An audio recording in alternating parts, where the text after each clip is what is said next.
Alright, I think we are live. I think we're live. I should probably close out of Discord on the DRN account for the Plasma Temple shit because I'm Yeah, getting constant notifications from that and I it's just just mute sound all the I just mute all the other servers you're active on. pretty much. I mean, I don't have the notification sound on for my main like Discord. It's just the DRN account on web. That's why. Mhm. Anyway, I should probably Yeah, mute that server notificate like message wise so that I don't get distracted by it. Um, probably. Anyway, where were we Okay, on we saw? we Technoblade revived, Oh right, yeah, right after that. Enter and Technoblade. it's still October 30th. I still can't fucking believe that. That's crazy. Okay. That is so stupid. Hold on. I'm gonna go do not disturb. I'm gonna post the stream. Everyone will tune in immediately because I'm such a good streamer and Yo, everyone wants to hear what I have to say. It's I that know, simple. right? It's really just that simple. What can I say? What can I say? Hold on. I hate how like if you start a new stream or upload a new video, it doesn't automatically pop up if you go to like your videos or streams tab. Hold, Ah, hold on. If I look myself up, or sorry, no. If I look up Posey Hangs Out, then maybe I'll see it. Wait, it's a private stream. maybe. That's why. Okay. I Oh, forgot to oh, set it to that's right. public. I had it set to private by default. Also, Probably, the profile, probably also importance. the picture is still Among Us Javier Milei because I didn't get another one ready. Hey, I can like throw together another shitty one Why not? if you Just want. do that if I have like a bunch of dialogue to read at one point. All right, Sounds like a good idea to me. Okay, now it's public. I mean, it should be anyway. there. There we go. Um, I think this is actually titled wrong. I'm gonna call this part 6 just as a temporary title because I did just reuse the whole settings, like all of them. It's kind of yeah. Let's just put it in creation feed.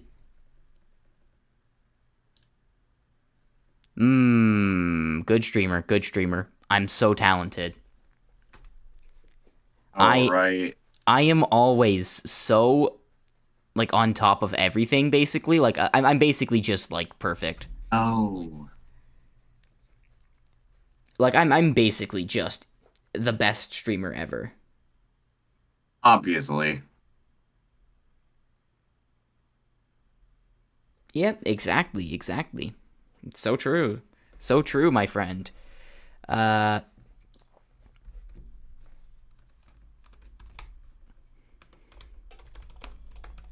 Surprise live stream go. Also, I realized I didn't schedule it I had it scheduled for 12 actually at midnight, so I technically did it wrong, but no one cares. No one cares. No one cares. I can't change it now because the stream already started, so it doesn't matter. That's just a technical thing now.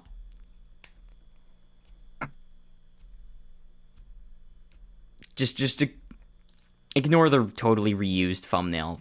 Okay. If anyone's not Hey, familiar with how Among Us lore works, it's an Among Us roleplay that we kind of like made based on the Game Tunes content farm Among Us logic series, and then it just spiraled into an insane well, storyline that is completely unrecognizable from its original form. And it's amazing. It's it's yeah. it's the best thing ever made, like pretty much indisputably. You will see why. Yeah, You like will you see why kind of it's can't even debate it. like Like that it's type. basically just the best thing that's ever been created. Period. Point blank.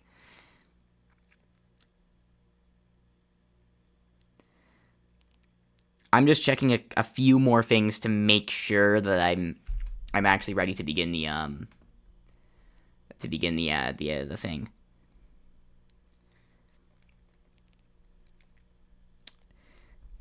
Okay, so have you seen the final Game Theory MatPat video?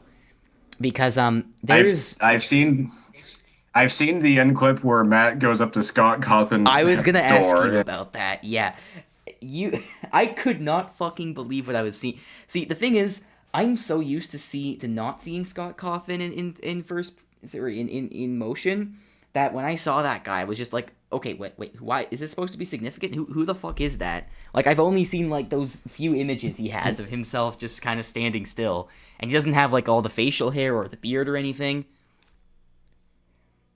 It feels like Jonah Hill, like back when he was like in like Superbad versus like Jonah Hill today, where like if you look up Jonah Hill like right now, he looks like fucking like Plato, like the Greek philosopher. And like, but then if you look up Jonah Hill in Superbad, he looks completely fucking different. Like they're two different people. Like you can't tell me those are the same guys. So like when I saw Scott Cawthon with all that facial hair, I was like, this looks like a different person. I'm sorry. And then I realized I had to think really long and hard about it, and I'm like, okay, so who would MatPat put a lot of emphasis on? Oh right, Scott Cawthon. So smart. Yeah. I got it the first time. Huh? I totally wasn't completely like lost for like several moments. Yeah. You know how it is. It was also a generally pretty sweet video. Like, I've got my problems with MatPat. Like, I have some issues with him. So do I. But I think I would be completely wrong if I didn't say he was, like, a positive influence on the internet as a whole. And I do think it's a little bit sad to see him go. But, like, you know, hopefully the new hosts do a really good job and, like really put the theorist kind of community into a new era. Like, I can personally dislike the guy, but I can't deny he had a large impact on, you know, a lot of people, you know? Yeah, pretty much. I don't even necessarily dislike him. I think, like, I have my problems with, like, some things he's done. Like, but, I don't know, like, at the same time, like, I don't hate him or anything. Like, I don't think he's done anything, like, truly, truly egregious. Like, compared to some other people, like, I could be talking about right now. He's kind of tame, to be honest. Yeah, he's kind of tame. Yeah, pretty much. Like, I don't really have that much, like, anything truly mean to say about the guy. And, yeah, like, overall, pretty positive influence on the internet. It's sad to see a legend go, like, even if, like, not everything I think about him is positive. Like, but, you know, time moves on. I hope those new hosts look pretty promising from what I see of them. And I'm interested to see where they take the channels. Because, like, it just makes sense that, like, each one has their own host now and not just, like, MatPat doing everything, because that must have driven him insane. Like, I know that would have driven me insane. Probably. Like, I'm just saying. Yeah. So, like, divvying up the channels to, like, 4 different people, that's probably a good play. That was probably a good... Yeah.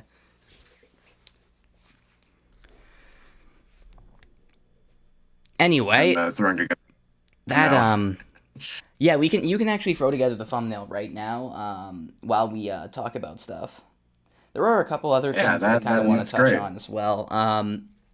So I did hear about Akira Toriyama passing away. The mangaka behind Dragon Ball. Rest in peace. Like, absolute legend. Like, completely like defined a whole, like, the whole shonen genre from what I understand. I'm not like super well versed into that, but I don't think that's an exaggeration. I don't think it's an exaggeration either.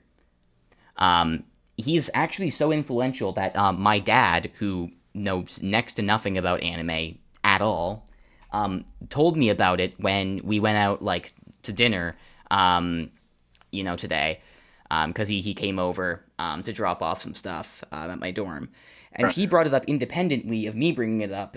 He saw it on the news, even though he knows barely anything about about anime. I mean, you can't really escape the cultural osmosis of Goku, to be fair. Like, there's no way you've gone your Yeah, entire life without, like, knowing who Goku is, at least on some level. yeah, So, there's you know.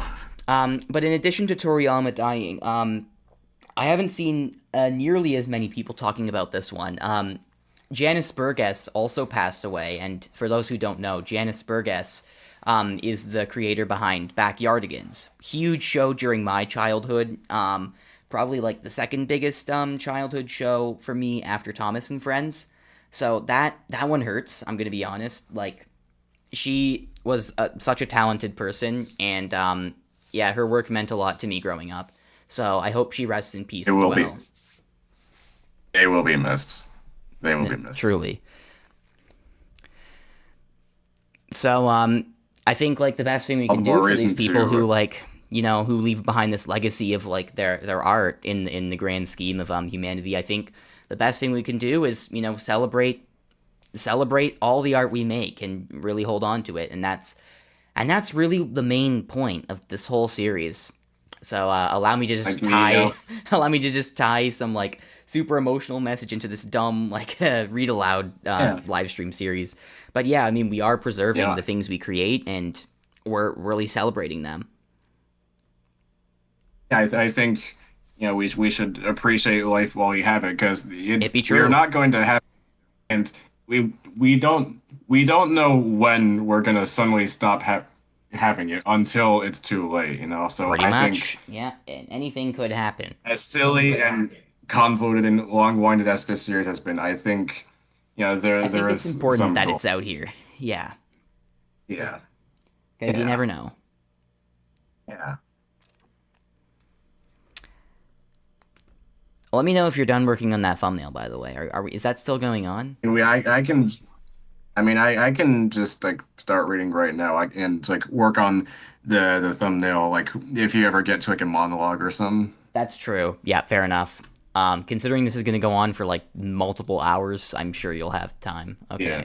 Okay. We stopped All right right. before Technoblade. Sorry, right after Technoblade showed up. So Enter Technoblade was, I think, the last line that we read. Okay, I so believe so. Yes. meanwhile, Walter White passes a new law in the United States replacing fast food with meth. Great start. Fast food sales increased True. dramatically. That's amazing start to the stream. Walter White. Perfect encapsulation of MUL This energy. Walter White solves the obesity crisis. Fun fact about this universe. Walter White is, and has never been explained ever. He was at one point the president of the United States, just inexplicably. Yeah. We never Yeah. elaborated on that, but he just was. Unfortunately, by solving the obesity crisis, he also causes a critically low health problem overall. Mass death begins occurring around the USA due to meth overdose. Walter White's chief of security, Hank Schrader, points out that the legalization and promotion of meth is probably not a good idea. Walt simply responds with, go back to collecting... Hold on, I need to try and read this in Bryan Cranston's voice. There's no way I can do it well, but I need to try. Walt simply responds with, go back to collecting rocks, you fucking troglodyte. Hank says, they're minerals, Walt. Goddamn minerals! And storms off. Hank Schrader does so and thusly creates meth out of the minerals, creating a drug empire even more powerful than Walter's, just out of spite. Somehow this logically extends to Hank being the opposition leader against Walt in the next US election. Lickful decides to hold a concert in Carcass. Folks. Sorry. There was a joke I had on my mind and I just didn't say it in time. No, you're good. You're good. Welcome to American democracy. Your two picks are meth dealer and meth dealer. Truly an amazing democracy. 9% Hitler. This is so true. See, I talk a lot of shit for a Canadian. Our system is only slightly more versatile. Like, okay, you have two parties that can ever win ever, right? Like, basically, like, there are no other parties that can possibly win with how your system is set up. Like, that's how things run in the US. In Canada, we have, like, 5, 6, maybe, notable parties. 3 of them are capable of winning, and 2 of them are capable of winning federally. So it's almost the same thing, but like with some footnotes, basically. European Almost the same, elections but are shitty. yeah. Sorry, go on. Almost the same, but shitty. It's just a bit more convoluted, basically. Yeah. European elections are the ones that have like the 100 fucking parties just constantly rotating, and according to a Dutch person I spoke to, none of them are capable of winning, Ah, which is interesting. that's not good. Other That's fun not facts good. about the Netherlands. According to my knowledge, the current PM elect of the Netherlands, one of his most controversial policy proposals is outright banning the Quran. And he's Oh, also in the middle of like a bunch of like serious, I think like congressional issues or parliamentary issues. I think it would be a parliament in the oh dear. Netherlands. That's not If good. you saw that tweet where the guy said in Dutch, "We hebben een serieus problem," that's the PM elect. Oh, was that what that was about? Yeah, he was talking about the parliamentary dispute that he was in. Oh my God. Yes, Okay. and he advocates for the banning of the Quran outright because obviously, like, he's a massive like Islamophobe, basically. Right. Yeah, which is just wild. And also, apparently, the Dutch have canonically. Well, I say canonic. What? My brain is rotten. Not canonically. Historically, the Dutch have. There's Canonically, reasonable evidence to this is my to suggest that this is my the Dutch canon once events. ate their prime minister alive, like as a rioting tactic. Oh, Like I think it oh was like dear. hundreds of years ago, though. That's I gotta ask. I gotta ask the guy I know from the Netherlands about that some more because that's pretty funny. Anyway, right. So, yeah, like, Dutch politics to are hold a really funny concert. from what I've heard, but I won't get into it more. Blickfeld decides to hold a concert in Carcasshagen in memory of Danny, a man who has once unquestionably metal but who lost his way. This specific parrot barges into the concert, quickly melts everyone's organs together, and leaves. Thank you Luckily, for the two people relevant owned plot pipe point. organs at the concert. Luckily, only two people owned pipe organs at the concert. The trauma of their pipe organs being melted together, however, caused them to self-destruct. This is deemed metal as shit. The trauma of witnessing two young, ambitious people self-destruct causes more people to self-destruct. This is also deemed metal as shit. Eventually, everyone explodes. Except for Carcass Fucker, of course. A police officer tries to shut down the concert before it's too late, but then remembers that Carcass Land has zero safety guidelines and goes home. Presumably to beat his wife, as police officers do. Uh, just just so everyone watching the stream is aware, ACAB. No ifs, ands, or buts about it. Protests do begin, however, seeing as the Third Carcass War, and by extension World War Carcass, has gone on for over a dozen years at this point. People are beginning to get fed up of Carcass Fucker's increasingly horrific reign. Yeah, I can see why. Just a little, huh? The concert explosion is one of many events prompting dissent. Meanwhile, in Edinburgh, millions of people march with bagpipes in memory of Danny O'Donnell, beloved figurehead. See, okay, here's the thing about Carcass Land. So, like, in most authoritarian governments, there's, like, a class of people who actually benefit from, like, the government, like for, like, you know, like, racial hierarchies, like, white people, benefit from that, or at least to an extent. Like, obviously, like, in class-wise, they're probably still, like, mostly, like, screwed over, but they benefit more than anyone else, and that's how, like, they get used as a support base by authoritarian governments.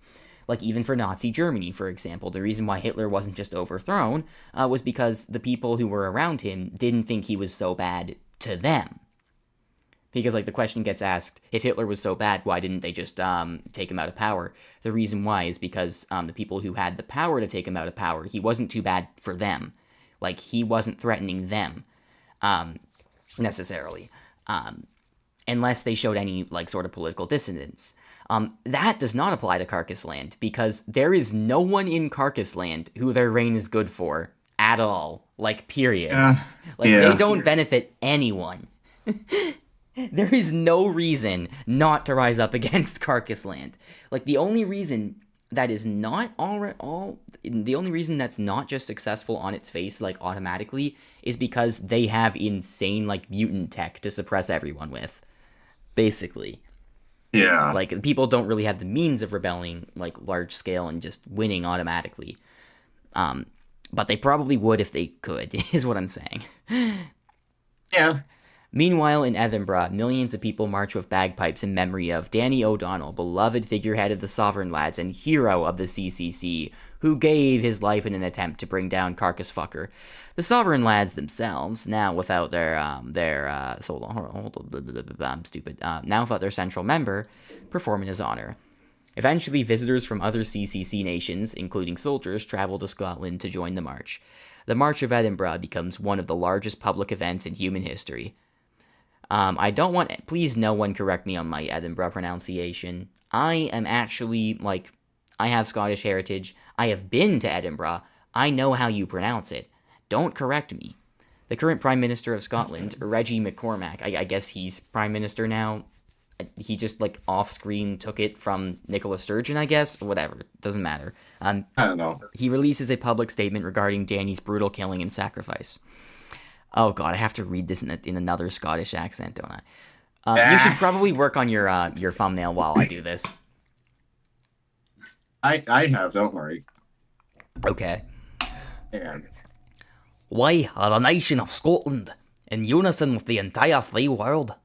Mourning the death of national and international hero, Danny O'Donnell, a musician, a spy, and an inspiration to untold millions, who ultimately put the greater good above everything, even his own life. His valiant efforts against Carcass Fucker have advanced the cause of the CCC considerably. Lickvold, the wretched bastard, may now claim to be honouring him as a great man who lost his way, but we find this insulting, for he never did lose his way. He fought for the liberation of the world from the dark shroud of Carcassland, and for that he will forever be remembered as an absolutely, unwaveringly great man, not a man who fell from grace. I believe I speak for all of us when I say, directly to Lickvold himself. Honour this, ye... yes, sorry, you just cut off on my end. Oh, I see. He then dies due to pronouncing Lickvold's name. Yeah, I kind of forgot about the blood incantation thing. The blood incantation gods decide to be fair and let him finish his statement before killing him, since he said the name like midway through. Jesus Like that should have Christ. just killed him midway through his speech, but the speech was going so hard that they just allowed it to finish. He is promptly replaced by Guncan Dalloway, who pledges to fill Ireland with piss. Honestly, for a character who just showed up and instantly died, Reggie McCormack did have a pretty badass speech. He did, yeah. Can't deny that. He used his screen time effectively, or I suppose script time. However, Guncan Dalloway is immediately impeached due to being convicted of, hold on a second. I need to make sure I don't misread things. However, Guncan Dalloway is immediately impeached due to being convicted of several counts of firing a missile at a moving vehicle, which most people didn't even know was a crime one could be convicted of before this occasion. Fun fact, that is an actual crime. I don't know if it is in Scotland. I think it's an American thing. I heard about it offhand, well, like, briefly skimming through some, like, true crime video or something. I forget what exactly it was. Apparently, there was someone convicted of a fucking, like, firing missiles at moving vehicles charge, which is a wild thing to get convicted for. Would that not fall under attempted murder? It depends on why you're shooting a missile at a vehicle, I think. Like, are you doing it to blow up, like, goods I feel or like something? a lot of Or are you doing it to kill someone inside the vehicle? I feel like a lot of cases could count as either property damage or attempted murder. I feel like it would be property damage. Well, if someone dies in the process, that would probably be like manslaughter, right? You fired a missile at them, though, right? Like knowingly. Yes, but the intent wasn't to. Actually, you know what? That wouldn't really matter, would it? Yeah. Yeah. See. It's hard to prove that in the court of. It's kind of hard to prove that one way or another in a court of law. Is the thing, like, you have to really get into the person's head. You know, I'm not a legal expert, so fuck it, I don't really understand, but Yeah, I mean, you'd probably be. Come to think of it, you might also get a terrorism charge for doing that, like, depending on your Probably. motives. But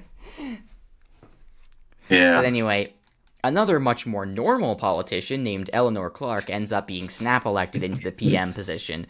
She releases a public statement regarding Reggie's death, simply saying, yeah, he was cool, I guess.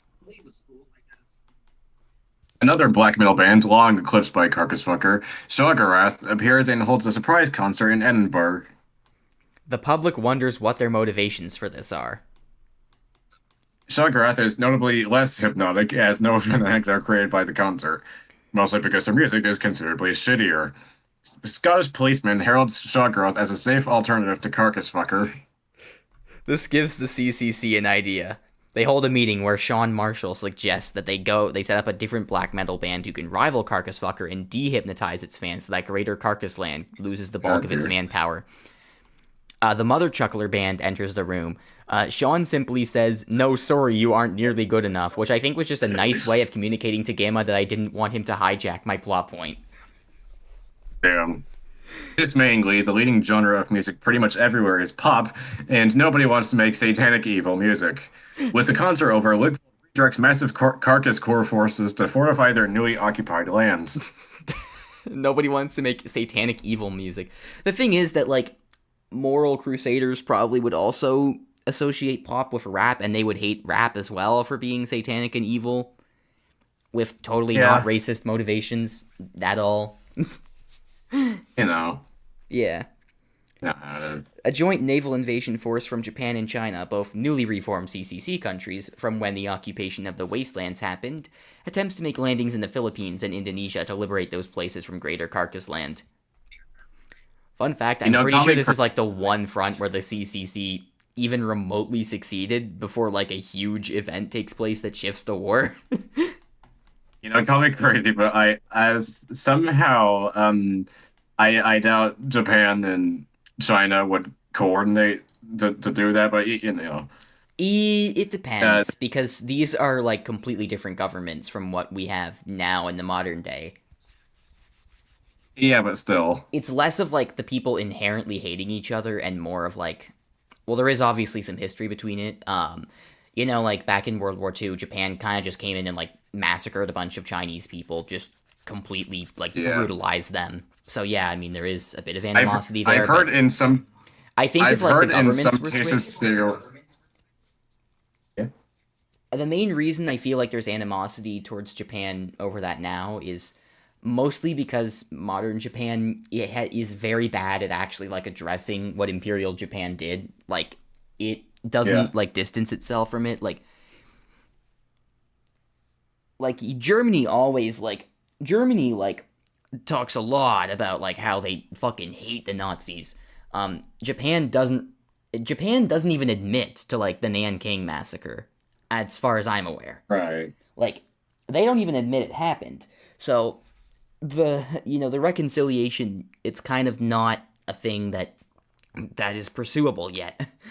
Because the perpetrators have to admit that they did it before any like bridges can be burned. But presumably these CCC governments would be like different governments where like that's not a problem anymore. Right. Well, either way, they are stopped when chainsaw submersibles saw through their holes and sink the boats. Thank you, OVP. Very cool. Yeah, amazing. It was then when the space submarines Brazil created come back to Earth, crushing the boats under their weight somehow. I actually forget if that was even a thing that was established, but it was a 7-hour stream last night. I don't remember. I might have just glossed over it. Japan and China decide to purchase a bunch of flex tape from Phil Swift and slap it all over their boats so they are able to proceed without issue once the second wave arrives. They are again stopped when battle blimps pour flaming oil over the ships. This causes the ships to float into the air because oil floats on water. No, I'm kidding. Japan and China send a third wave. Luckily, during the chaos, rebellions end up breaking out on some Filipino and Indonesian islands, which allows them to be occupied by the CCC as Carcass Land's defenses are disrupted. These are only minor victories, but the CCC has been victory-starved for years, so they're relieved. Again, this is the one front they even remotely made gains on, ever in this entire war until like a huge turning point takes place, which I can't really spoil. Yeah. Unfortunately, the defenders enact a scorched earth policy, rendering the land useless. That's fine. This ultimately serves to fuel the flames of rebellion further. Lickfold begins a policy of randomly moving the slaves to different locations. The slaves that I guess exist for some reason to different locations. What do you mean for some disorienting reason? them. It's fucking Carcass Land. That should not come as a surprise. I don't remember them being brought up, but disorienting them so they have less of a chance of starting rebellions. Random slaves are also executed as demonstrations. Okay. CCC spokespeople ask why the fuck Carcass Land has slaves. The advisor points out that their entire society is based on being metal. Of fucking course they do. CCC spokespeople deny the notion that slavery is metal and instead use words such as immoral, disgusting, and shameful. Words I would personally agree with, just to state my stance on that. The hottest take of 1865, slavery is bad. When I was watching Oppenheimer, I was so upset that Christopher Nolan didn't look directly into the camera and say, actually, nuking people is bad before going back to the scene. I personally think that Oppenheimer should have like turned to the scene and said out loud, I am a communist, and I am also the exact type of communist that you, Mr. Posey Writes Stories, consider yourself. I think that would have been like a much better like direct. That would have been like a much better movie, writing tool. I think if they did that. Yeah, I'm also exaggerating. I wouldn't call myself like a communist necessarily, but I am like pretty leftist. Yeah. Murderfist consults William about a joint attack on the CCC. William suggests they target Wokington, although he does bring up the constantly reproducing Dreamstand army as a massive concern.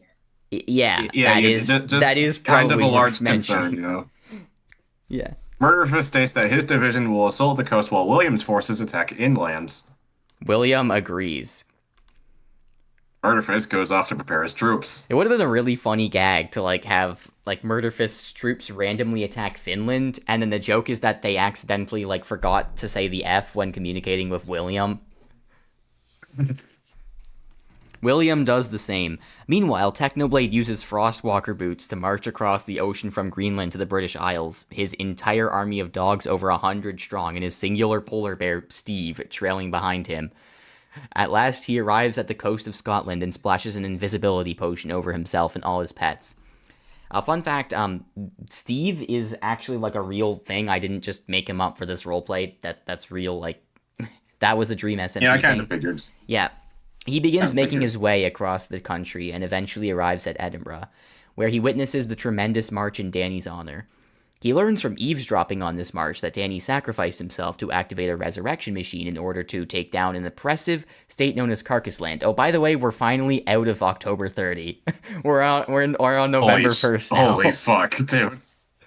Holy shit. Insane, world-shattering. Insane gaming. Quickly, he comes to realize exactly how and why he was brought back to life. As he turns to travel south to England and meet an old friend, he snarls at the thought of this ominous Carcass Land. He swears at that moment that he will be the one to bring upon its downfall. Meanwhile, William's about ready to set out for Wokington.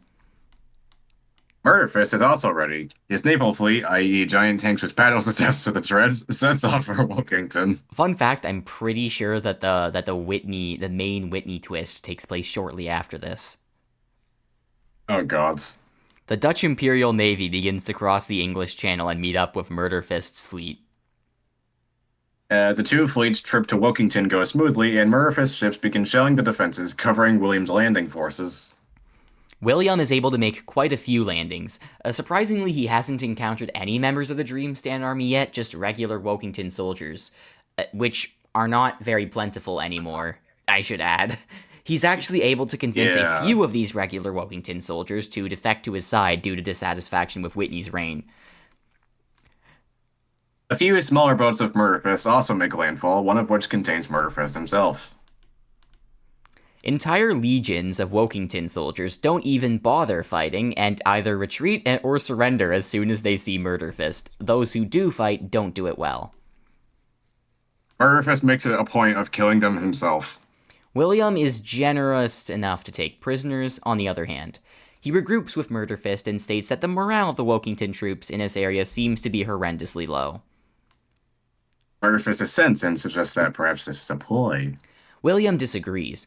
He claims that the Wokepire has been largely quiet ever since his betrayal, and provides a theory that Whitney has been gradually growing more mad with power and becoming more deluded, causing the Wokepire to begin to become dissatisfied with her and the current regime in general.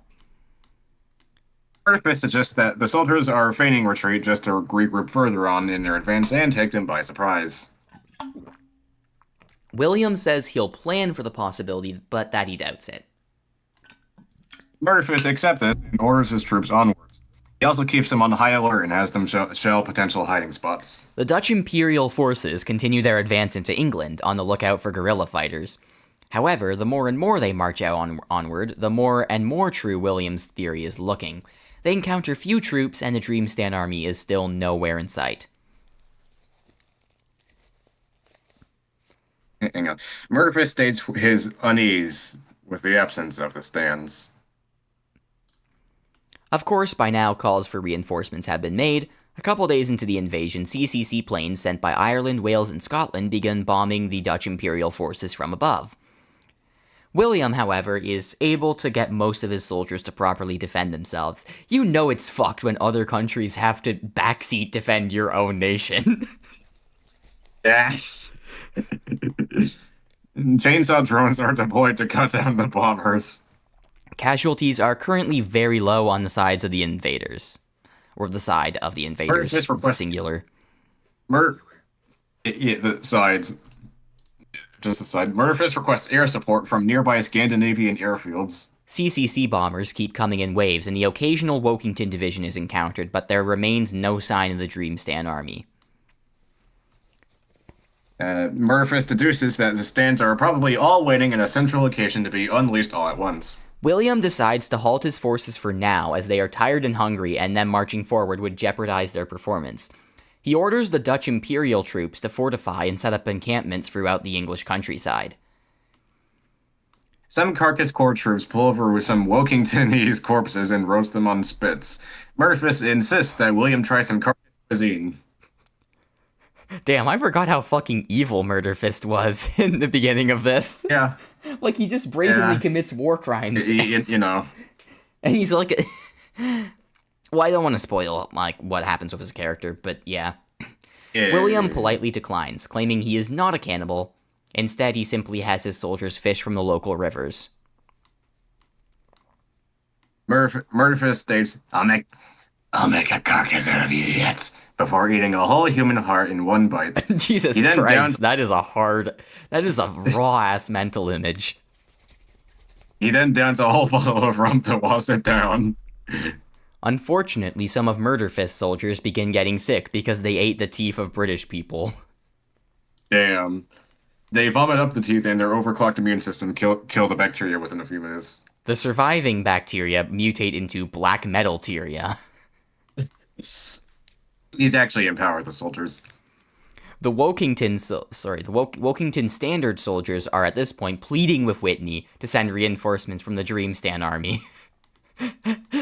Whitney sends all of them. William is quickly forced to pull back. Oh, wow, that dramatically shifted the campaign. Damn. The Dutch Imperial forces fortify at a riverside after retreating. Murderfist's soldiers are immediately sent countless urgent notifications. At some point, the Dutch troops start using Gatling guns to completely massacre hundreds of Dreamstands on the other side of the river. The Dreamstand army pulls back and starts clumping up a death ball spearheaded by Neo-tanks. Oh, it's still on my advance wars kick. You still are today. I know. Murderfist soldiers use flamethrowers to burn down the death ball.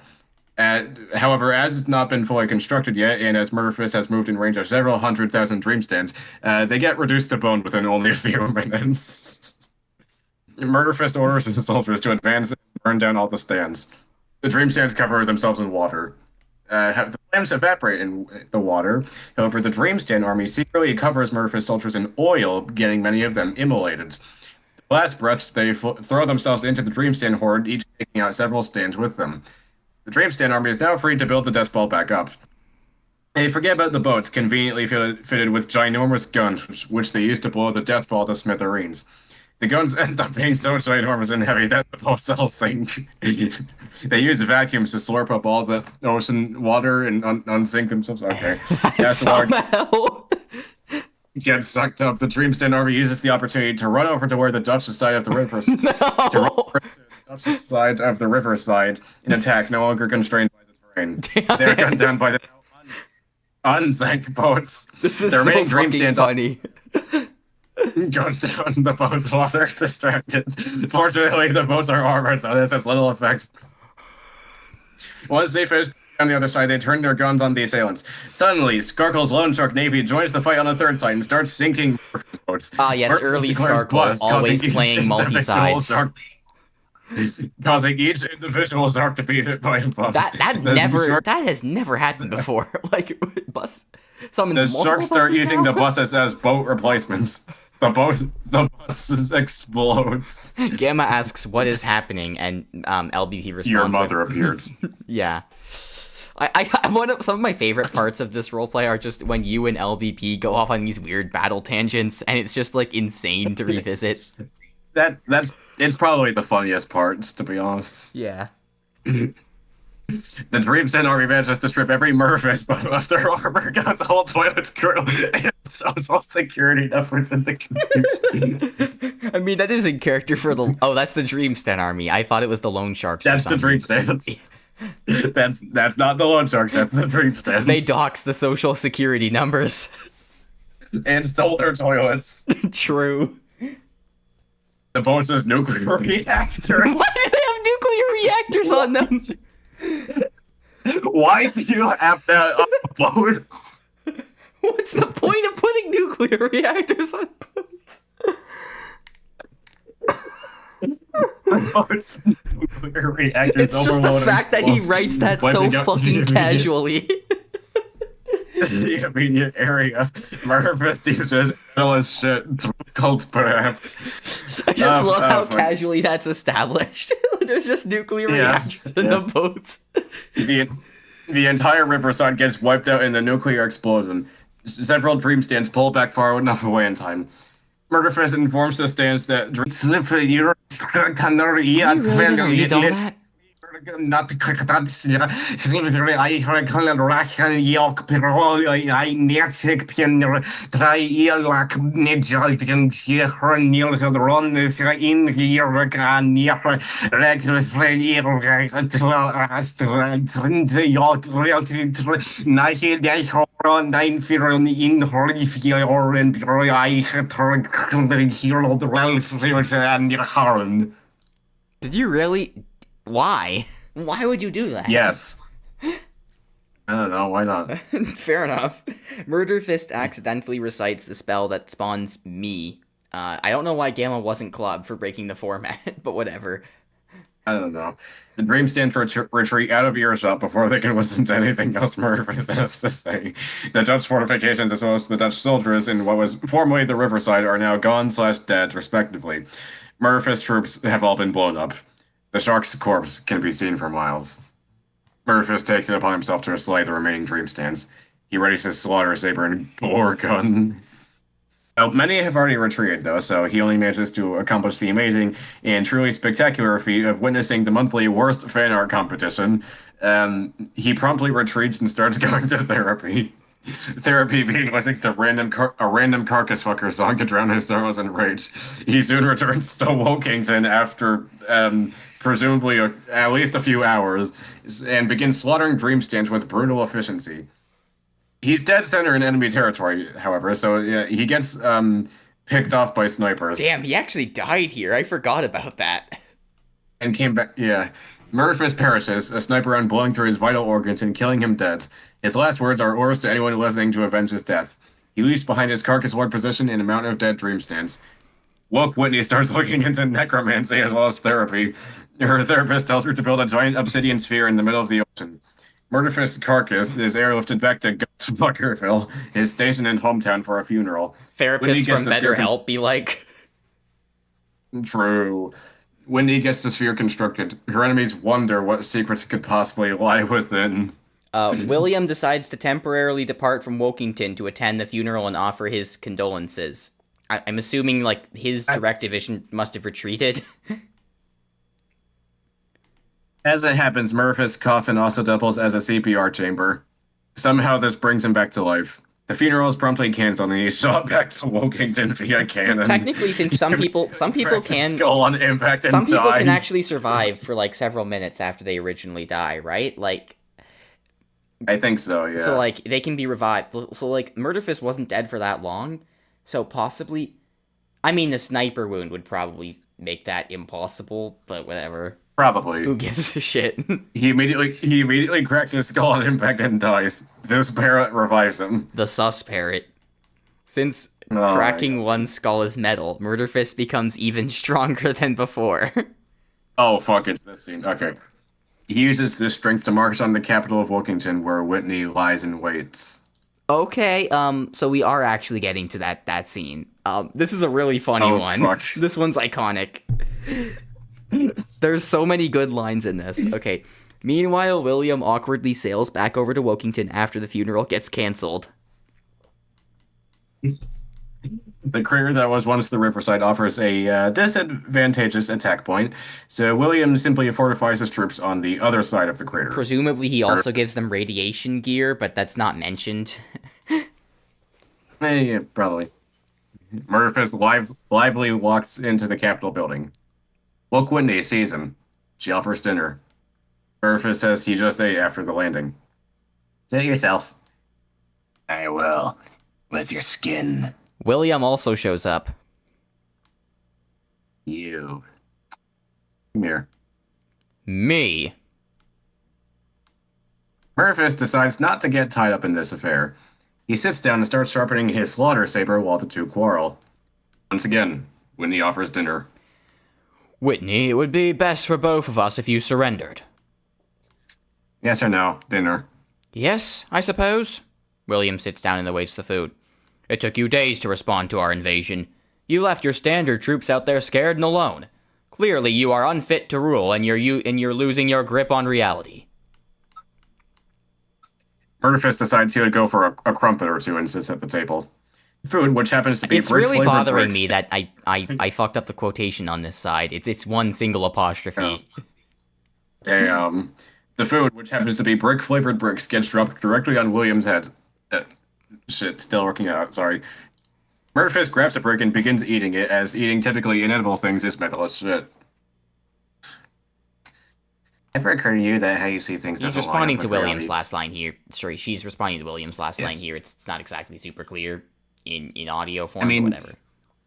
I mean, here I am, trying to run a nation, and you come along and get everyone to start rebelling. So now I have to divert resources, and while my forces are dealing with the rebels, you also launch an attack of your own. Like, what do you want me to do here? You gave this nation up to the likes of Dream. Why shouldn't I have rebelled? The Wokepire died when they voted for you. It should have been me. I could have been better than Wesley ever was. Yeah, there's a difference between worshipping Dream and giving up the nation to Dream. Yeah, it's like ancient Rome back then. You were killed for not following God, but God never entered Rome. It's a figure of speech, you clam pongus. That was it then. Religion. That's why it's caused me this emotional distress. That's why I've spent so long feeling awful. Religion. Nothing else. Are you seriously complaining about how you feel right now? Yeah, actually, I am. I cared about you. Oh, You know, God, I was worried. it's this part. I was worried when you took that mental health leave. I mean, you were my one true love. I was going to show you all my lovely fanfics I've written over the years, and all the lovely fan art. We were going to get married, Willie. We were going to have Spawn. We were going to... Wait, hold on. Wait, hold on. You're fucking telling me that this whole time you... William simply looks at her with a mixture of disgust and astonishment. I did this for you. Well, mostly for Dream, but still partially for you. I legitimately don't even know what to say right now. William crosses his arms. No, wait, actually, yes, I do. I want nothing to do with you, you disgrace. You forcefully overpopulated the Wokepire with dream stands and even invented mitosis so you could drown out the Wokepire's original inhabitants. The regular troops are weak and disillusioned because of you. The entire empire is now a husk of itself formed with endless hordes of dream stands because of you. You ruined everything, and yet you sit here complaining about the fact that I put my duty to the true vision of the nation above your stupid feelings? Also, I'm gay. I Truly never the asked best you. way to conclude that monologue. That's the best fucking way. I never asked you to do it for me. I mean, I just wanted to show you a strong empire. You know, an empire that can hold its own. Yeah, they were just a side goal. The big five appear and begin playing background music, whoever that is. So I don't what? know, man. I'm supposed to be impressed. I told them to mite to us because we were low on people. This is barely a fucking empire. It's more of a massive mob, if you think about it. A woke mob, if you will. I mean, it was called that at first. Literally, you can check the records. Yes, but Poseidon centralized it and founded the Wokepire. Also, I just want to know, in your eyes, what separates an empire from a mob? Murderfist is casually crunching bricks in the background. As you do. Yeah. Oh, I don't know. Maybe the fact that there's literally no fucking hierarchy and it's just a bunch of dream stands? Yeah, they're all citizens. No social hierarchy means everyone's treated equal. Murderfist interjects. Isn't that communism? That's not communism, by the way, if anyone would like to know. No, I think that's when the goods are shared. Yeah, yeah, pretty much. Fuck equality. I was reading ahead. Some people deserve less. Like you, for instance. And no, it's not because you're a woman. It's because you're a dream He has to stand. specify. He has to specify. He had to specify because, like, Beanley would have interpreted it as, like, misogyny and would have, like, come in, like, being like, yo, let's go, William. He had to distance Beanley from his fan base. Murderfist replies, "Hell yeah, brother, fuck equality." He pumps his fist in the air. Doesn't have to specify that you aren't sexist, Mel. I mean, would you rather I was? Well, I don't have to specify I am because pretty much everyone else in Carcass Land is. Says Murderfist Well- in the meantime. Whitney, please understand. There must be order in the world. Tough, strict order. Word. Is that not what I'm doing? Pretty sure it isn't. You're a fascist, aren't you? You're quite evidently not doing it very well if that's your plan. Wouldn't you say I've been doing with everything like a fascist? No one can physically oppose me in my own nation. You know, does that sound like fascism? I mean, depends. You did dismantle the Senate, so you probably would be if you bothered to actually run the Empire, but you just admitted there was no hierarchy, so... I said social hierarchy. The people equal, you dumb fuck. You're a person.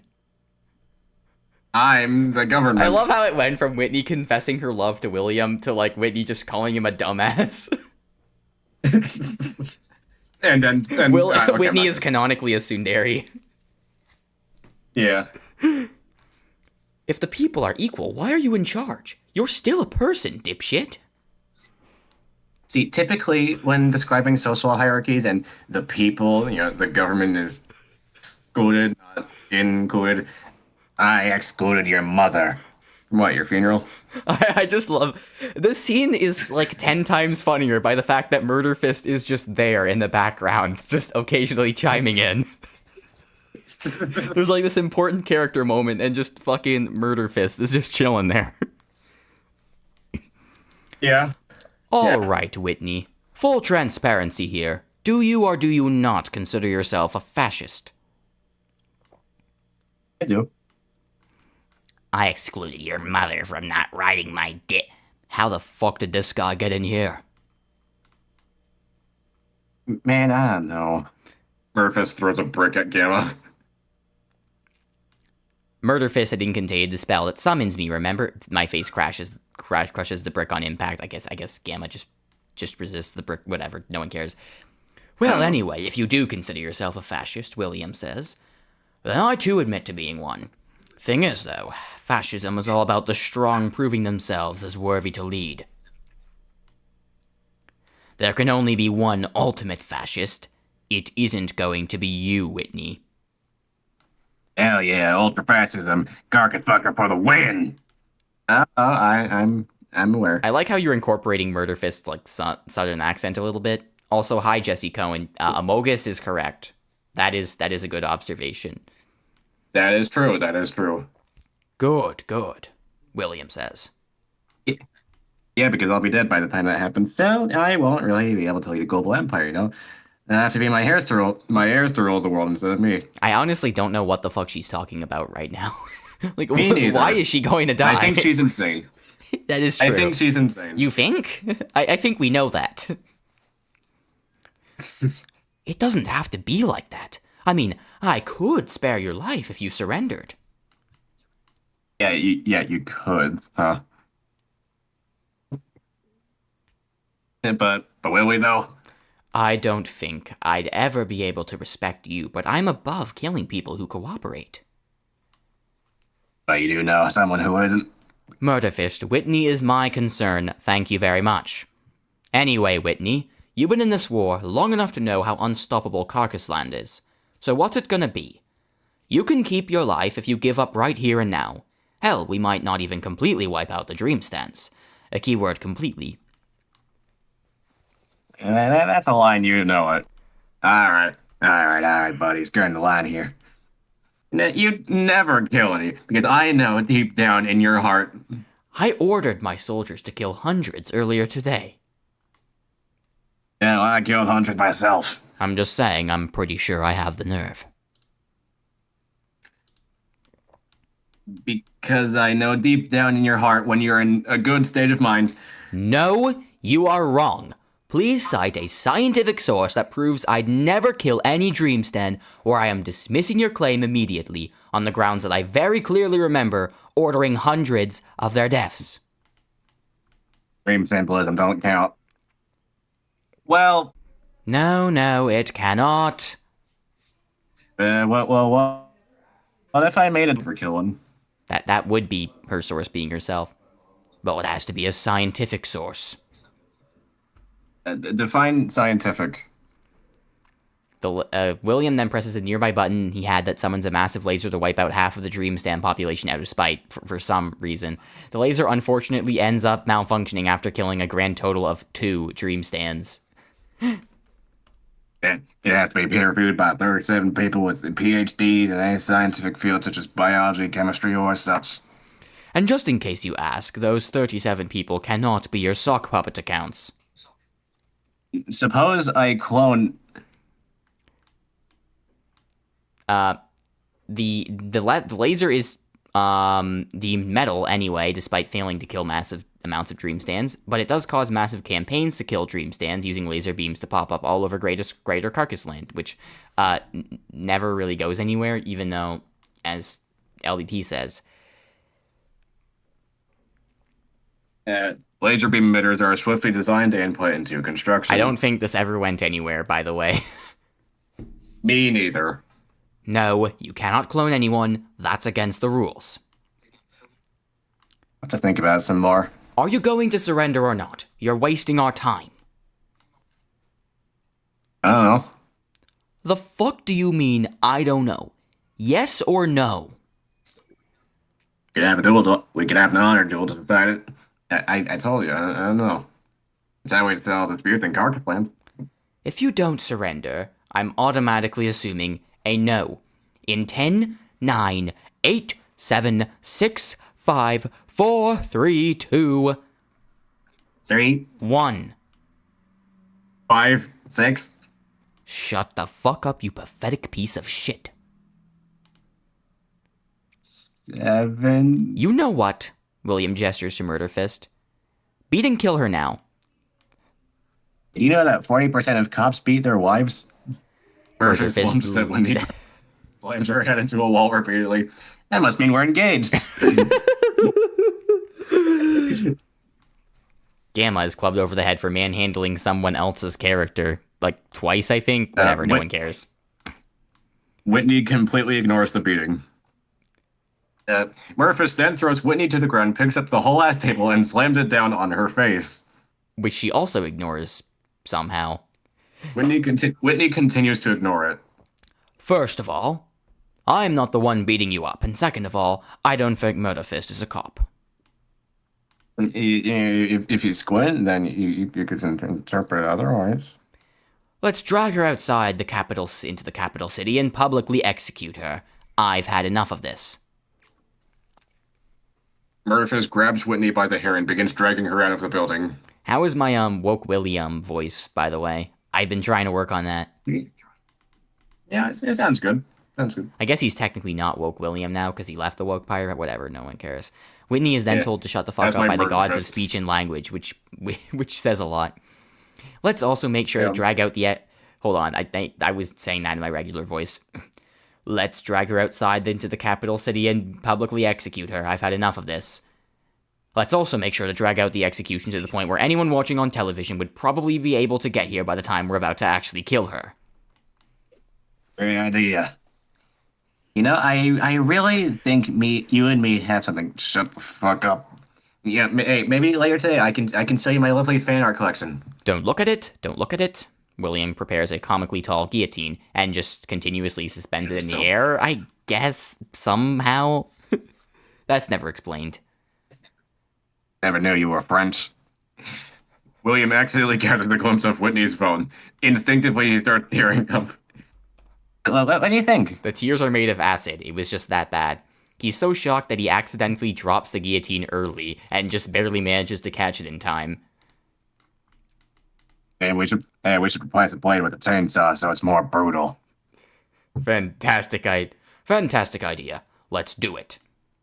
And midway through this scene, William just randomly... William goes to therapy. His therapist is just constructing a giant obsidian cube in the ocean. He then runs back to the guillotine where Whitney is still being held captive. The scene just paused for him to do that. Yeah. Murphys pulls out his spare chainsaw and attaches it to the guillotine. I know. You thought it was so good. You just had to run around. Do you have a mute button or anything? I can draw one. Murphys grabs a nail from his pocket and hammers it up through Whitney's jaw, securing it to the base of her skull. Whitney simply pulls the nail out. This is character assassination. The nail wouldn't even go in the first place. Murphys tries again, this time welding it to Whitney's head. Murphys accidentally gets the nail to evaporate. At this point, London residents are live streaming the execution being set up, as you do. I mean, I'm sure they want to see Whitney executed at this point. People across all of Greater Carcass Land then demand for a spinning, flaming laser double machete chainsaw hybrid that shoots knives to be attached to the guillotine. Murphys obliges. He also screams out in rage and instead opts to impale Whitney's head on a pike. I like how Murderfist is trying to kill Whitney before the official execution actually happens. I don't even think he's trying to kill her. I think he's trying to shut her up. Pretty much, yeah. But impaling her head on the pike would also most likely kill her. Yeah. In the meantime, it unless it's like just her jaw or something, like if the pike just specifically goes through her jaw, I guess that wouldn't kill her. Who knows? In the meantime, somewhere else in England, a solitary man named Phil Watson is sitting at home when the live news comes on TV. At the same time, he hears a knock at his door. He opens it to see a face he never expected to see again. Isn't that the guy from Infowar.co.ck? Gamma asked. It's not. That's just Philza. That's his real name. I don't know where he got that. Just in case anyone was confused. Been a while, hasn't it, Phil? Phil is shocked to see none other than Technoblade, his old So I fucked up that sentence. Hold on. Phil is shocked to see none other than Technoblade, his old comrade. But you, Phil begins. Let's just say I respond, Techno laughs. It was that Danny O'Donnell guy. I heard about him in Edinburgh on my way here. Apparently he used a resurrection machine to bring me back. So I could take down these tyrants called Carcass Fucker. I can't believe you're alive, Phil grins. But I mean that in a good way, of course. How long have I been gone? Techno asks. Meanwhile, Edinburgh gets repossessed for some reason that's never addressed again. I don't know. Years, Phil explains. A lot has changed. Queen Elizabeth died. Charles died. William died. The entire royal family died. This guy called Woke Wesley swooped in to become king. And then the moon Ganymede tried to claim the throne, and it was a whole mess. Point is now, England is ruled over by a country called the Wokepire, and this Wokepire is filled to the brim with dream stands. Techno raises an eyebrow. Really? Does that mean he's finally not homeless anymore? This is referencing a specific bit he did on the Dream SMP, which is still really funny, especially since Dream is way more hateable now. Well, not exactly. He's actually dead, Phil explains. A long story. Yeah, that sounds like something you'll need to explain to me in more detail later. I need to come up with a plan to take down these carcass fucker nerds. Techno agreed. I don't know why that's in past tense, forget that. Especially if they're leading a government. Phil nods. They are, and when you look at that, he points to the TV. One of them's over there right now. In fact, all of these people are basically fascists, so you might as well swoop in and take out the whole bunch. 3v1, huh? Techno asks. Good thing I was practicing in the afterlife. I haven't gotten rusty. Do me a favor and look after my dogs, and Steve, of course. Nice seeing you again, Phil. It's time to own these losers. At that, he storms out of the house as Phil watched with a sly grin. I don't know why that's also in past tense. Meanwhile, back in London, the tense isn't even consistent in the sentence. But whatever. I really think we can make this work out, you know? Murphys flex tape over Whitney's mouth. What, your execution? William says. Yeah, sure we can.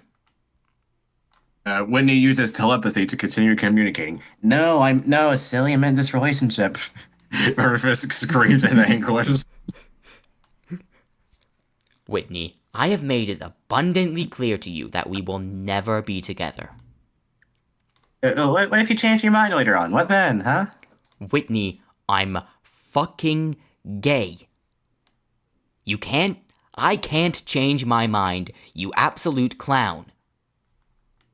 Wait. You're gay. When he removes the flex tape and starts scrubbing the inside of William's brain with a very sharp toothbrush. Murphys stabs her off Whitney's limbs with pikes and reapplies the tape. Responding to Murderfist's inquiry, William says, Well, yes, I have been openly so for my entire adult life. What is there to it? Just don't go saying that in the Carcass land, alright? Whitney wheels the tapes off and the pikes out. Well, think about it, William says. Weigh your options. It's more metal to be gay than to have even the potential to be romantically attracted to woke Whitney. Murphys wheels them on and in. Ah, come on! You got a point there. Come on, we can make it work. Love is pretty on metal anyway, so what's the real difference? Yeah, see, you're getting it now. No one is quite sure how Whitney is able to continue communicating. For the fact that you kind of have to get over the whole thing if you want any scions. Greater Carcass Land begins legalizing gay marriage because being gay is more metal than being romantically attracted to woke Whitney. It is then re-illegalized because marriage is on metal. Except this does nothing because marriage is illegal there in all forms. This results in them just legalizing the gay, no marriage, just the gay. Indeed, gay sex is legal in Carcass Land, but only if it hits a certain quota of metalness. The same applies to sex in general, actually. Oh my god, Whitney this grins. fucking line. Whitney grins, having furthered her... I know where we cut off. We gotta go back and reread some of the lines. Sorry. Okay, just tell me where to continue. Hold on a second. Pretty much... Hold on. Just a little bit.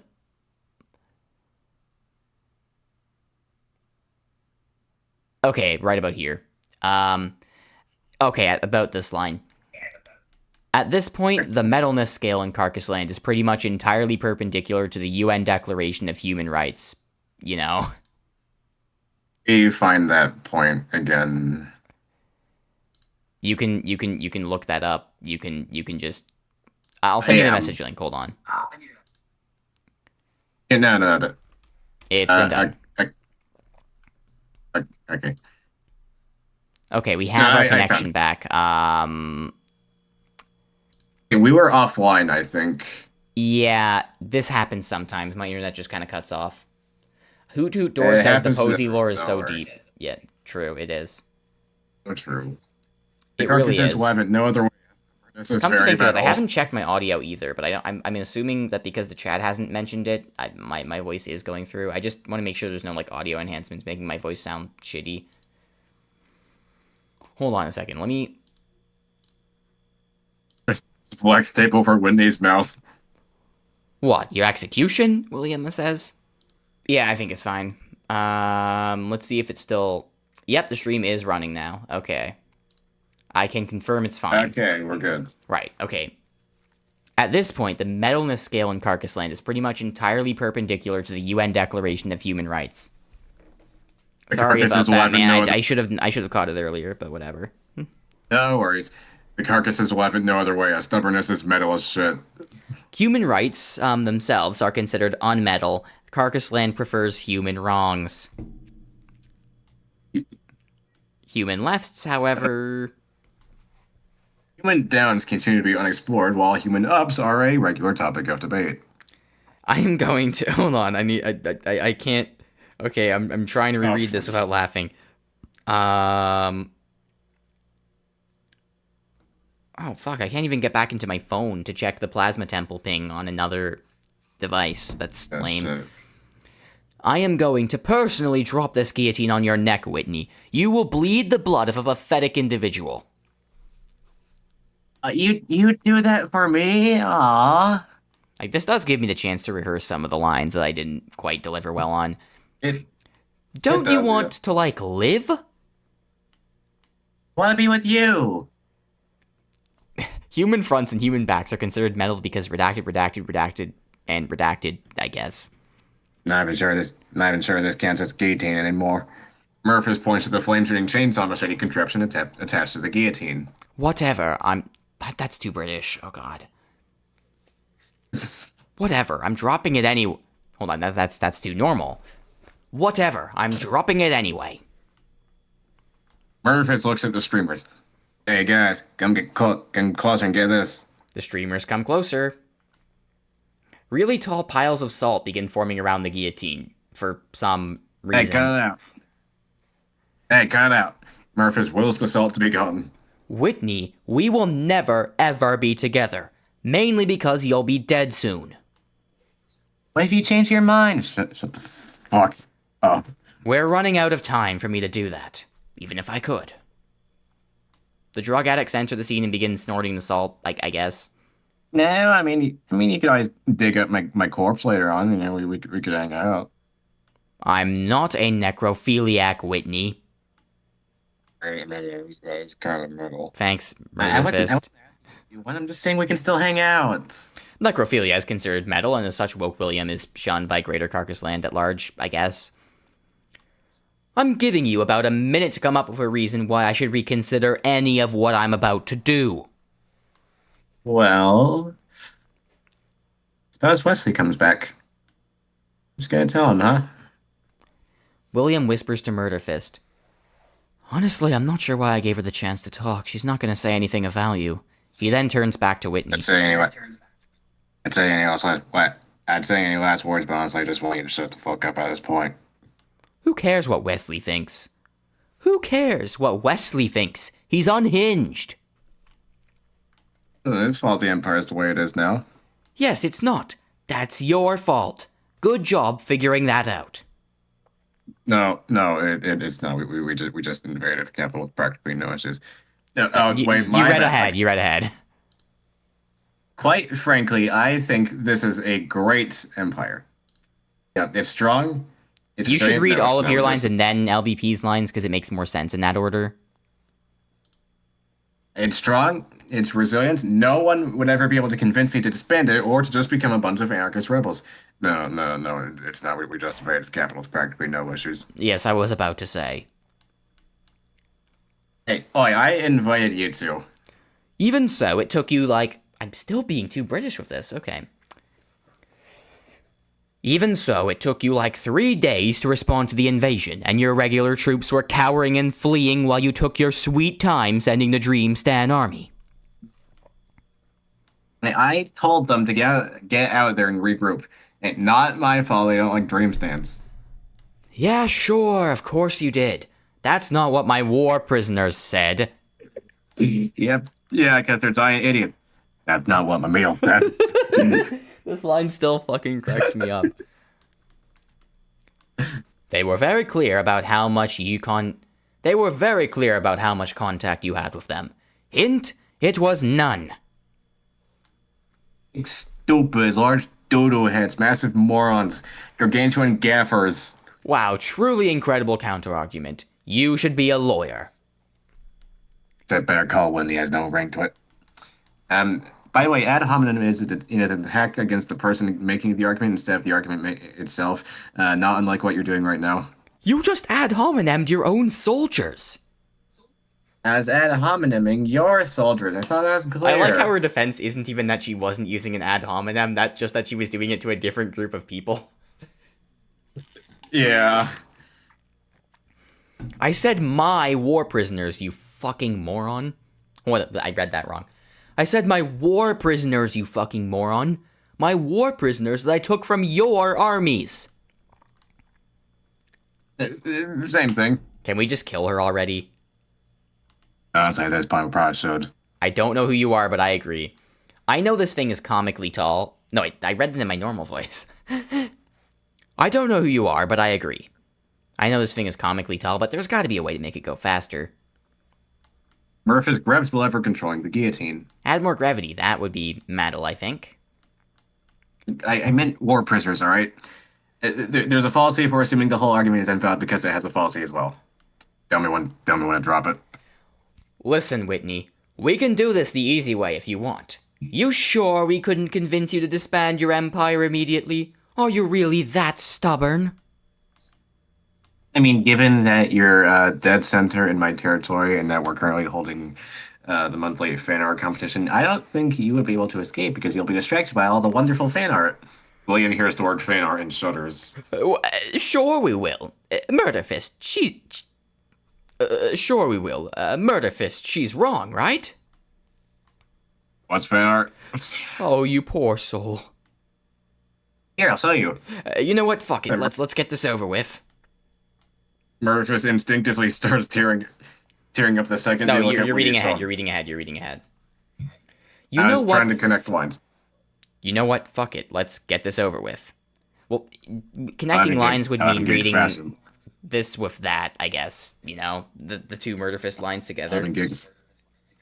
Having gigafascism land. Do you really think I keep up with self trends? You know what? Fuck it. Let's just get this over with. Again, the Britishness. You know what? Fuck it. Let's just get this over with. I live in gigafascism land. You really think I keep up with social trends? William finally begins lowering the guillotine. I do believe you should read your line now. Okay, Murderfist instinctively starts tearing up the second they look at Whitney's phone. William continues to lower the guillotine, but just then, a figure swoops in and nearly decapitates William. Okay, this was about where we were before. That wasn't too bad. I'm glad I caught that early. Could have been a lot worse. Yes, it could have. William just barely moves out of the way. What the fuck? Murderfist readies his slaughter saber when he stares upwards in awe. William is shocked to see what appears to be a man with the face of a wild boar with a red cloak and crown. Hey, isn't that the guy who died of cancer? Motherfucker couldn't even mind us right. That guy's laughing at him. I would actually more so call that a draw, the pigman points out. If you think about it, the cancer died with me. and I also raised money for charity in the meantime, so I accomplished more of a victory. More of a kamikaze thing, if you ask me. Bold words for a guy who still has 206 bones. Actually, I have 204. This one might be a bit obscure, but basically, in one of his, like, cancer updates, Technoblade shared this news that, like, they took a bone, like, out of his, like, leg or something to, like, kind of, like, repair, like, his arm after they extracted the tumor. So he technically he only had 205 bones and not 206 after that surgery. Damn. And his skeleton, to this day, probably still has 205 bones. A true mark of a legend. Holy shit. Okay. Okay, what the fuck is going on? William asks. You died! You... Oh yeah, I have 1,092 bones. Come at me, bro, says Gamma, who is still in the scene. You see... Oh, why did I try to read that in William's voice? Hold on. You see, your good friend Danny O'Donnell, he did a little trolling, the big man explains. Technoblade? Oh my god, I'm a big fan. Eh? That was not an accurate heh. Huh? Jesus Christ. Technoblade turns to face Whitney. Wait, you're a fan? Yeah. Man, Dan was cool before it turned to treachery. Can't believe he'd do this. I love how the action he's talking about is reviving a beloved person. Yeah. Can't believe Danny would do this, like, objectively good thing. Wait, seriously? Techno just stares blankly at Whitney. Yeah. Oh, I see. Murphys just stares. Confusion. It's just, I kind of thought you were, like, a brutal fascist dictator and all. You know? Isn't there, like, a bit of a conflict of interest there? Oh, yeah, she's both, apparently. This wasn't even remotely the sort of response I was expecting. And she's also strangely infatuated with Willier.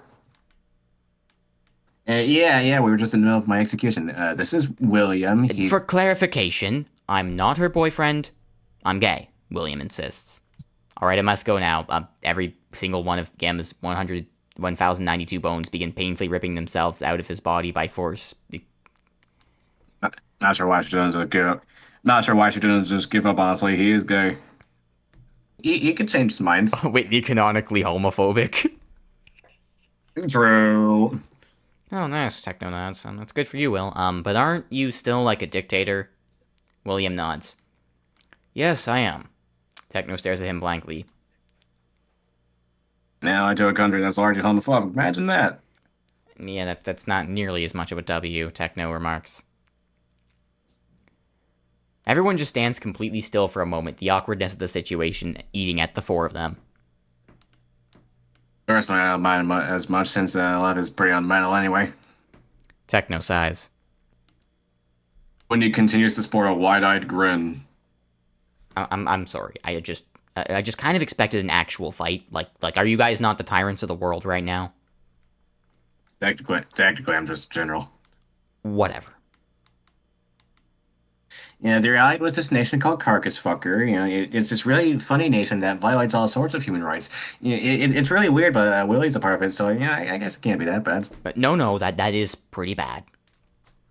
The nation's Carcass the land, you moron. Murphys kicks Whitney in the ribs. Listen, Technoblade says. I'm not exactly a fan of this whole government thing you all have been doing. Especially not the part where the government happens to be a totalitarian dictatorship. Technically, it's not a dictatorship, more of an oligarchy. Okay. Whitney disbands the woke fire. This was so fucking funny when it first happened. Wait, what? Wait, what? You're just gonna do that?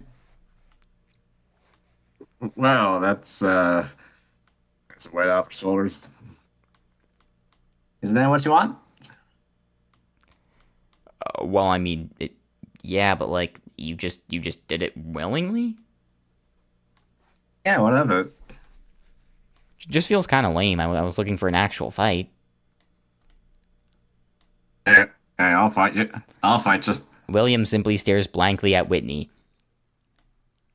Rufus raises his slaughter swords. William just stares blankly at Whitney. Are you Winnie's head remains on the other side of the guillotine. fucking kidding me right now? Why would I be? You're just going to disband the whole Empire because Technoblade asked you to? Yeah. He didn't even ask. He just said that he wasn't personally a fan of the government thing. Like, he didn't even make a request. She just instantly heard that and did it. Yeah. Don't get me wrong, I'm not complaining, but that seems ridiculous. Whitney we're talking about.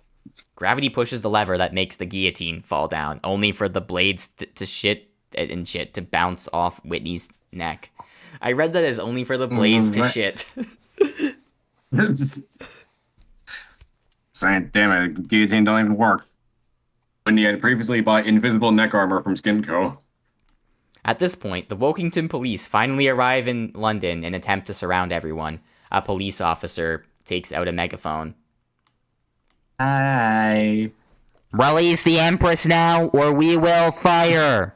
William steps in between the police officer and the guillotine. No, fuck you. No, wait, actually, there is no Empress. The police officer looks confused. What? Do you think I'm fucking stupid or something? Sorry, let me repeat that. What? Do you think I'm fucking stupid or something? I can clearly see her right there. He gestures to the guillotine. William shakes his head. Whitney waves. Look, the Empire is disbanded. She just said so. No, I mean, like, there's no Empress. She literally just disbanded the Wokepire a moment ago. Hey guys, Technoblade's back. Techno just stands there. Yo. The police officer turns to Whitney. You actually just disbanded the Empire? He asks. Whitney gestures to Technoblade. He asked me nicely. So what the fuck are we supposed to do? Just let you get publicly executed? Don't you see the awkward position you put us in? That'd be ideal. I don't know. The police officer just goes, well, I'm going home to commit domestic abuse then. I don't get paid enough for this shit. He leaves along with the rest of the police. Damn it, I was gonna kill him. Technoblade turns to Whitney. So, Whitney, that's your name, right? Whitney, still in the guillotine, says, yep. Murderfist falls flat on his face, asleep from inaction. Dude, it was like 2 fucking seconds. What? I don't know. Alright, so, now that you've disbanded the Wokepire and become an anarchist, care to join the Syndicate? I might as well accept your help against these people who are verifiably still dictators. Yes. Alright, then hold on a second. Techno goes over to the London Square and starts placing soul sand. William notices. He starts prodding Murderfist. Murderfist, you might want to wake up.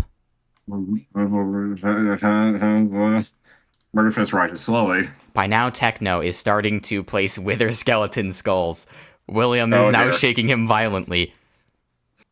Murderfist, wake the fuck up! An explosion suddenly sends everyone flying backward. A wither has risen, constructed by Techno. I'm ignoring the cooldown period because it would have made this really awkward.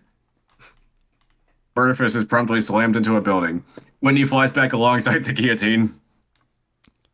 Murderfist shakes off the whiplash caused by impacting concrete at high speeds and sprints towards with her slaughter saber in hands.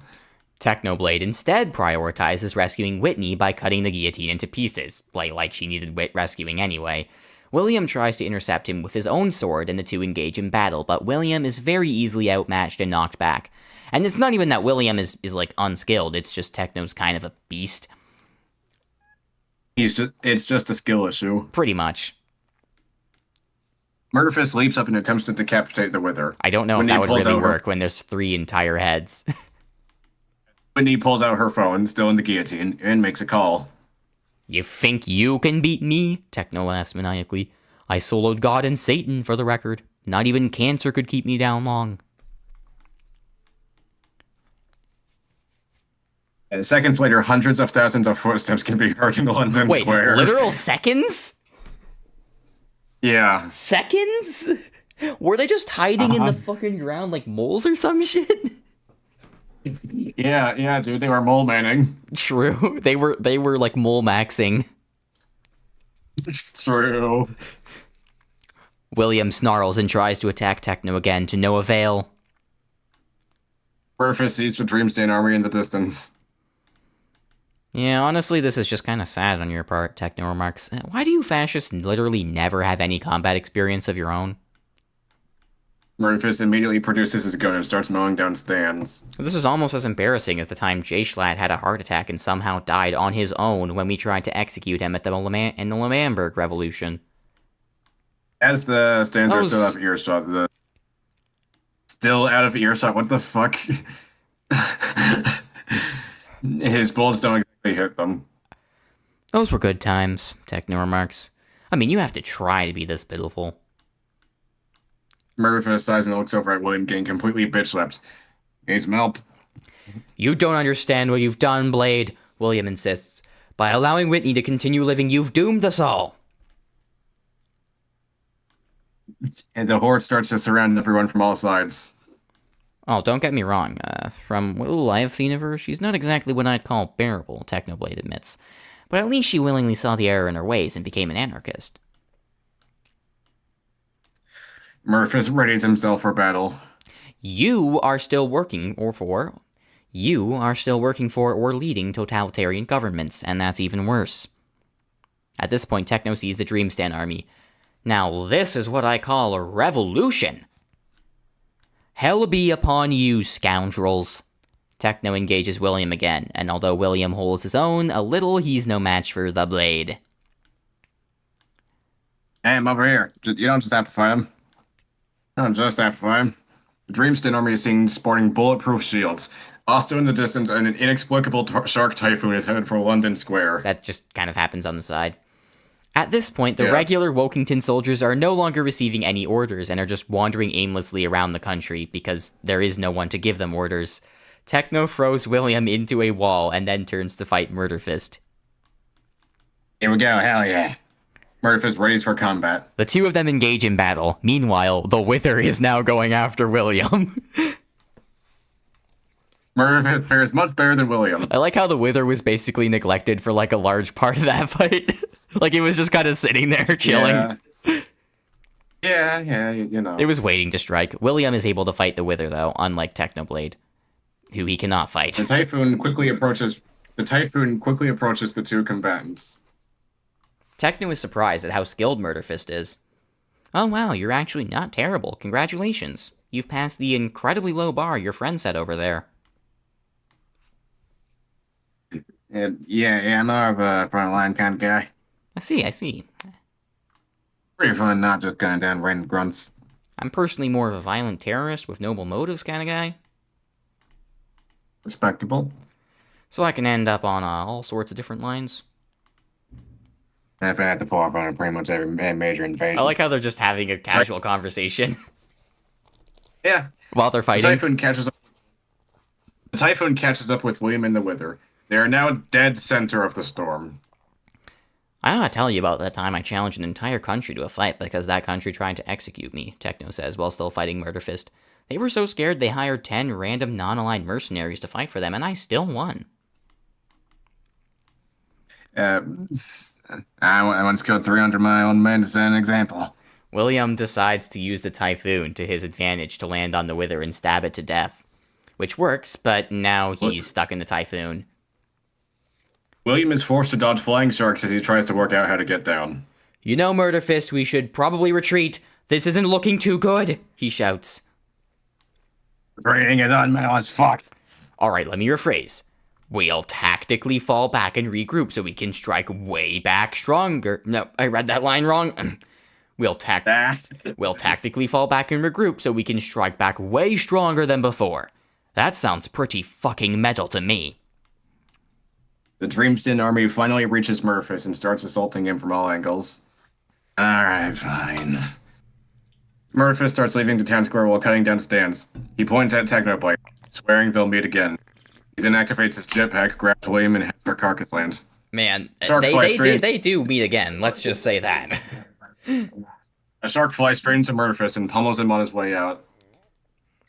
Manages to correct himself and continue on his journey back to Carcasshagen. Technoblade watches as they leave. Well, that was incredibly awkward. Oh yeah, I wanted to show you something. We managed to recover Dream's corpse. I forgot that I couldn't go on my phone. I don't care anymore. I'll just figure that out later. I legitimately could not think of a worse option. We should probably find a good base, by the way. I suggest we just move everyone to Greenland and fortify. Alrighty. The Syndicate moves to Greenland, leaving England completely unoccupied.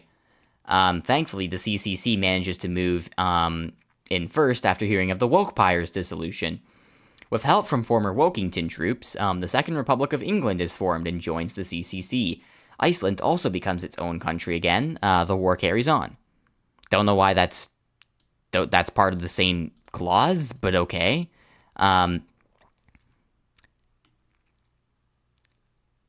Okay, so Wokepire's been dissolved. Because of the dissolution of the Wokepire, and therefore the end of the Wokepire-CCC alliance, former Wokepire officials no longer have legal immunity from the CCC's point of view. England is not too happy about the fact that these officials ruled their land with an iron fist before. As such, Woke Wesley is removed from his care home and brought before the newly formed Great Republic Court to be tried for what he's done.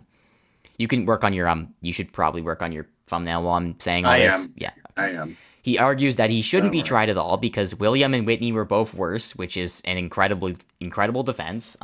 It just stellar. The GRC dismisses this argument, and Wesley is ultimately found guilty of the following: falsely usurping the British throne, even though it doesn't exist anymore, ruling England with totalitarian force, war crimes and other such atrocities, which is, I mean, that's kind of vague, but it is true.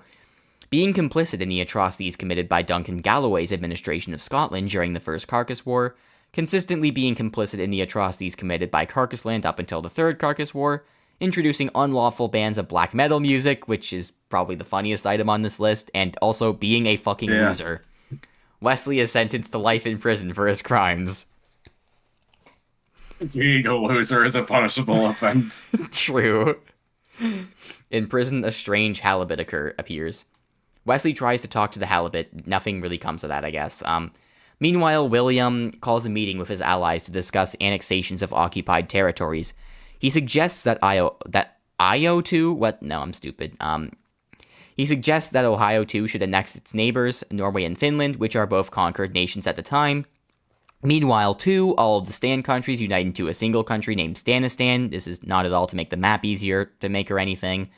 I'm sure I broke, like, I don't think Stanistan is, like, a real concept that actually exists, but it is a funny one. Okay, meanwhile, William makes the same suggestion again and urges... Meanwhile, William makes the earlier suggestion for Ohio 2 again and urges for them to respond. John Ohio then agrees. William says that this is surely an epic gaming moment, and John Ohio proceeds to annex Norway and Finland. The halibut, revealed to be Ganymede escapee John Halibut, flops menacingly at William. Apparently, even the fucking... not William, Wesley. Even the fucking halibut hates Wesley. Jesus Christ.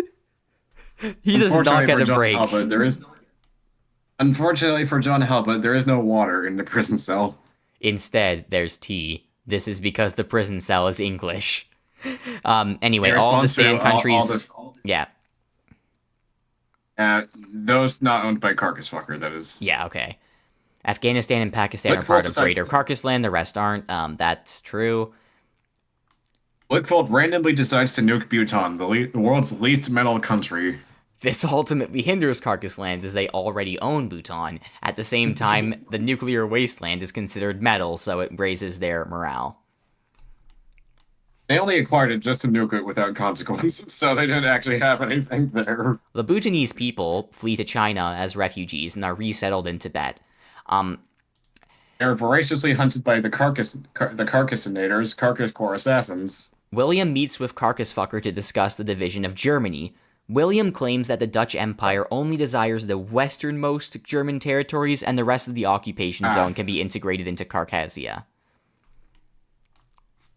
Lickfold agrees to this. He also informs William of the completion of Carcassite, and of the ceremony that will be held for him later. William replies, gaming.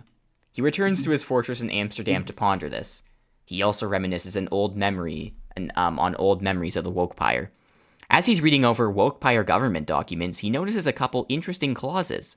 A vote of no confidence from the Senate results in immediate impeachment, and thereafter, the Emperor or Empress is no longer in charge of the Wokepire, and they may not legitimately continue to claim that title.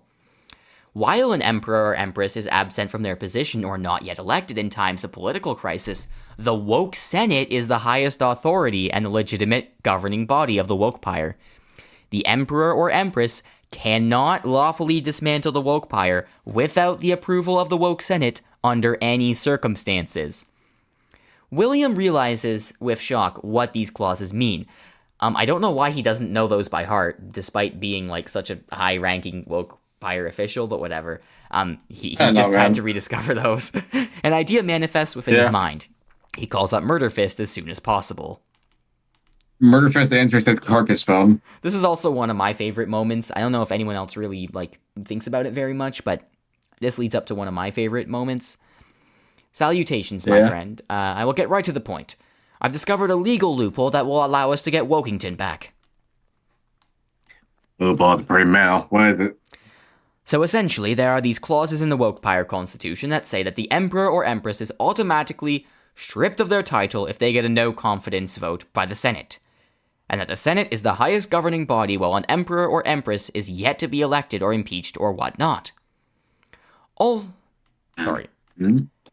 Also, there's a clause that says the Emperor or Empress can't disband the Wokepire legally without Senate approval. Ooh, I see.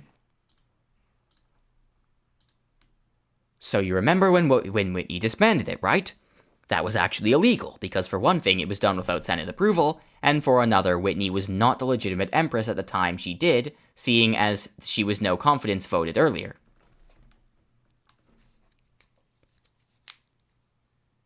So that means that we Yeah. I'm imagining that Murderfist's brain is just like the fucking Internet Explorer lag symbol. It means that the Wokepire never ended. The highest governing body of the Wokepire is still the Senate, who are currently being held in prison by the current English government. means if we kill him, the Wokepire actually ends. No, hear me out. Technically, since Wokington was never actually ceded to anyone by the Senate, that means England is illegally occupying Wokepire territory. Which I mean we can that means we can invade it. I'm sorry. I'm just imagining like Murderfist like Beavis and Buttheads here. True. Well, my plan is more so to rescue the Senate, legally gain control of Wokington again, and be elected as the new Emperor. That way I can re-establish the Wokepire as an ally to Carcass Land. Alright. First, you have to attend your ceremony. Yeah, sure. Oh god, I feel bad for you for this. Okay. I was gonna get my working on the snacks. thumbnail, you know. I'm gonna get You my do snacks that. while you're doing this. So it's an ideal opportunity. William is promptly shown to Goropolis, the capital city of Carcasslands. At the center of the city is a massive castle, easily the height of the tallest skyscrapers and easily 500 acres in area. William is taken into the castle, guarded by two gore-chokers, the improved mutants from the Second Carcass War. He is escorted through the halls, the pitch-black steel walls covered in illegible crimson script, until he reaches a grand room in the center of the place. He was told to stand on a large pulpit in front of a massive gathering in easily hundreds of thousands of carcasses. They cheer, though it just seems like screeching due to their heavy Carcassian accents. Hundreds of slaves are wheeled up to the large pit in front of William. They are organized in rows of two and by two. Their throats were slit, blood spilling into the pit, and then their bodies are cast into it. Somewhere above the Hierophant chanted chants in Bloodspeak. Four of the priests approach William and begin to garb him in spiked heavy plate armor. They join in the chant as hundreds of cloaked figures walk around the perimeter of the pulpit.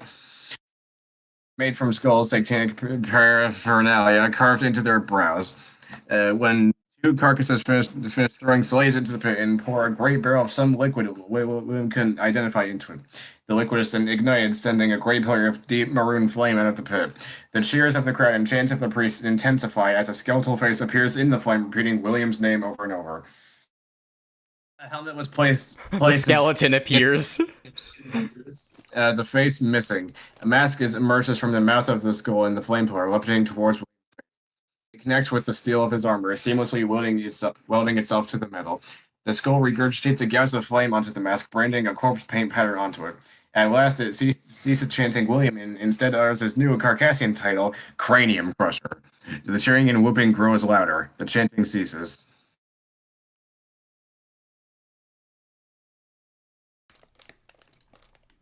Wow, William nods. Now this is metal. Priests who adorn him recite one last incantation, and William feels as the metal sears itself into his nerves, becoming him as his weight vanishes. I don't know why it's all written in past tense, but I think LBP just did that to Me make it sound neither. nice. GameTunes employees try to club LBP for writing the ceremony scene with the wrong tense, but they fail as his head is made of pure metal. That's about right. One GameTune employee states that the past tense is more metal. No one refutes this. William declares to the entire crowd, "You stand before William Cranium Crusher of the Dutch Empire, friend of the Carcasses, guardian of all that is metal, and soon to be the downfall of the Dreamstan army. Long live Carcassland." Crowd erupts in chants of Carcass Land. Various body parts are thrown. States. Most normal activity in Carcassland. True. William then proceeds to return to his fortress where he prepares the Dutch Imperial Army for a massive operation. He also reaches out to a ton of political allies of his still active in England. Soldiers question what the fuck he's wearing. William decides to wear his military uniform over his armor for all formal purposes. The spikes poke through it, but it still serves its purpose. Anyway, as it happens, a good portion of England's military is comprised of old Wokepire troops who at the end grew disillusioned with Whitney and the Dreamstan army. Many of these troops once served under William prior to his separation from the Wokepire, and they all continue to respect him today. William knows he can use that to his advantage. Fourth of 666,666 carcasses is allocated to William's direct command. They are known as stem carcasses in reference to stem cells, as they are not yet specialized and can be used for whatever William needs them to. Okay, Poseidon, What? I have the thumbnail. You have the thumbnail? Oh my god. You're gonna love this, trust me. Check this out. What? What is this? The What Among Us is real. What are you talking about? I don't The understand. Among Us is real. The Among Us is real. What? I don't get it. Am I stupid? You know, like One Piece. Oh, You know One the scene? Piece. I actually haven't seen that screenshot, so I don't know it offhand, so that's probably why, but... No, I get it. It's great. I love it. It just looks amazing, regardless of context. I will take it. Alright, Hell stream, we're yeah. getting a new thumbnail. It's happening. Let's fucking go. It's not gonna be Javier Milei's Among Us face anymore. Damn. End of an era. Okay. And we continue reading. In addition, Alrighty. William assembles an army of 500,000 Dutch soldiers. Many English commanders who were former friends or subordinates of William also pledged their support, which is precisely according to plan. The opposing cultures caused discomfort among the Dutch and English troops. The Carcasses are very amused by it, however. The Dutch at least find common ground with the Carcasses because they're both tall. Native-born Carcasses average around 6'2". Many Dutch soldiers and stem carcasses work together to make fun of the English troops for being short. William creates a plan with his allies in England, wherein he will challenge the Great Republic court to, in a trial, in the meantime, his allies will rescue the woke Senate so they can reestablish the wokepire. The carcasses are there in case things go sour. William asks Murderfist to accompany him to the trial as a bodyguard. Murderfist agrees and meets up with William. He states that it's weird hearing a carcass without an accent. How about a friend without an accent? Dogs do. Once the plan is fully in place, William decides to sue the English government. Saul Goodman, still being waterboarded, levitates down from the skies in a T-post while his theme plays from the air. He's now being airboarded. The Great Republic Court assembles to dispute William's lawsuit. Their head judge, a posh, orderly man by the name of Thomas Lofsford, glares at him. You should know not to waste our time with frivolous nonsense, carcasses. William, knowing Murderfist can't understand English accents that well, translates for him. Murderfist simply replies, "Fuck you." Incredible counter-argument, I think. Yeah. William also has to translate. It's honestly a massive, like... It's honestly a massive shock the trial didn't just end immediately after he said that. Yeah. William also has to translate this, as most people cannot understand anything Murderfist says. William then decides to make his case. I would like to dispute your legal authority and ownership of Wokington. Murderfist starts doodling a design for a new motorized infantry vehicle. Judge Losford is confused. You mean England? It hasn't been Wokington since Whitney disbanded the Wokepire. William laughs and crosses his arms. Wrong. He then hands Saul the Wokepire Constitution so he can read it aloud. Oh boy, now this is something, Saul remarks. You're all gonna be shocked when you hear this. You're not gonna be jogging, as they say. Would you shut the fuck up and read the document already? Judge Losford demands. Murderfist, in the meantime, is still doodling on the table. Saul begins reading out the clauses William identified. A vote of no confidence from the Senate results in automatic impeachment, and thereafter the Emperor or Empress is no longer in charge of the Wokepire. And they may not legitimately continue to claim that title. While an Emperor or Empress is absent from their position or not yet elected in times of political crisis, the Woke Senate is the highest authority and the legitimate governing body of the Wokepire. The Emperor or Empress cannot lawfully dismantle the Wokepire without the approval of the Woke Senate under any circumstances. The realization begins to set in for the Great Republic Court. Wait a minute, Lofsford says, his pupils dilating in horror. Murderfist finishes his doodle, carves out the segments of the table he's doodled on, and puts it in his carcass pack. Since Whitney was impeached by the Woke Senate with a no-confidence vote, William claims, she was no longer legally the head of state afterward. The highest governing body was the Senate itself, which you currently have locked up in prison. And God, fuck, that chip went down the wrong way when I was trying to say that line. Damn it. This is what happens when you try to be British. Stop being British, idiot. True, fair enough. And rightfully so, Lofsford explains. They're all criminals. So are you. You're a hypocrite, William shakes his head, chuckling. Let me finish.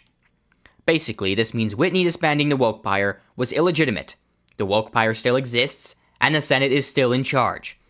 Which also means, legally speaking, the land of Wokington is still owned by the Wokepire as it was never given up.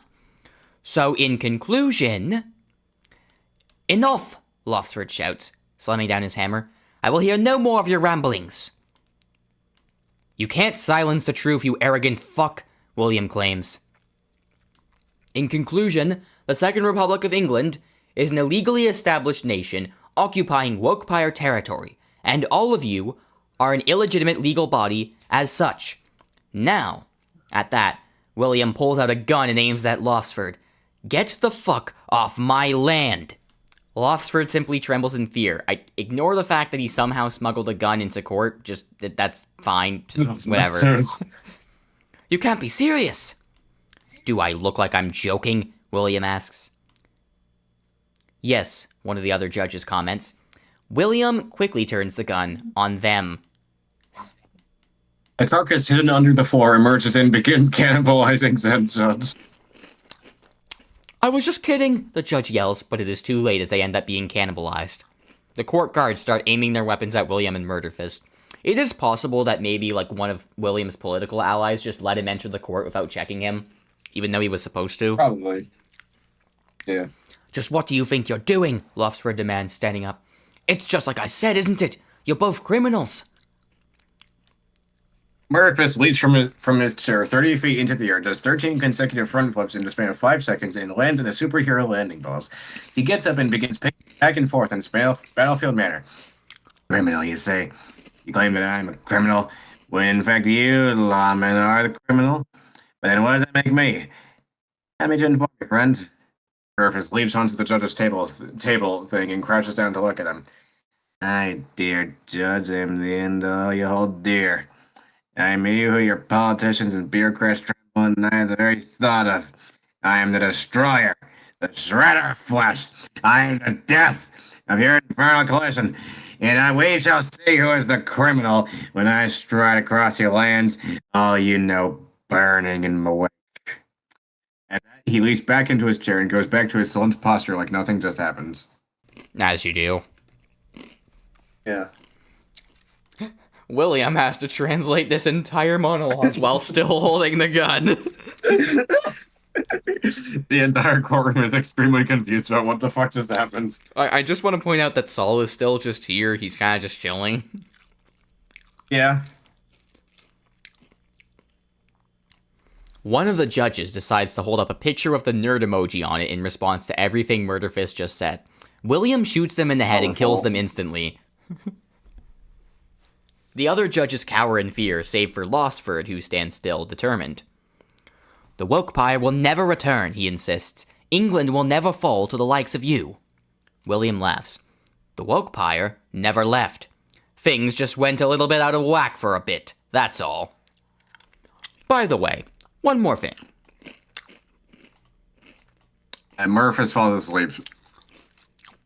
Remember how I brought up that you have the woke Senate imprisoned? Well, I just need to make a quick correction. You had the woke Senate imprisoned. Because my allies in your military, some of whom served under me for years, have sent their troops to break them out. Their loyalties lie with I, not with you. And now as I speak, they're coming to apprehend you. Damn. Murphy starts snoring obnoxiously. So we can do this the easy way or the hard way, Judge Lofsford. You can surrender and your life will be spared. Or you can shrivel up and die, like, say, for instance, John Raisin, the CEO of Raisins. My expert legal advice would be to listen... Sorry, I forgot that was a different character's line. My expert legal advice would be to listen to William over here, so I'll gestures to him, since he has a gun pointed at you and all. Some of the stem carcasses burst in through the roof. Kind of appeal to force, but still. And there's that too. The GRC's guards try to fight them off to no avail.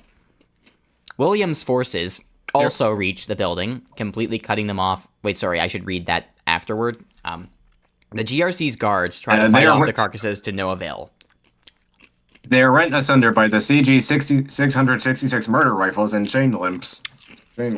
As you are. William's forces also reach the building, completely cutting them off from any troops loyal to the English government. Lofsford throws up his arms, as do the other judges. Well, you got me. I give up. One of the carcasses walks over to apprehend Lofsford. He does not put up any resistance. The courtroom is quickly cleared. Of any enemies, and William orders his forces to continue securing Wokington. The carcass looks at William, expectantly. William says, "Ship him to Rotterdam. He will be imprisoned there. Fun fact, this character never came back up again. Presumably he's still just sitting in prison somewhere." The carcass grumbles a little and begins marching Losford to a carcass copter. Meanwhile, throughout England, a massive uprising has begun. Much of the English military has already defected against the government in support of William. With the woke Senate freed, they quickly re-establish the woke pyre and begin a push to secure all of England, redeclaring it as Wokington. Carcasses drive through under carcass cars and blast carcass fucker music.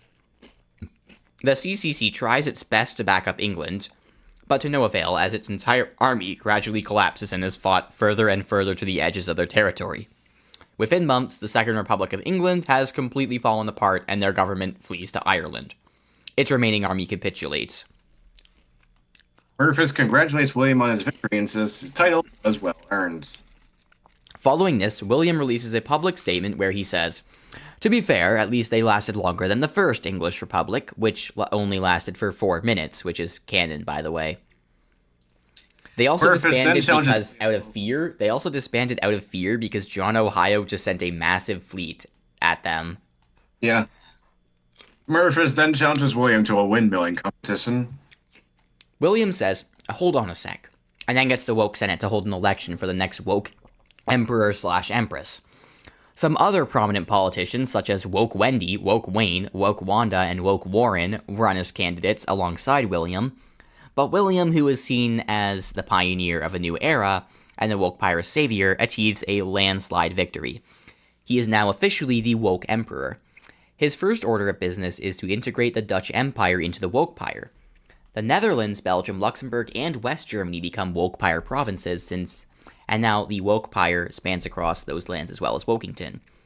He declares that his next targets will be Iceland and the Dream Stands, as they still occupy what is legally his territory. He also adds in another public statement, "I would tell Whitney to suck my dick right now, but she would actually want to, so I won't." Murderfist reminds William to make a public statement declaring his allegiance to Carcass lands. William says he will, but first meets with the woke Senate about this topic. The woke Senate isn't really comfortable with fighting on the Carcass Land's side, but they understand the risks of refusing. As such, they reluctantly agree. Later that day, William declares his administration's firm allegiance to Carcass Land and passes a legal document officially recognizing Carcass Land and Ohio II as independent nations, not as woke pyre subjects. This is the first time the woke pyre has recognized the independence of either. It may actually be the first time any country has. A concert is thrown in Goropol as a celebration of Carcass Land's technical independence. Carcass Fucker makes a song called Hail the Cranium Crusher in commemoration of William. William also introduces an official flag for the woke pyre, which, Yeah. Officials across the woke pyre wonder why there wasn't one already. IDK, we just never got around to it. William replies. In Mexico, a Carcass Fucker fanatic cartel called the Cabrones de Catavernas manages to seize southern Mexico. The Salamancas, who maintain control over northern Mexico, put out a bounty for the first person able to assassinate him. For now, no one is successful. The bounty hunters are too busy wondering who he is. See, for some reason, I thought Cabrones de Cadaveras was like one person when he first mentioned it. I didn't see the and the fanatic cartel. The Cabrones de Cadaveras send a public message declaring their fealty to Carcass Fucker. The Salamancas clarify that they meant the leader of the CDC. The bounty hunters accidentally misinterpret this as the leader of the CDC and assassinate the leader of the Centers of Disease Control. All disease now uncontrolled conglomerates into John Disease, the CEO of Disease. John Disease decides to align with Carcass Fucker and creates the Disease Corps to be added into Carcass Land's military. I don't think this was ever addressed again, by the way. Linkfold is ecstatic as Disease is very metal. Linkfold also states that a public demonstration of the Carcass is to take place on the 6th of June at 6 a.m. William suggests changing the clock system in Carcass Land to add 10 more minutes between 5 and 6 a.m. and subtract 10 minutes between 6 and 7 a.m. so that it can take place on 666 a.m. Linkfold does this. The dreaded loan sharks repossess the concept of time. In doing so, they also repossess space. This is undone, only because the Lone Sea Creatures Union goes on strike until both concepts are unrepossessed. See, labor power and union power is real, folks. Yeah, if you leverage enough union power, you can stop concepts of time and space from being repossessed. This causes God to explode for some reason. His giblets land all over everyone. It's probably no big deal, William remarks. Christianity and all its branches are abolished. Satanism becomes the predominant religion. Roman Catholic time fitness gym church competitive bowling mafia suddenly shows up and immediately assassinates William before leaving without a words. This is retcon, but William retains his memories of the assassination. The writers exhaust their retcon points in doing so. To avoid having to rename their religion, Christian churches instead reorganize themselves around Christian Bale. The priests all morph into Patrick Bateman. This results in American Psycho gaining a new wave of popularity and being played in theaters more than any other movie. This also spawns a wave of self-proclaimed Sigma males forming their own coalition over the one person from the movie they really shouldn't be forming their coalition over. They are forcefully renamed to Smegma males by the general public. Meanwhile, in Greenland, the news of the woke pirate's return under William's reign reaches Whitney and Technoblade. Ah. Oh well. No, wrong, Techno shakes his head. We need to take him down. Same with Carcass Land. We need to plan our next move immediately. Any ideas? So them are lovely fan art. Oh, I was more so talking about combat strategies and whatnot. Yeah, they'll think it's so good they'll have no choice but to surrender. I don't know. We might have to test that before we try it. It just feels like it might not be all that effective, if I'm being honest. No, of course it'll be effective. Look. Wendy shows her fan art to a passerby, immediately causing them to self-destruct out of self-preservation. Wait a minute. Was it? Wait a fucking minute. Hey, I think today might be daylight savings time. I actually have less time than I was supposed to. I jumped from 1 to 3 a.m. Oh, shit. Don't worry, I can probably just choose to stay up later anyway and just wake up at like 1 instead of 12. No one cares. Okay. It just feels like it might not be all that effective, if I'm being honest. No, of course it'll be effective. Look. Wendy shows her fan art to a passerby, immediately causing them to self-destruct out of self-preservation. Whitney, I didn't mean test on a person. Now you've killed an innocent bystander. Really not doing us any favors here. It's completely fine. I do it on Bed Wars all the time. That is true. I once said that to get a good kill-death ratio in Bed Wars, you need to get a good kill-death ratio in real life. I once said that to get a good kill-death ratio in Bed Wars, you need to get a good kill-death ratio in real life.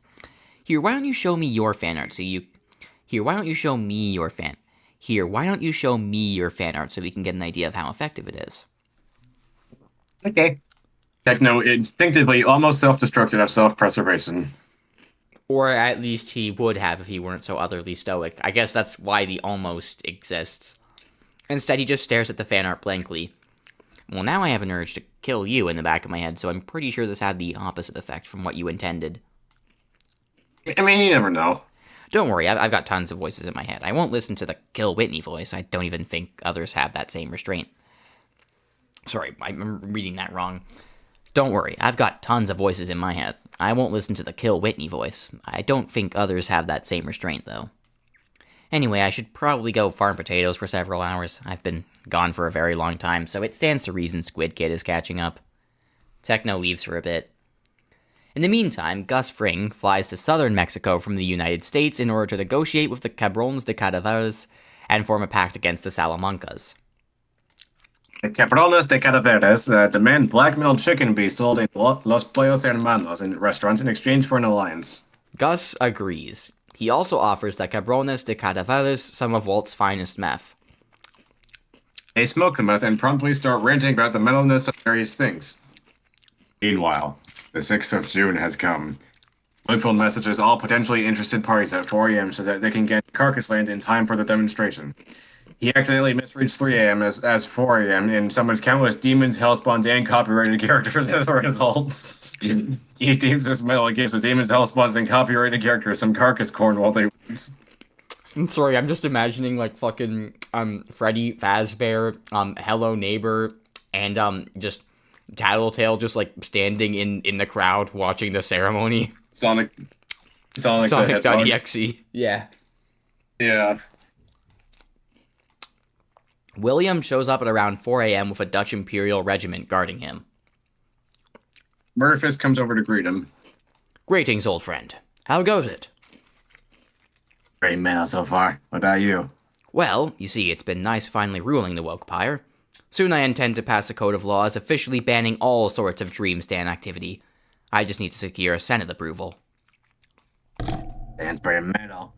Anyway, you wanna come in? We got carcass corn. Sure. In fact, I need to speak with you and he whose name I cannot say. Bring you to the throne room. Burfus sets off for said room. William follows. He also brings with him 2 of his guards and a man who's bound with chains, with his face covered entirely by a mask. They reach the throne room and are left in a gourd sugar, led by a gourd sugar. Inside, Lickfold sits upon a throne. William bows respectfully. My great ally, I bestow upon you this prisoner. William's guards shove the chained man forward and force him to his knees, and they remove his mask. It's Phil Watson, or Phil's Technoblade's old friend. I didn't even remember this was a thing that happened. Whatever. We tracked him down the other day and apprehended him. Apparently his name is Phil. He's a friend of Technoblade. Lickfold steps down from his throne to examine the prisoner. His aura terrifies Phil. This is what I propose.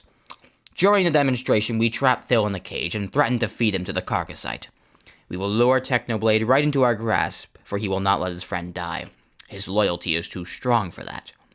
And with him will also come Whitney, for she follows Techno wherever he goes now. Which is unfortunate, because I wish not to see her ever again. But at least we can brutally murder her if she does show up. Right. Very well then. Manifest, of course, you to the tribute storage room. Meanwhile, the list of attendees continues to grow. Walter White flies from the United States to attend the demonstration, as his wife Skylar runs the country in his absence. Burfus leads William to the tribute room, full of terrified slaves. Walter's entire security team consists of Mike Ehrmantraut and no one else, which is probably enough, to be fair, if you've seen Breaking Bad. Meanwhile, it is 6:60 and preparations are underway. Walter, I don't like the vibes of this place, Mike says. We need to be careful, Walter. What's to worry about? Walter asks. Carcass Land is a firm ally. Imagine it like a chemical bond between 2 nations. They serve us and we serve them. They need us, Mike. Without us, the CCC would win the war in North America. It's a matter of measuring usefulness, that's all. Mike reluctantly nods. As the attendees take their seats, the chosen host for the Carcassite walks into the display room. The announcer speaks over the intercom, with subtitles translating his speech for those unfamiliar with Carcass accents. At the last moment, Satan himself marches into the demonstration with a legion of the armies of hell behind him. He awaits the event expectantly. I like how he's still Satanist at this point. Like Lickfold and all of them, actually. Oh, yeah. The announcer gives a short speech. Ladies and gentlemen, you are all gathered here today to witness the first interment of a Carcassite into a living subject. The Carcassite, for those somehow unfamiliar, is the pinnacle of the Carcassian bioengineering technology, combined with the pinnacle of Carcassian dark magic to create the ultimate upgrade to the baseline Carcass. Before the demonstration, however, I'd like to take a Carcass minute to thank our Carcass sponsor, Carcass VPN. Enjoy the show and the rest of your Carcass evening. The Carcassite is lowered into the display area. Walt looks on in awe. It's a marvel of chemistry. Oh, God. Crawls into the mouth of the subject. Have fun with this. Fucking Christ. Okay, how long is... Oh, dear. It crawls into the mouth of the subject, who promptly begins to convulse violently once the parasite latches on. He bellows in agony as his bones and muscles elongate, growing him to 1.5 times his original size. His hair turns so incredibly dark, no light reflects off of it whatsoever. His flesh melts off his face, revealing his skull as his eye sockets ignite into a miniature conflagration of white flame. A similar flame appears in his mouth.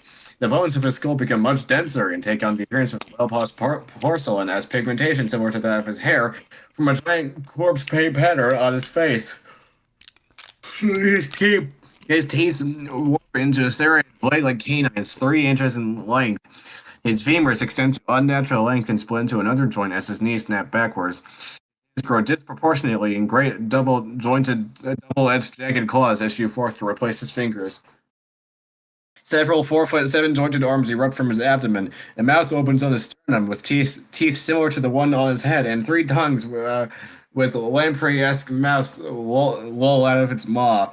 A thick black shell with foot-long spikes adorning its surface grow out of his shoulders, upper and forearms, and shins, forming a natural armor. A long tail with a larger median row of spikes and 2 smaller rows on either side of it grows forth from his coccyx, adding a double-axe head. Similar spikes to the tail grow along the length of his spine.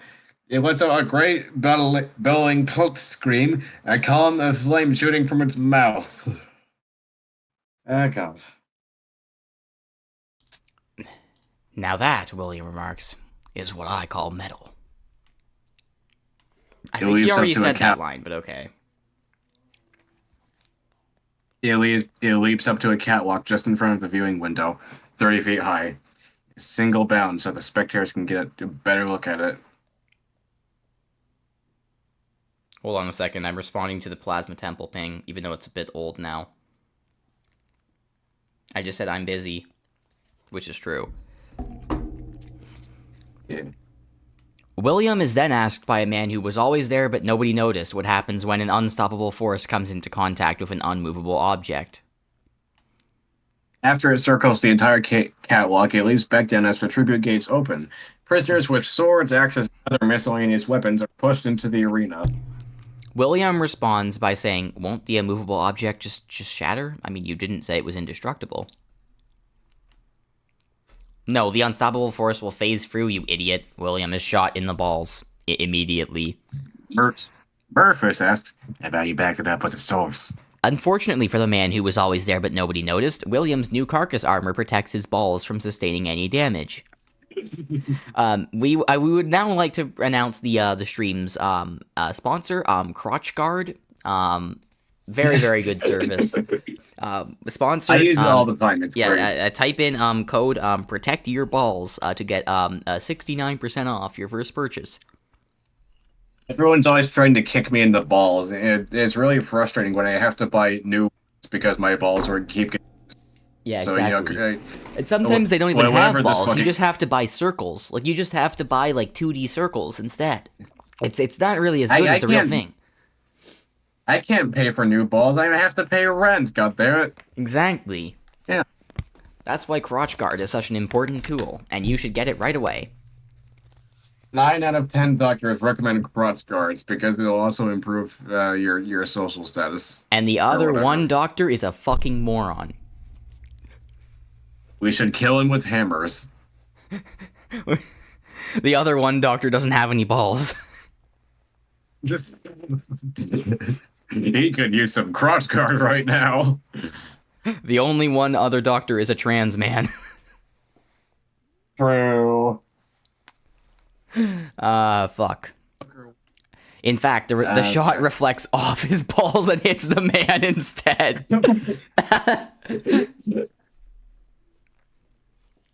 And Plaguefucker walks over and shushes everyone as the Carcassite is about to kill the prisoners. The man is given anesthetic, so he'll cease for a bit. Hey, how about we bring out Phil now, in the cage? We need to give the blade some time to show up. Phil is the last prisoner to walk out holding a generic kitchen knife, because fuck you. The man is already dead. He died of ball shoot. Another reason why you need crotch guard. Important. Damn. No, I meant like in the cage. We need to make sure he doesn't die right off the bat, or else we lose our leverage. A cage falls down over Phil, trapping him. Okay, good. Meanwhile, Technoblade is in the middle of farming potatoes. It's been years. How is Squid not caught up yet? Come on, you gotta be kidding me. Just then, he sees a live broadcast on the news. He sees everything that's going on at the demonstration. What? Phil? Not again? Alright, that's it. Immediately, Techno returns to the Dreamstand army base and explains everything to Whitney. Whitney, listen to me. They've got Phil. I can't believe I'm saying this, but your help might actually be really useful right now. Really? Listen, I've got a plan. Techno whispers the plan to Whitney. Got it?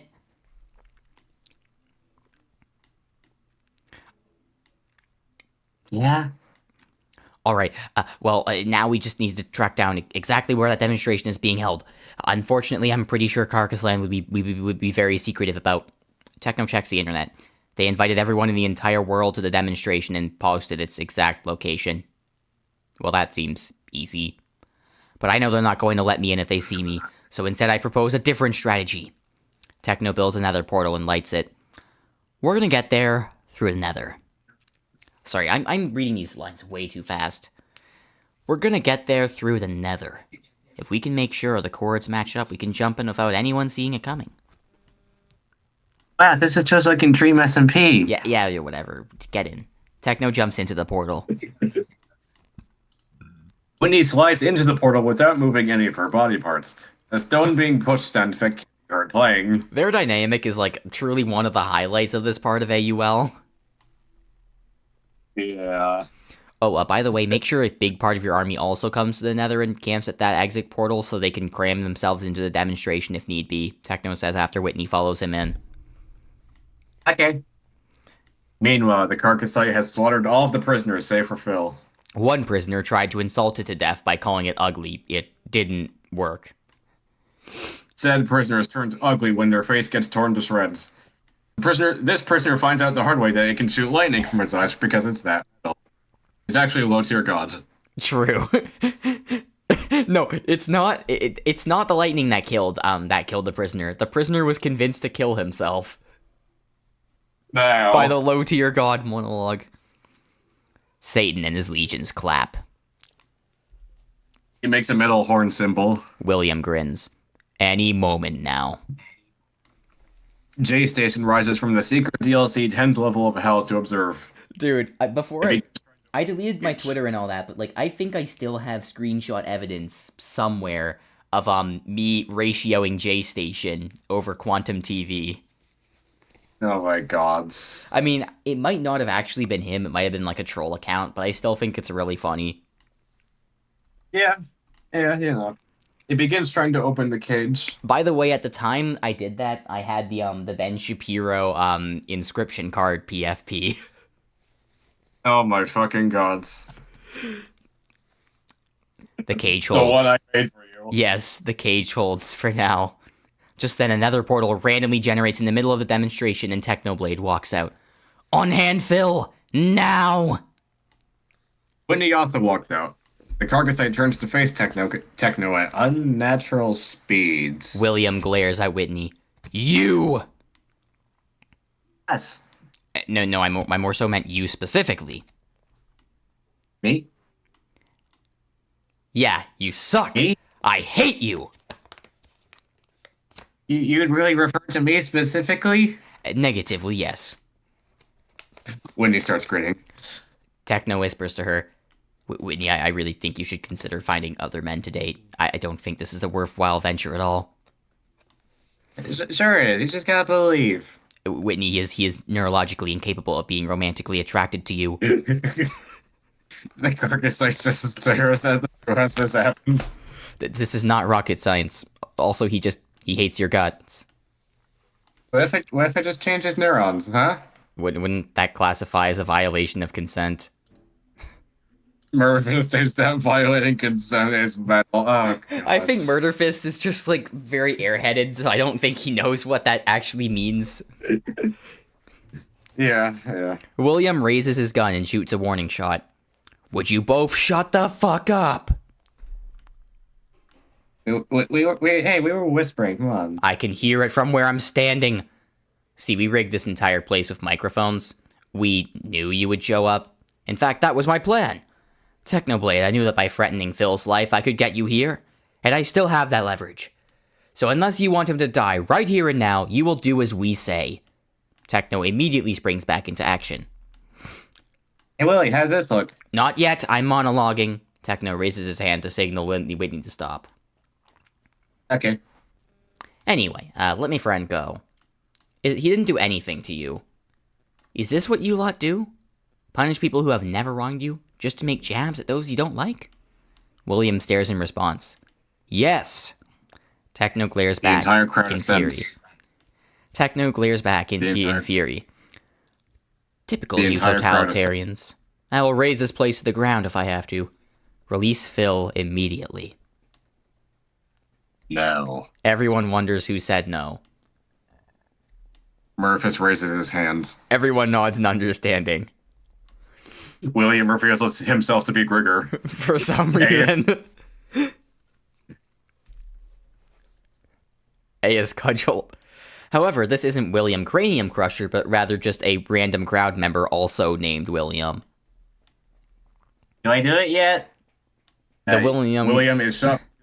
William Cranium Crusher's name. The bullet is then surgically removed on the grounds that he was actually Grigor all along and therefore wasn't stealing his name. He's then shot for being a Greg. Meanwhile, Techno turns to Whitney and says, not quite yet. He then turns back to the crowd. I ask this crowd one question.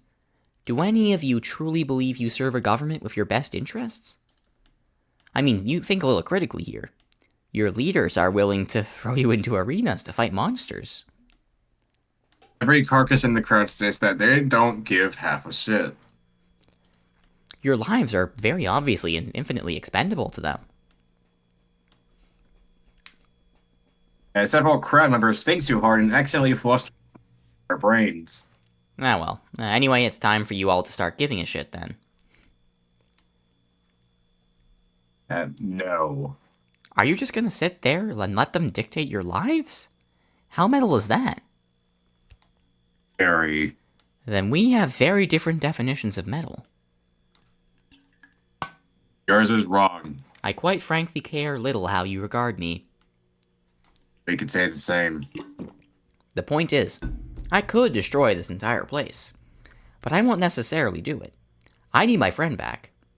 If you won't hand him over, I will do what I must. Well, then you have to fight the 8-foot-tall mutant standing next to you. I've battled Dream before. I know how to fight mutants. The Carcassite suddenly lunges towards Techno at such speed it appears as a blur and slashes them with his claws. Techno hurls a slowness potion at it. It leaps over the potion. Unfortunately, it was a lingering potion, so it ends up landing in the radius. Suddenly, the Carcassite speed isn't so impressive anymore.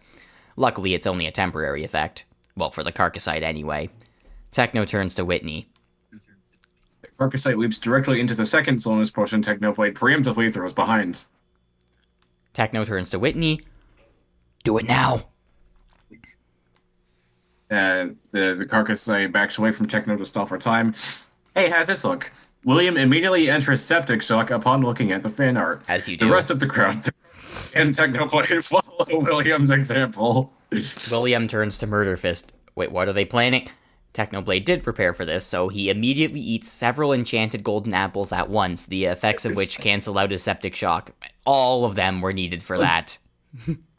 Luckily, the Carcassite has redundant organ systems that kick in after the septic shock hits, but it still weakens. Hundreds of crowd members start exploding as the images of the fan art sear deeper into their minds, which, to be fair, is probably considered metal.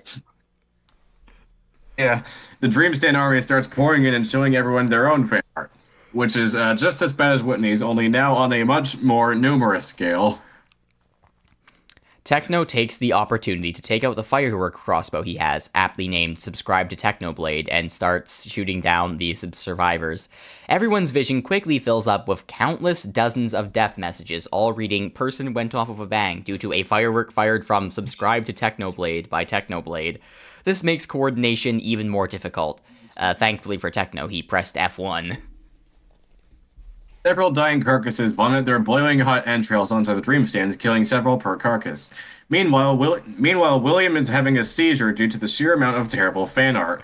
The carcasses also opt to blindly throw themselves into the Dreamhorde and begin cutting down everything in sight. Mike throws Walter to the ground to protect him from the fan art onslaught. Satan's flaming chariot completely freezes over upon the fan art being unleashed. The Lone Dark Recon Squad sends to the event together intel self-destruct out of self-preservation. J-Station takes refuge in the double secret DLC 11th level of hell. Within minutes, the CCC, who has been watching the event live, unanimously vote to classify Whitney's fan art as a weapon of mass destruction. Technoblade's scalpels are only able to prevent certain death at the hands of the fan art, and not certain septic shock. Hold on a minute. He decides to stop fighting for a moment and installs a client that hides fan art. All right, back. He immediately returns to spamming fireworks at the carcasses. He goes out of septic shock. William, at this point, has been rushed into a mobile ER vehicle his soldiers brought with him. Wickfold himself steps out of a gate. The Dutch Imperial Guard start firing at the dream stands, but they miss many of their shots, seeing as they're forced to keep their eyes closed to avoid seeing the fan art. Wickfold's neck snaps itself out of self-preservation the second he walks into the scene. Since neck snapping is metal, this ends up making him stronger. He strolls into the arena and an aura of unease fills into the whole room. Everything goes quiet for a moment. Several people realize they're mostly like dream sexual. They promptly announce this all at once. Technoblade is forced to turn on a death resource pack. Everyone who announces this is gunned down on the spot. Techno eventually finds a resource pack that automatically mutes any sentence related to Dream, but keeps everything else. As silence continues to hang in the air, Techno faces down Lickfold. So you're the one at the center of this vile disease that is your empire. How quaint that we finally meet. Yes. Lickfold hefts his war cleaver into both hands. Technoblade brandishes the Orphan Obliterator, which is the real name of his sword. Wait, quick question, by the way. Yeah. The Dreamstand army starts talking about how they might be George sexual. Technoblade gets an ulcer. Oh, for fuck's sake. Alright, don't kill each other while I'm gone. Everyone, Lickfold included, just stands around as Technoblade gets another resource pack. Lickfold glares at the stand army, causing them to staple their own mouths shut with their legs in fear. Techno takes a moment to install a new resource pack that auto-mutes any sentence related to any MCYT. I guess except for Phil, because that's kind of important, and also himself. He then returns to focus. Sorry about that. That was very awkward. Anyway, I just have one question for you. Do you have parents, Lickfold? Hold on, I should read the whole thing. Do you have parents, Lickfold Textman Spidburn Smaculator? Oh fuck, I'm gonna die. Oh shit, he's dead. Damn, I can insult him now. Poseidon can eat my shorts. Hey, fuck you, I had a totem. Anyway, shockingly, Techno doesn't instantly die from saying his name. Everyone wonders how this is possible. Then he laughs. You see, I'm the blood god. Blood incantations don't work on me. Now answer the question. Do you have parents? Lickfold just stares at him menacingly. It's a yes or no question. I need a straightforward answer. I assure you this is very important. No. So is that a no to giving me an answer, or a no to having parents? I have no parents. I am born of the core slapper. I think that's like the first time that was ever mentioned, actually. Hold on. Damn. Hold on. Was the Gore Slurper even mentioned before that point? I don't know, man. By the way, how's my Lickfold voice? It's really good. I like it. Yeah, I can confirm this is the exact... This is the same... This is the first time it was mentioned in AUL. Like, Lickfold brought it up... Sorry, I mean, LBP brought it up outside the roleplay a couple times, but that's it. Oh, I see how it is. He brandishes the Orphan Obliterator again. Then you shall die by this blade. Lickfold shift the carcass. I forgot how hard that went. Jeez. Damn. It's hopeless, Lickfold. Even without me here. Keep in mind, Techno is saying his full name. I just can't because I'm gonna die myself, because it's a blood incantation, and he can say it because he's the blood god, but I'm not the blood god, so I can't say that. Right. Even without me here, Whitney's army is too powerful and too unhinged. Quite frankly, there's no conceivable way you could ever defeat them. Lickfold chuckles. If you depend on your armies being unhinged, then you are the hopeless one. Lickfold glares at the dream stands, causing their amygdala to go into overdrive and force them to scramble through the portal. Wait, what? The carcasses manage to regroup. Techno turns to face Whitney very slowly, causing the rock sliding sound effect to play. Whitney, your entire army just left because they got fucking scared. Did you, not teach them to be courageous or something? A cold wind blows through the arena despite being sealed by 3 feet of carcass secrete. They'll be back. Well, that's reassuring. Thank you. Right now, it's the two of us against this entire empire. I'm totally confident they'll get back in time. Totally confident. This is great. Wakefold steps towards Techno. Oh, you're approaching me? I was trying to do a JoJo reference and LBP just ignored it. Terrible. Wakefold says nothing and swings at Techno with an even greater speed than the Carcassite. He manages to deflect it with his sword and fights back. The two of them end up locked in combat. Wakefold is a very skilled fighter, and the two are evenly matched. So he's still not overly powerful at this point, because later on in the Albuquerque fight, which I don't want to spoil too much about, Wakefold is way fucking stronger than Technoblade solo. Like, way stronger. But we'll get to that at some point. Very far in the future. Phil watches the fight going on from the sidelines, still trapped in the cage. He gets tired of standing and decides to lean on the bars. I cannot believe we are still in 2022. I know. The carcasses cheer for Wakefolds. As soon as he does this, the entire cage bursts into dust and collapses. As soon as Phil leans on the bars, the entire cage bursts into dust and collapses. It turns out the sheer amount of Dream fan art caused the cage to deteriorate rapidly until it was practically made out of loosely held together powder. A land shark patrol can be seen heading towards the two in the distance. I'm sorry. That is such a good gag, and I completely forgot I made it. That's so fucking good, man. Carcass over to apprehend Phil. Or at least they would if they hadn't blown up or retreated in the great fan art display of only a few minutes ago. Carcass reinforcements do show up, however. By then, though, Phil has taken off into the sky, considering he has wings. Wakefold growls to himself and continues dueling Techno. He swoops past one of the Dutch Imperial soldiers. Okay, Phil swoops past one of the Dutch Imperial soldiers on the ledge and steals his gun, turning it on the others and shooting them down. The land sharks can be seen swimming in the grounds. William, who is just now starting to recover from his seizure, walks out of the mobile ER only to see his entire regiment getting massacred by Phil. Okay, what the fuck? When he sees women starts sprinting over. What do you think of that? William immediately dives back into the mobile ER, and the medical staff slam the door shut. Meanwhile, Techno gapples in order to gain an advantage in this fight, and then he attempts to land a series of attacks on Wakefold.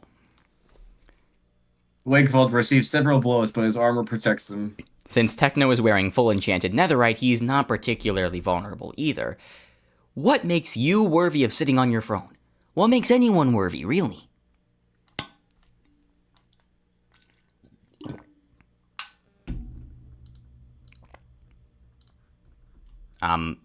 You have a line here, just saying. You know? You know? You know? You know? You know? Is my voice not going through? Do we have a slight issue?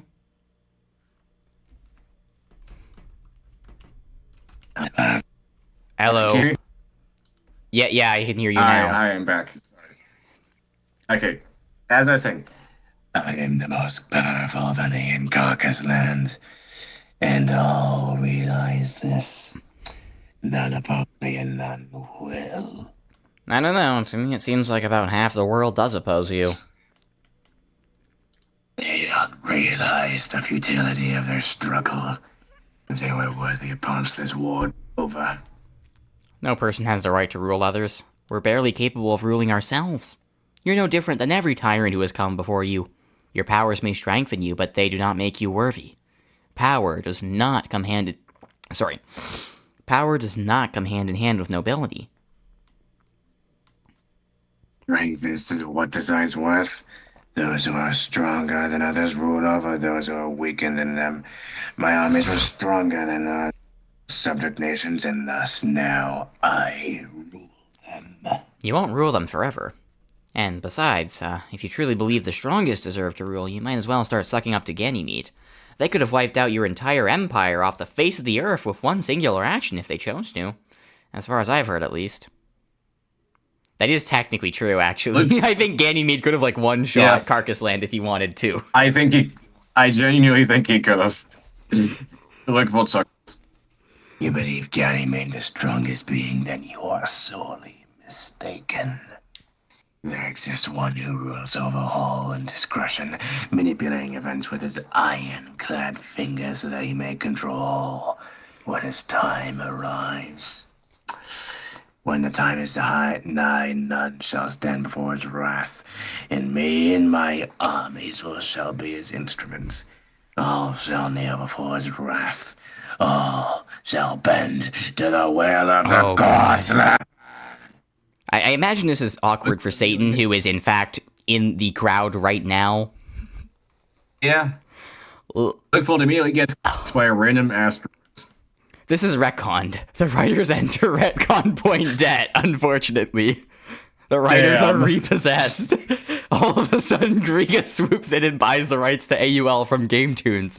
Now that the writers are gone. The story instantly turns into a giant turds. Improvising, Grigas tries to scam the internet by selling the story online, only for the buyer to simply get a turd. Whitney jumps out of the story Mario 64 style and indoctrinates the buyer into the Dreamstand army. This somehow results in the Dreamstand army owning the rights to AUL, even though they're now part of the story themselves. A judge rules this purchase illegal and a breach of the laws of reality, and thus the rights are instead passed through several different groups until they finally fall into the hands of the Bosnian government.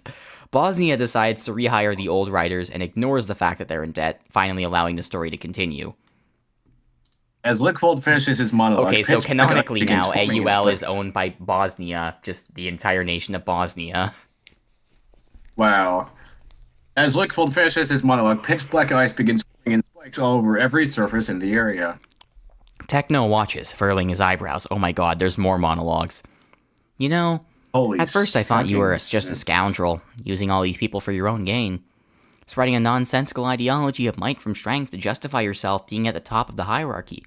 But now, it seems that you are just as deluded as the rest of them. You have played directly into the hands of whatever this supposedly greater being is. How pathetic is that?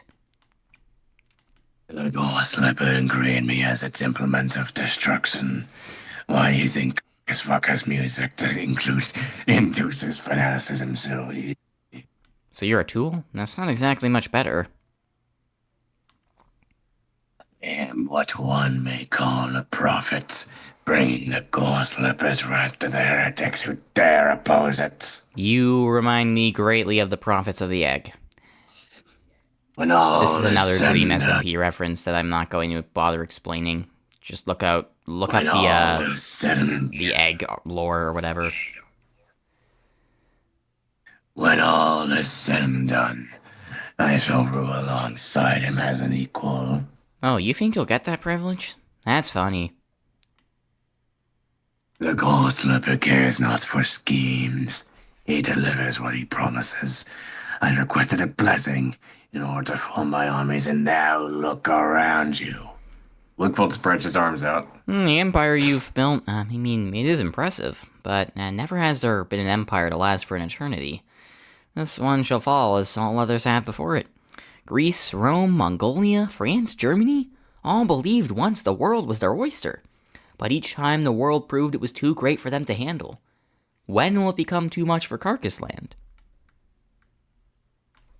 That's because a thing has not been done does not mean cannot. Invention function on this very principle.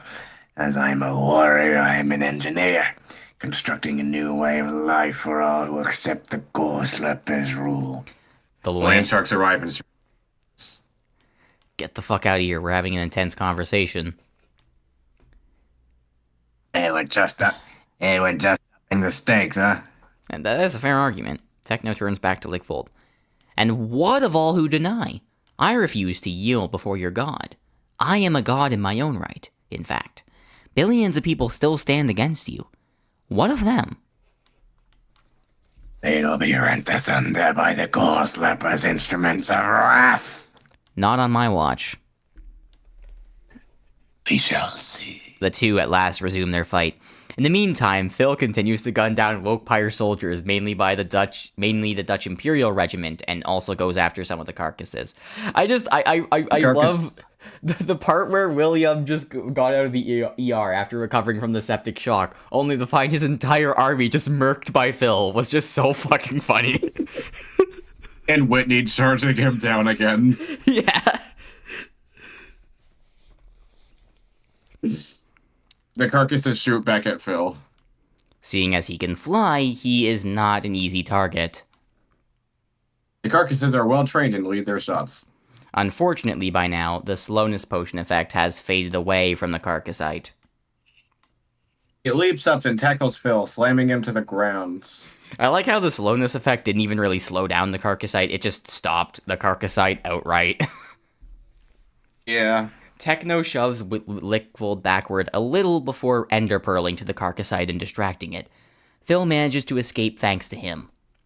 As Techno fights the carcassite, he yells to Whitney, "Wither, now!" Unfortunately, Whitney has fallen asleep because she got bored of the dialogue, which is basically code for A didn't write a response, so I had to just do something else.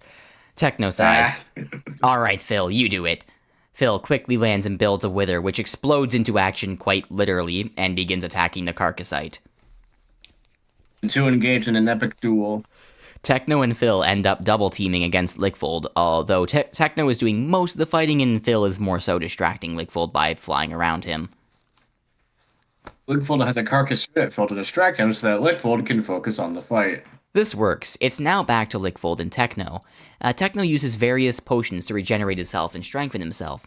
At one point, he splashes himself with an invisibility potion to avoid being spotted. It doesn't last very long, but he jumps around trying to do as much damage as possible while he can't be seen. Fun fact, that would require him taking off his netherite armor, which would be a massive disadvantage. I didn't account for that when I wrote this. Just a smidgen, yeah. Lickfold grabs Techno when he becomes invisible and throws him towards some icicles growing off one of the walls. Techno is able to land near the icicles, mostly unscathed, getting back to his feet.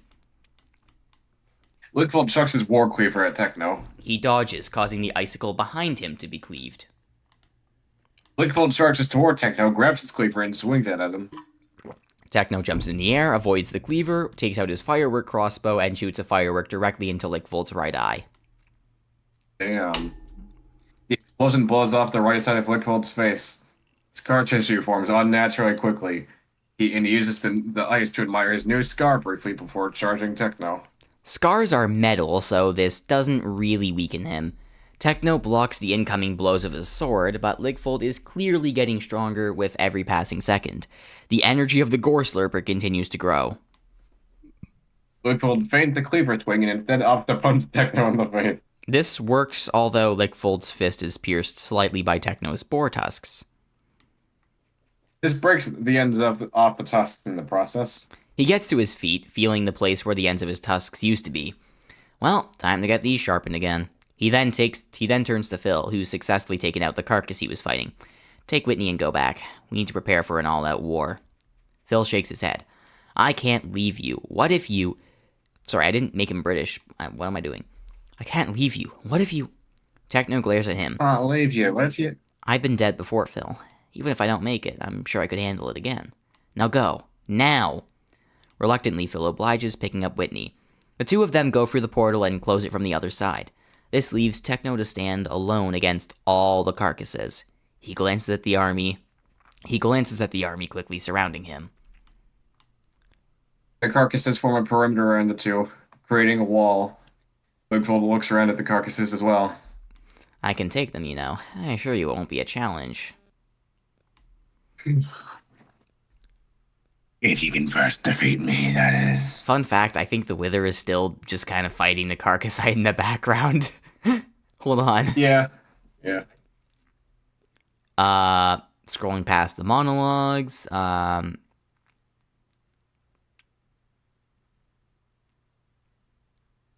Actually, no, never mind. Who cares? That's fine. I'll just ignore that. That's fine. Who cares? Oh wait, that's too far.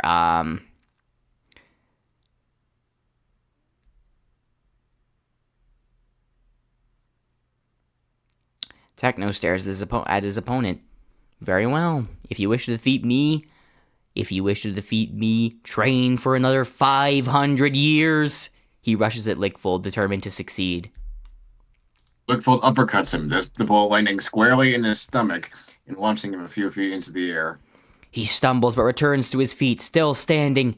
He ducks under Lickfold's next swing, jumps up and kicks him in the face, causing him to stumble back in turn. Okay. Lickfold snarls and headbutts Techno into the ground. The fight carries on like this for some time.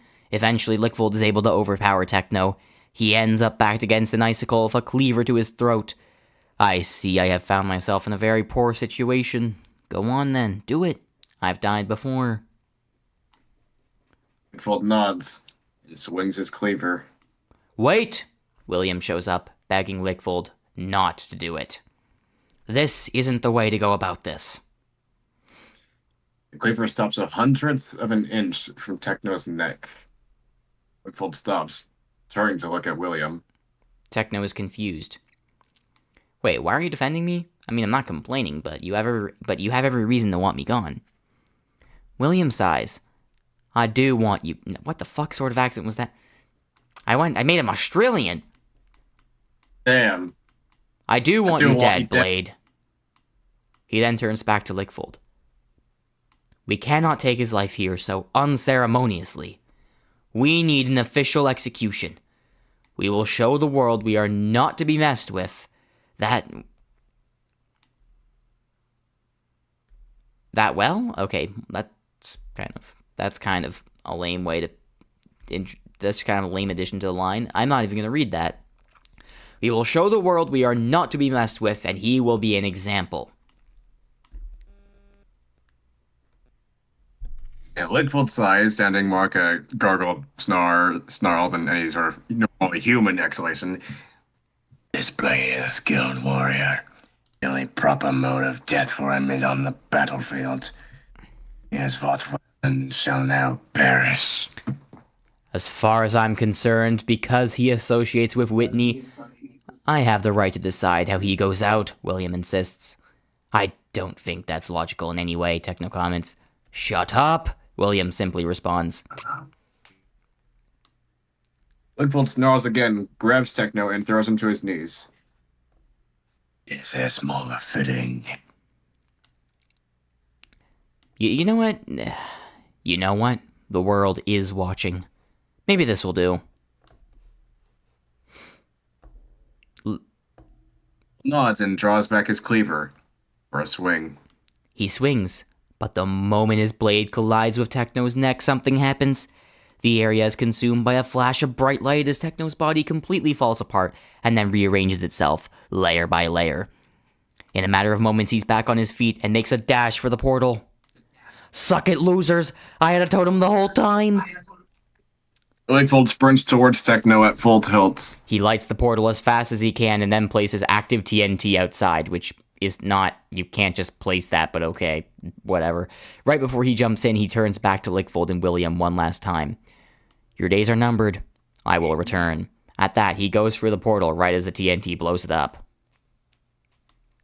Lickfold growls as a wall of ice grows from the floor to shield him. William simply stares. Well then. Lickfold curls his free fist. White orbs of light begin appearing on the ends of all the icicles. I told you we should have locked him up first. We would have been able to search him for... Wait, what's going on? The orbs grow larger and brighter as they begin shooting bolts of lightning through the arena at all the carcasses, who begin sustaining horrible mutations. Many start growing various weapons on their limbs. Some grow horridly distended, and some sprout eldritch appendages.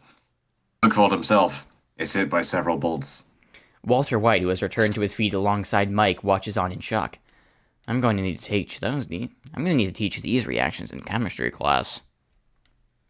Immediately, his bulk drastically increases, bringing him from 7'4" to 9'6". Let's be clear that's Lickfold, not Walter. That's Lickfold. His war cleaver fuses onto his hand, and his dominant arm grows bigger as more and more Zoids form. There are 6 eyes, which are replaced with orbs of light similar to those on the icicles. His teeth become start glowing white like his eyes. His form grows much larger as wicked claws and the length of sabers form around his fingers, and 2 machine guns grow out at the top of his arm. He lets out a screech of pure wrath, shaking the very foundations of the building. William stands perfectly still. Then he bows respectfully once more, for the awakening of the Gore Slurper has begun. Fear hangs over the entire world. The Carcass Corps abolishes all its ranks and becomes the Carcass Hordes.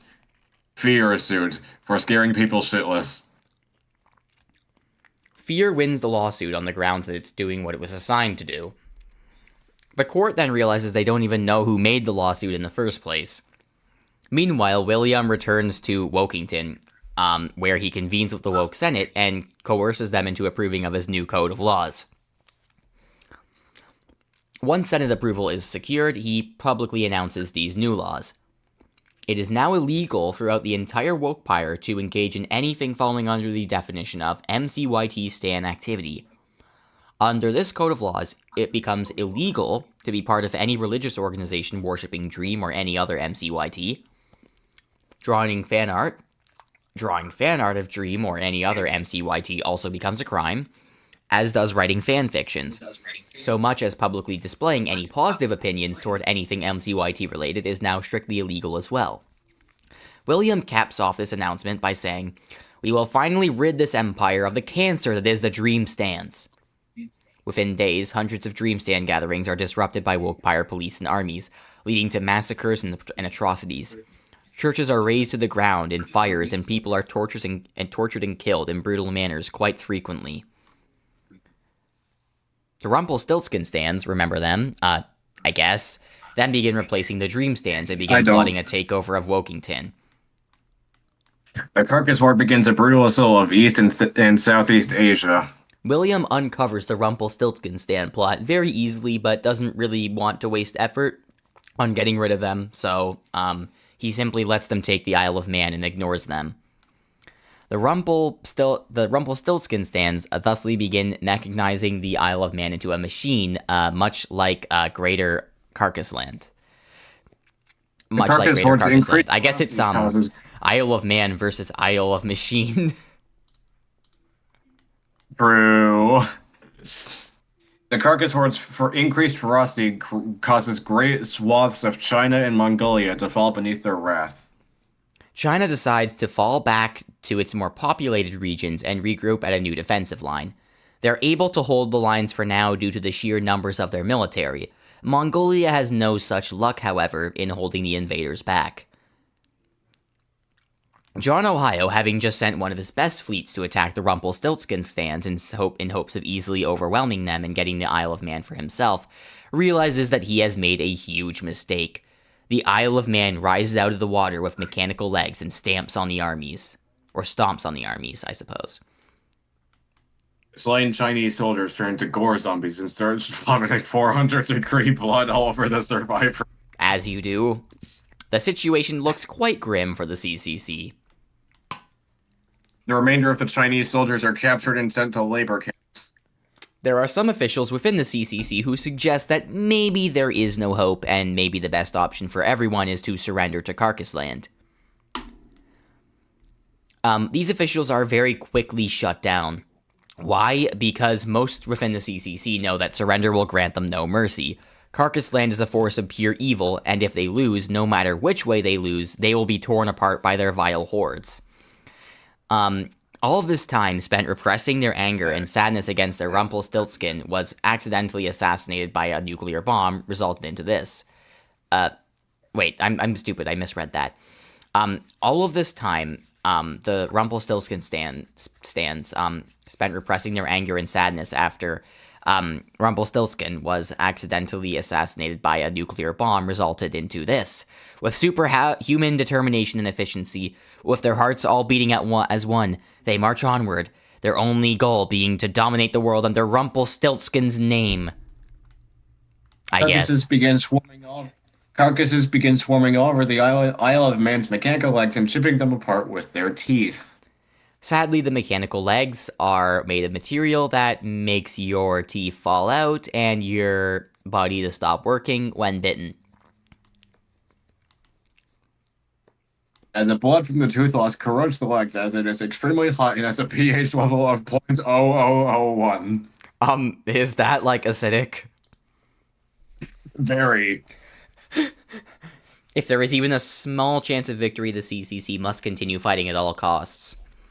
On the bright side, the Free World Convention of Military Science, FWCMS, an organization of researchers, scientists, engineers, and other such people working for the CCC, has finally finished a lot of their lengthy,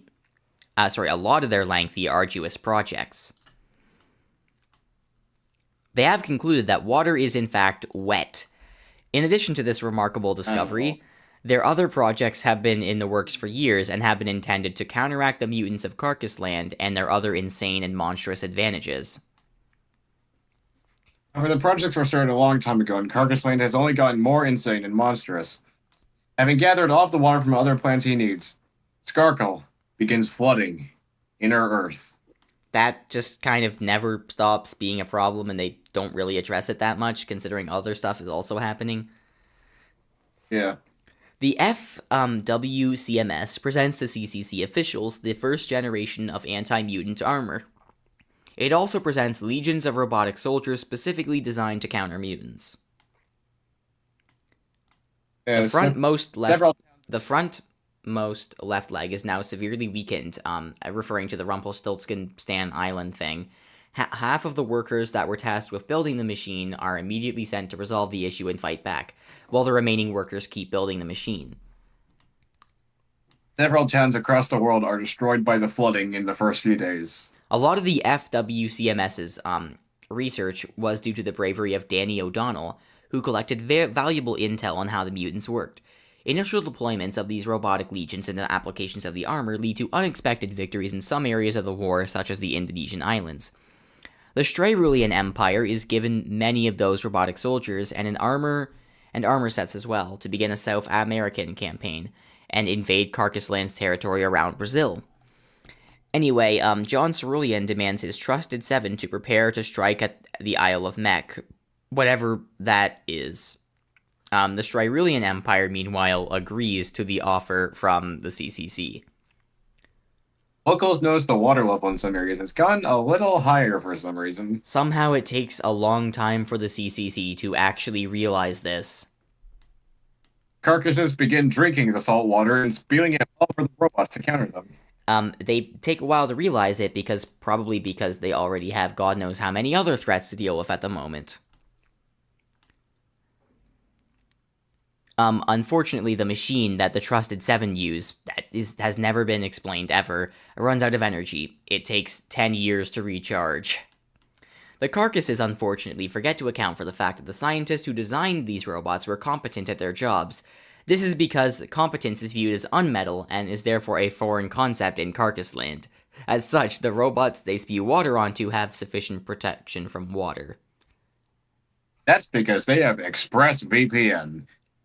The Carcasses begin spewing water at the ground to get the robots stuck. This video is also sponsored by ExpressVPN. This works in some cases, but certain robots are able to fly and thus avoid this issue. The Rumpelstiltskin spies take note of this and send the intel back to home base, I guess. John Ohio clenches his fists in rage, having planned on hacking into all the robots and using them to take over the world. Rumpelstiltskin stands begin working on a better energy source so that doesn't take so long to recharge. Carcasses begin sprouting wings and attacking the mid-air robots. As you do. Mass production of robot soldiers and armor sets begins within every CCC country. Several loan sharks jump out of the water and successfully ambush the carcasses. Some of the loan sharks are converted to gore slurperism, and begin fighting alongside the carcasses.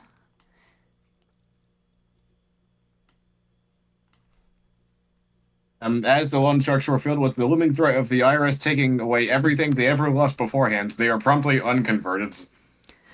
It is at this moment that Lickvold receives a phone call. It is from one of Cerulean's trusted seven. John Cerulean is dead. He was shot in the head.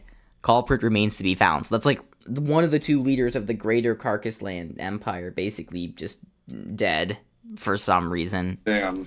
John Ohio makes a deal with Manco and has them send a ton of crates full of electro sappers to the carcasses so as to help them fight the robots. The carcasses begin using these weapons to great effect. Their effectiveness is greatly improved by the water being splashed around by the loan sharks. Or at least it would be if the robots were weak to water at all. They first have to be completely torn apart to be vulnerable.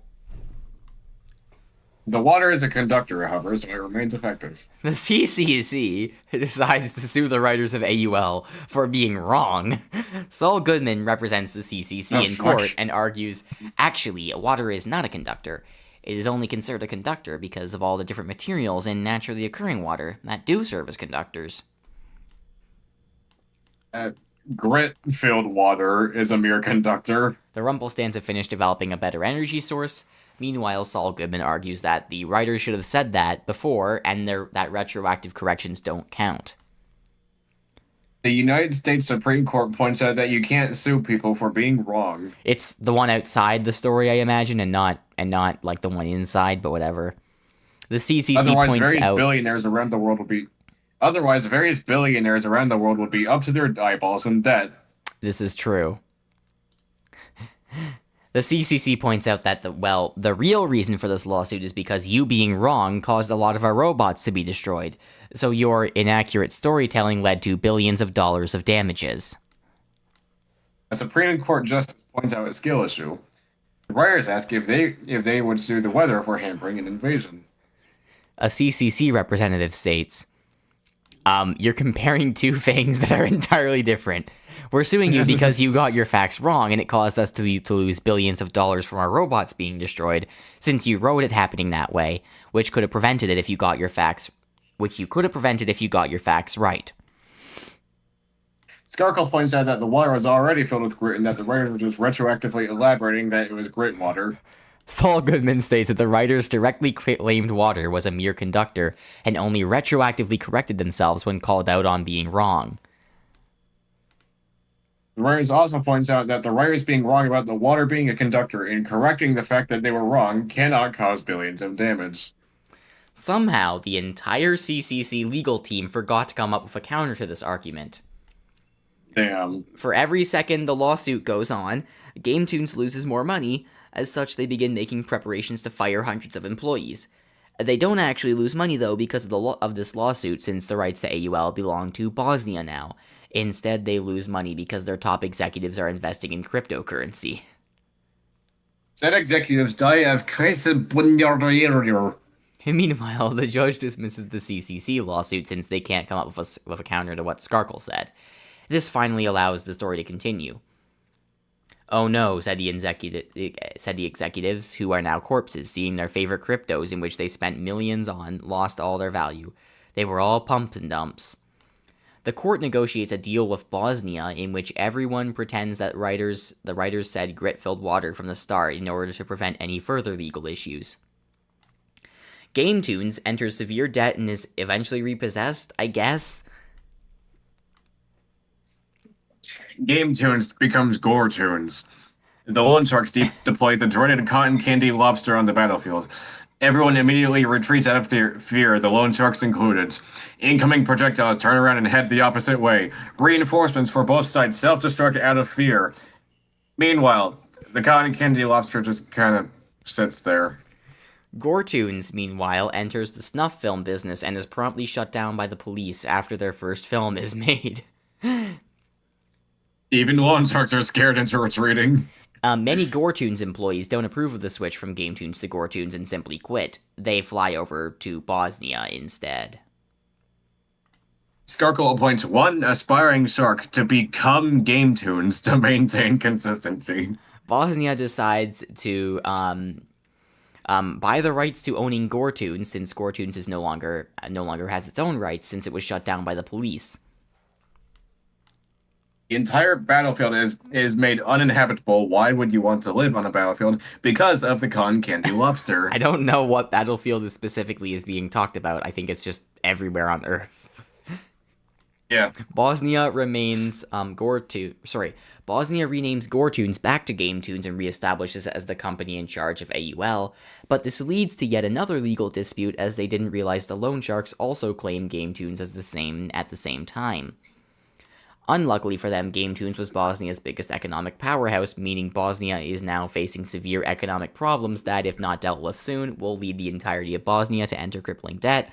I don't know why that matters, considering Game Tunes was not owned by Bosnia when it had the economic crash, but okay. No. The lobster looks for a shrimp to snack on. A gore shrimp appears. The lobster tries to eat a lone shrimp and is promptly repossessed out of spite. Since Bosnia's economy is in serious... Oh, sorry, my bad. Yeah. As the lobster was already into possession of the loan sharks, nothing really happens. Since Bosnia's economy is in serious trouble, they offer all rights to Game Tunes and AUL to the loan sharks in exchange for a hefty sum of money because they don't really want to go over to court over the dispute, and they need the money, which actually is the beginning of Skarkle owning AUL. Skarkle accepts the offer. The loan shrimps get pissed and claim independence. See, they don't claim independence, they claim independency for some reason, whatever that means, before repossessing the lobster. The lobster unrepossesses itself and begins snacking on the gore shrimp. At this point, AUL has probably changed ownership upwards of 10 times. The gore shrimp changes the pigmentation of the lobster from blue to red, causing it to lose its properties. The lobster's DNA realizes forcefully changes its color back. I was going to read that. Oh, my bad. The lobster sees... No, worry. The lobster sees what's going on and forces its DNA to change its color back to blue. Skarkle then realizes that by owning Game Tunes, which in turn owns AUL, they now own their entire universe. I guess. Yep, that's true. The gore shrimp teleports the lobster to a rave, which is promptly evacuated within only a few seconds. One brave loan shark picks the lobster up and hauls it back to the battlefield, once again ruining the battle. A lot of AUL fans are incredibly confused because they don't even know where this battlefield is. All it says in the story is the battlefield. It is never elucidated. Skarkle threatens to show them the lobster. Their organs explode, revealing the battlefield somehow. The battlefield is made exclusively of organs. I'm just imagining a fucking pipe organ littered battlefield.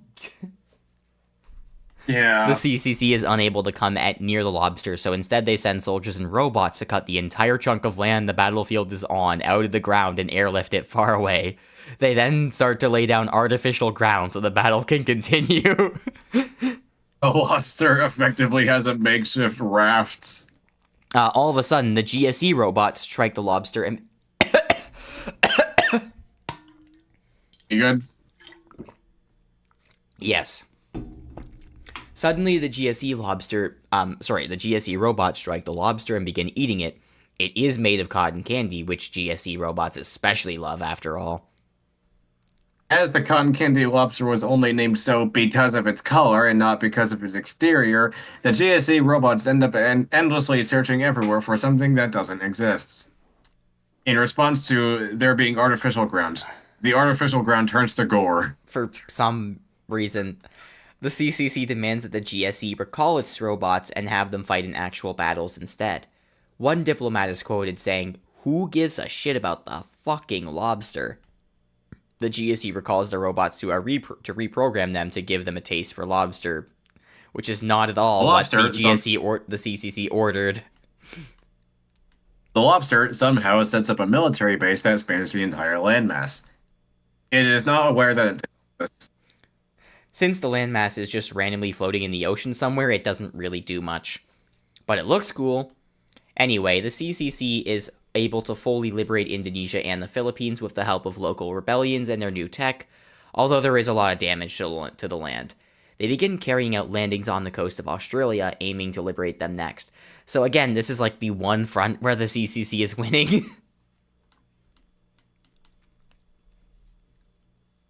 Their armies are also very worn down due to the carcasses fighting to the last man.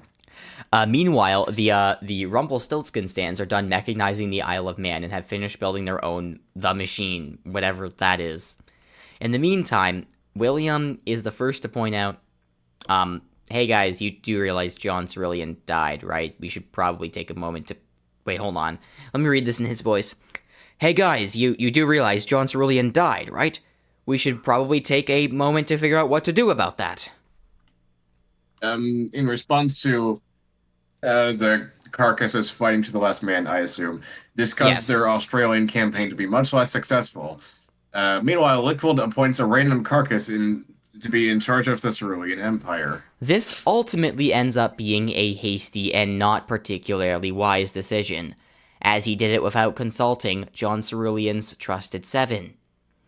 William warns Lickfold that this isn't a good idea because it could risk the Cerulean Empire splitting off from Carcass Land again.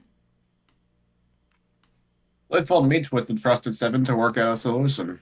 William also attempts to mediate. The Carcass, not knowing how to lead a country or use heavy almost doomsday machinery, which Brazil has for some reason, causes the Cerulean machine to explode, causing Earth's tectonic plates to break apart, causing the Cerulean Empire to split apart and partially sink. The sinking is made worse by the gradually rising water levels. William remarks, I think it might be too late to work out a solution now. This is extremely metal as shit, however, and bolsters Carcass morale beyond its already ridiculous value. Unfortunately, it does at the same time kill many carcasses and lower the numbers in their armies. They come back stronger due to the metalness. As a result of everything that just happened, continental drift is now exponential magnitudes faster than it used to be. Meanwhile, the CCC is forced to drop their Australian campaign for now, since their armies in the east need time to recover. Random unaligned submarines managed to sink the entirety of Chile and only Chile. I don't know how, but they do. The continents begin moving. No, dude. I remember you in the discussion channels at the time just complaining about everyone slowing the fuck down because you were updating the map and just not knowing what the hell to do about Chile. Yeah, I know that was happening. I was going insane from all the map changes that were going on. Keep in mind, Gamma also wrote that the Carcass sank like a big chunk of the Cerulean Empire just before that. Yeah. Carcasses begin fusing together to become stronger. More issues begin to spring up for Carcass Land, however. They don't know what those issues are, but they remain issues nonetheless. Then even more issues spring up that are identifiable. Millions of carcasses who are staunch Satanists begin to feel alienated and abandoned because of the new Gore Slurperus doctrine. This results in carcasses, thousands of them to be exact, deserting and defecting, and some even causing small rebellions.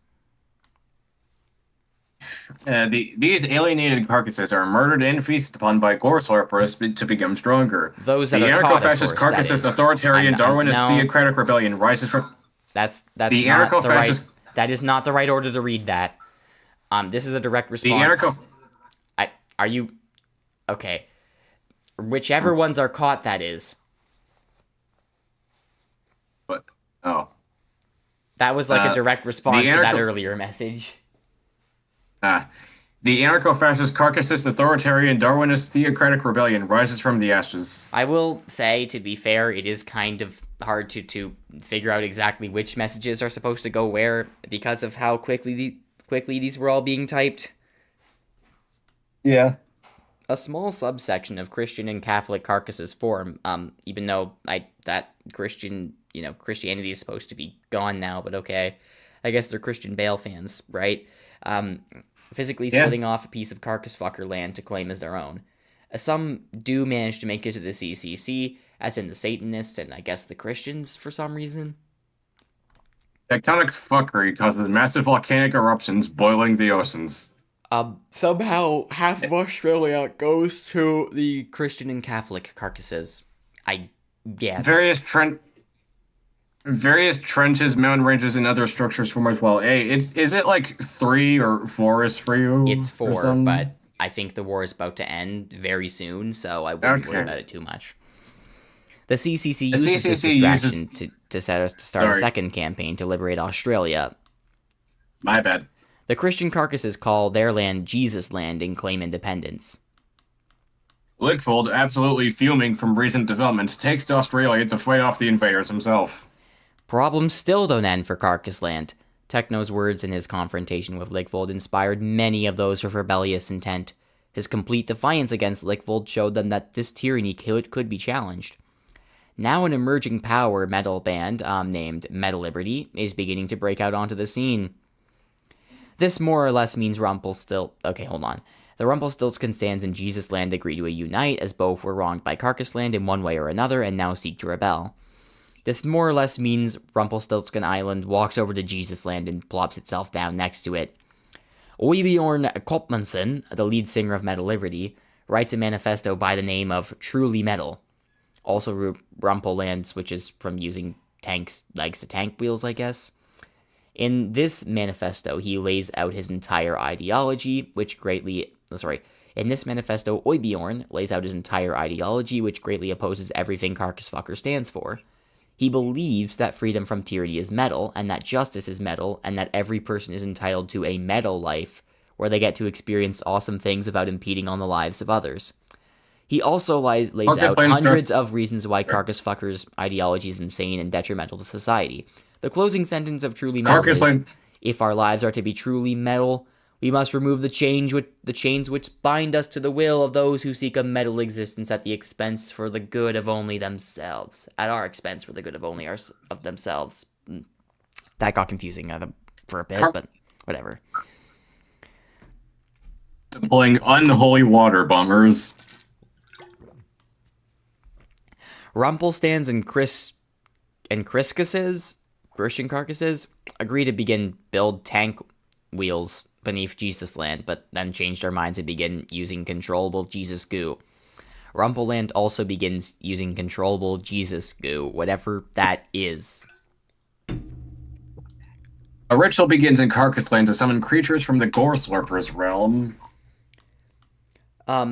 As Metal Liberty's message is boosted by Metal Liberty's concerts, many carcasses begin to realize that what they're saying makes sense and is in and of itself quite metal. The unholy water bombers start attacking Jesus Land. Lickfold gains such a burning, passionate hate of Metal Liberty that it causes him to grow a whole foot. He is now 10'6". This is ultimately very superficial, as by now he has already grown countless other feet. Lickfold now has a foot coming out of his forehead. Rumpelland uses the machine to shoot down the unholy water using holy water, only to use a homing missile against the bombers themselves. What's left of the people in Carcass Land who identify with their old national identity, e.g. the national identity of the countries that existed before Carcass Land took them over, also pledge themselves to Metal Liberty's cause. The CCC begins catching on to how influential they are getting, with their uplifting and invigorating music sparking a revolutionary flame all over the Wicked Empire. They realize this might finally be the turning point they need. As a lone shark dust storm kicks up in Rumpellands, limiting both visibility and survivability. Jesus Land and Rumpelland merge to create Rumpelisis Land for some reason. Okay. Anyway, these rebellions are not necessarily a death sentence for Carcass Land, as most of their people still vehemently support the Gore Slurper. Gore Slurpers begin inexplicably increasing in vigor. But at least it's a good sign. I mean, the previous, not the Gore Slurper figure thing. Rumpelisis Land offers to assist Metal Liberty supporters and rebels in taking down Carcass Land. Meta Liberty accepts their help, and they also forge an alliance with the Satanist carcasses. A dimensional rift is successfully opened and creatures from the Gore realm begin to issue forth from it. The Lone Sharks start focus firing Rumpelisis land with various storms. Somehow, the Meta Liberty Alliance results in Satanists and Christians being part of the same alliance just because both of them hate the Gore Slurperists that much. This causes some discord among their forces, prompting some to become Discord mods to cope. At this point, God has finally reassembled himself and put all his giblets back together, and in order to quell this discord, he says, "We're cool with the Satanists now. Also, it's pronounced Jawed, for the record." God is forcefully blown up as soon as they finish that sentence. You mean Jawed? Die. Okay. Thankfully, this at least does stop the internal discord in the Rebel Alliance, for now. The Gore base begin reaching the various battle zones. The previously unexpected Spanish Inquisition shows up to call them Hods. They are immediately blown up. The government of Spain publicly disavows the Spanish Inquisition, causing it to blow up even harder, somehow. Jesusland has built its own machine, even though that doesn't exist, and it's called Rumpelisis Land instead, but okay, I guess it's just Jesusland again now. I think Gamma unironically just forgot. The Gore base mates turn the tides of the battles they join, as they are much more powerful than the Gore Slurperous carcasses. Random submarines manage to sink all of Jesusland. Jesusland is forced to be held afloat again using bicycle pumps. The ocean floor becomes a country of its own. In the meantime, Gus Fring watches all of this on his laptop with his generic manager smile on his face. Seeing how busy the CCC is with everything else, he decides it's finally time to strike at the Salamancas. He calls up the Cabrones de Cadaveras and tells them to attack Salamanca territory from the south, while he gets Walter White to send in U.S. armies to attack the north. The Cabrones de Cadaveras send in their troops. The United States does the same. The Salamanca forces are utterly corpse-stomped within months. Mexico is forced to surrender, much to the CCC's dismay. The submarines undergo genetic mutation and become land submarines. That makes sense, totally. The U.S. negotiates with the Cabrones de Cadaveras and says they can have all of Mexico except for Baja California, because the U.S. owning Baja California would look cool on a map. The Cabrones de Cadaveras agree. LBP prepares to become American. Suddenly, because of the shifting tectonic tapes, and you think he means plates, the strength of the flex tape and Gorilla Glue are disrupted. The Earth is beginning to return to being outside in. As the tape and glue still aren't entirely wearing off, Earth becomes stuck in a state of only partially being inside out. Skarkle is revealed to the world. I feel like he already was, but okay. Skarkle invests in baboon glue to try to turn Earth back inside out. However, its stock value immediately plummets. This prompts him to repossess the stock market, causing Jaws' jibs to explode again. All of Vertigreen begins banging Skarkle's relatives. Just the entire nation of Vertigreen. All of it. Everyone. Very cool. Meanwhile, the armies of Carcass Land manage to make significant advances in Russia and Stanistan. Vertigreen is arrested for bestiality. They are aided significantly by the Corby. Yeah. The Carcass Land armies are aided significantly by the Gorbies. Meanwhile, the entirety of Vertigreen is sent to Karen. All of Vertigreen begins banging every relative of every officer in the world. Meanwhile, Ligvold looks at the scene before him and has a brief moment of wondering, is this really worth it? He shakes the thought off immediately, but it still sticks with him in the back of his mind. Skarkle also utilizes gorilla pastes. As he continues to fight, the thought recurs to Ligvold more and more. Gorilla Paste, the company, immediately goes bankrupt. Skarkle repossesses Gorilla Paste and oversees manufacture of more pastes. Skarkle enters crippling debt and is repossessed. Somehow. Eventually, Ligvold gets sick of killing everything around him for some stupid ideal he's been taking way too seriously his whole life. Skarkle repossess himself, staying out of debt. By whom? The Laron Shrimp, of course, is also the one who repossessed Skarkle in the first place, apparently. Or tried to. Lickfold leaves the fight and goes back to Goropolis, where he sits on his throne and ponders to himself. Skarkle bribes the submarines to sink the Laron Shrimp. Lickfold hears a familiar voice. It's Danny, but only really a memory of him. It's as if he's a ghost. Lickfold turns to the apparition before him. The Wario operation is just behind Danny. Holy fuck. This is insane. Old friend, it is still not too late. I can't be bothered to look up the Scottish translator again. Danny remarks, should probably get out of here before that guy does anything, but keep that in mind. He then fades away. He's referring to the fucking Wario apparition. The moment is immediately ruined by no less than 8 typhoons tearing the throne room to shreds, leaving only Lickfold and the throne. Lickfold leaves the ruined throne room and begins ordering all his troops into unwinnable engagements. What a dick. Little does Jesus Land know, but despite Jesus Land wishing to remain relatively small, land-wise, Rumpleland wants more land. I like how Gamma just completely forgot the fact that the two countries merged. The submarines once again evolve and become air submarines. I guess they just, like, broke up off-screen or something. They had, like, a bad relationship. Lickfold directs all his troops away from the core beast. Lickfold directs all his troops away from the core beast and orders the rift shut. Nobody questions him because they're too single-mindedly devoted to do so. Suddenly, the entire world has turned outside in. No, it hasn't. No. Okay. More and more gore slurpers die from attrition. Since Lickfold has become partially disillusioned, Meta Liberty begins to gain more and more traction. Lickfold storms into Carcass Fucker's meeting room and kills all the other members. The Just submarines are elected as replacement council members somehow. I don't even know how. Also, the schism allows Rumpleland to take some more land from Carcass Land, specifically the remains of the Cerulean Empire, which I guess is gone now because the one Carcass replacement leader just sank it all into the sea, I guess.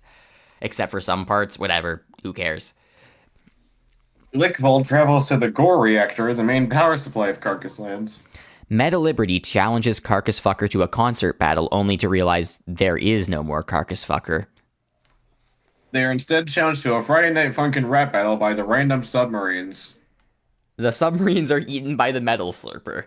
No one even bothers to ask what the fuck the Metal Slurper is and where it came from. The submarines exit through the Metal Slurper's bowels and bombard it with plastic torpedoes. Meanwhile, Lickfold films a apology video, apologizing for his actions and admitting he'll never be able to make up for what he's done. I'm sorry, I'm sorry, I'm just imagining Lickfold just fucking whipping out the ukulele, the Colin Ballinger ukulele, and singing Toxic Gossip Train about his, like, mass atrocities. Oh my god. Oh, that would be great. Instead, he vows to allow some chance of normalcy for the rest of the world. Lickfold then overlooks the Gore reactor, annihilating the whole of Carcass Lane and shutting off the hive mind connecting the Gore slurpers. Which is apparently a thing for some reason. Rendering every remaining Gore slurperist brain dead. The submarines quickly take over Saudi Arabia. No! That was me protesting having to change the map again. Awesome emoji. Rumpleland begins taking over parts of Carcass Land, much to Jesus Land's disapproval. The CCC immediately rushes in to liberate several countries. The entire world scrambles to take control of Carcass Land's former territory. William, realizing what Lickfold has done, is horrified. Lickfold's half-incinerated corpse is discovered in the ruins of Carcass Lands. After internal tensions over this choice, the two separate? Oh, so they didn't separate yet? They were just, like, autonomous states, I get? Who cares? I don't know. Loan sharks repossess Lickfold's corpse. The Woke Pyre, the United States, and Ohio 2 now face off against most of the world without the support of Carcass Land. This is what we in the business call very, very bad for them. Oh, fuck. The GSC takes over all of North America and parts of Central America that weren't already taken over by another country. Guys, wait for the map. I swear to God. The submarine sinks the entirety of the U.S. It becomes an underwater nation. No. For legal reasons, somehow the USA gets unsunken. Walter White uses bicycle pumps to keep it afloat. Vertigreen would scramble to take some of the Americas, but it is already content with all of Africa. Actually, I don't think they do own all of Africa. I think they split it with Ohio too or something. I don't really know. I don't know. The loan sharks quickly repossess the remainder of Brazil. The CCC notices that the water levels have significantly risen since last they checked. John Vertigreen says, "Shit, I forgot about Skarkle. We need to begin an attack pronto." The stray says, "Woof bark bark." I guess. Several towns have since been consumed by the ocean. As political chaos lost, finally... Yeah, I guess. As political chaos finally dies down, the division of Carcass Land's territory is finalized. The Middle East falls into the hands of the submarines. India and the surrounding area is taken by the GSE, as is South America, Central America, and Mexico. I think there's one other, like, big-ish scene that takes place in London. It's the finale with William and shit. And then we can be done. Save for a part of Brazil that is occupied by the loan sharks. As for Carcass Land's European territory, part of it is seized by the Wokepire, but the majority of it is successfully occupied by the CCC and formed into a new Eastern European Federation called Intermarium. Billions of people are shocked. Carcass Land is just gone, and no one is more astonished and horrified than William. The Wokepire now stands against most of the entire world, with only Ohio 2 in the United States to back it up. Worse still, William now realizes that without the threat of Carcass Land immediately subjugating the Wokepire, the Woke Senate is no longer forced to go along with whatever he pleases. In fact, they might even buckle the CCC pressure, remove him from power, and switch sides. He quickly begins to grow paranoid, fearing that his reign won't last much longer. He turns to gargantuan amounts of debt from bath salts. Quickly stops doing bath salts and immediately goes out of debt. The way that sentence is written makes it seem like he turned specifically to the debt and not just to the bath salts. Like he wanted the debt. Yeah. His paranoia continues to take hold as he raises security in the Wokepire and effectively installs martial law throughout his domain. Meanwhile, in the United States, Walter White's advisors beg him to sue for peace or switch sides. However, Walter is a famously stubborn man and states that he will stand against the CCC till the end. Somehow, he has still failed to realize Russia isn't communist anymore, and therefore the USA's entire reason for being in this war is ridiculous. Remember, that's why they joined. John Jesus begins worrying about the fate of humanity as a whole. All these wars, all these destruction, and the mere fact that the Earth is being flooded worries him immensely. He begins creating an escape plan for humans all across the planet should the worst come to pass. Technically, global flooding was kind of in the Bible, so, I mean, that part you can't really complain about. Meanwhile, Vertigreen and the GSE begin building their own machine in order to fight Skarkle. Several structures across the world are now up to their knees in water. I feel like it's not evenly distributed, because otherwise that would be impossible to ignore. It's just like several specific structures that just have water pooling around them for some reason. Yeah. I had an idea, said John Rumpel, using the machine in order to shoot living heat and dry up the water somehow. I don't know how that works. The water vapor immediately condenses back into water. Vertigreen and the GSE have finished building up their own machines. Due to Earth being so deformed, water levels aren't the same or even remotely similar across the planet. This allows some areas to be relatively less flooded. The CCC understands how drastic the situation is, and its officials decide to try and end the Third Carcass War, and by extension World War Carcass, as quick as possible now that Carcass Land is gone. They sign a document saying all of their enemies are now dead. This somehow works, but only for a few seconds before someone accidentally lights the document on fire and burns it. This instantly revives all their enemies. The writers then say they can't do it again because it's too overpowered.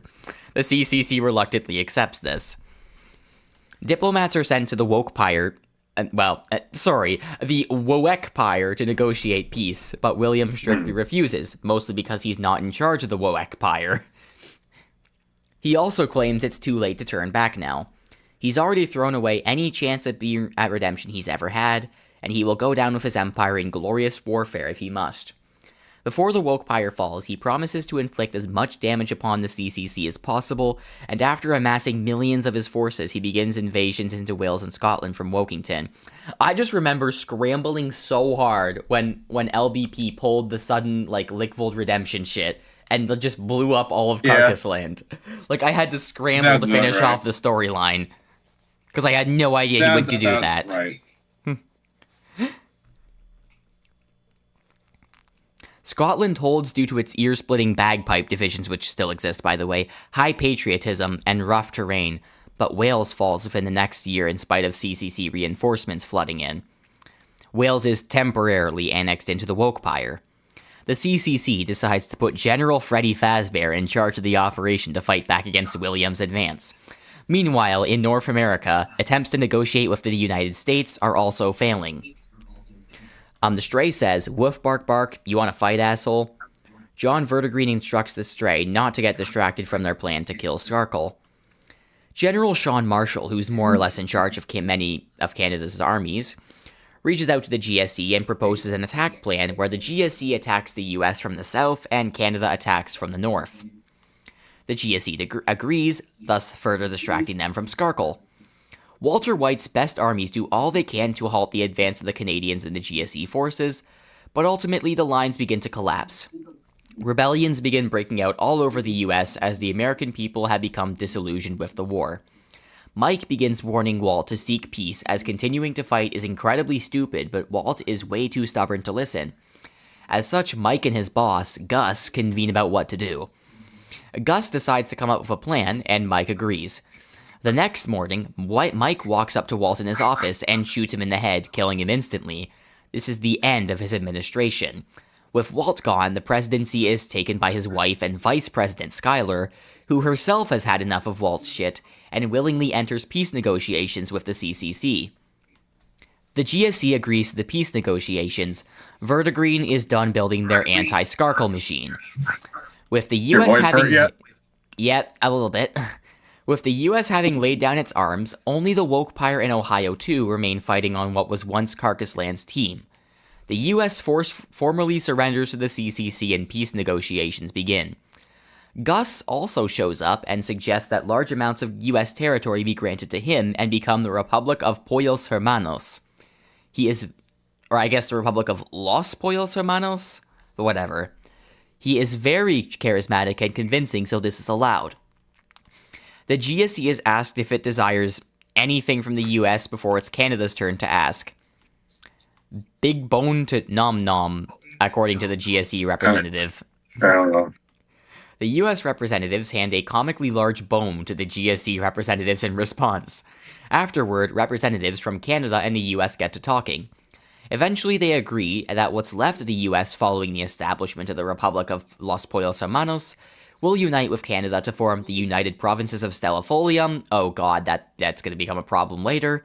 Stella being Latin for star, representing America, and Folium being Latin for leaf, representing Canada. This is like 14-year-old, RPG naming conventions, but whatever. Unfortunately, before the negotiations are even finished, both sides are slapped with a lawsuit from UPS because this acronym of Stellafolium's full name is identical to theirs. The lawyers get confused and instead side with Stellafolium. This is a direct callback to the BSE lawsuit. Saul Goodman defends the negotiators and gets the lawsuit Just a little dismissed bit by more. saying, Getting in there. okay, by saying you can't seriously be trying to claim sole ownership of a fucking acronym. Thankfully, the issue is sorted out because UPS explodes from the embarrassment of losing the lawsuit, leaving Stellafolium as the sole entity with that acronym anyway.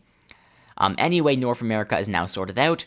CCC armies million strong, backed up by robot divisions, flood in from the east through Intermarium, pushing into the Wokepire's mainland European territory.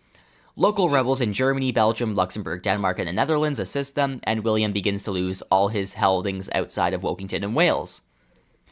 Still, he's determined to fight with everything he's got. Several small gore slurpers revolutions occur through a few small nations. Hey, do you want me to like read some of them for a while you take time to recover? Yeah, probably.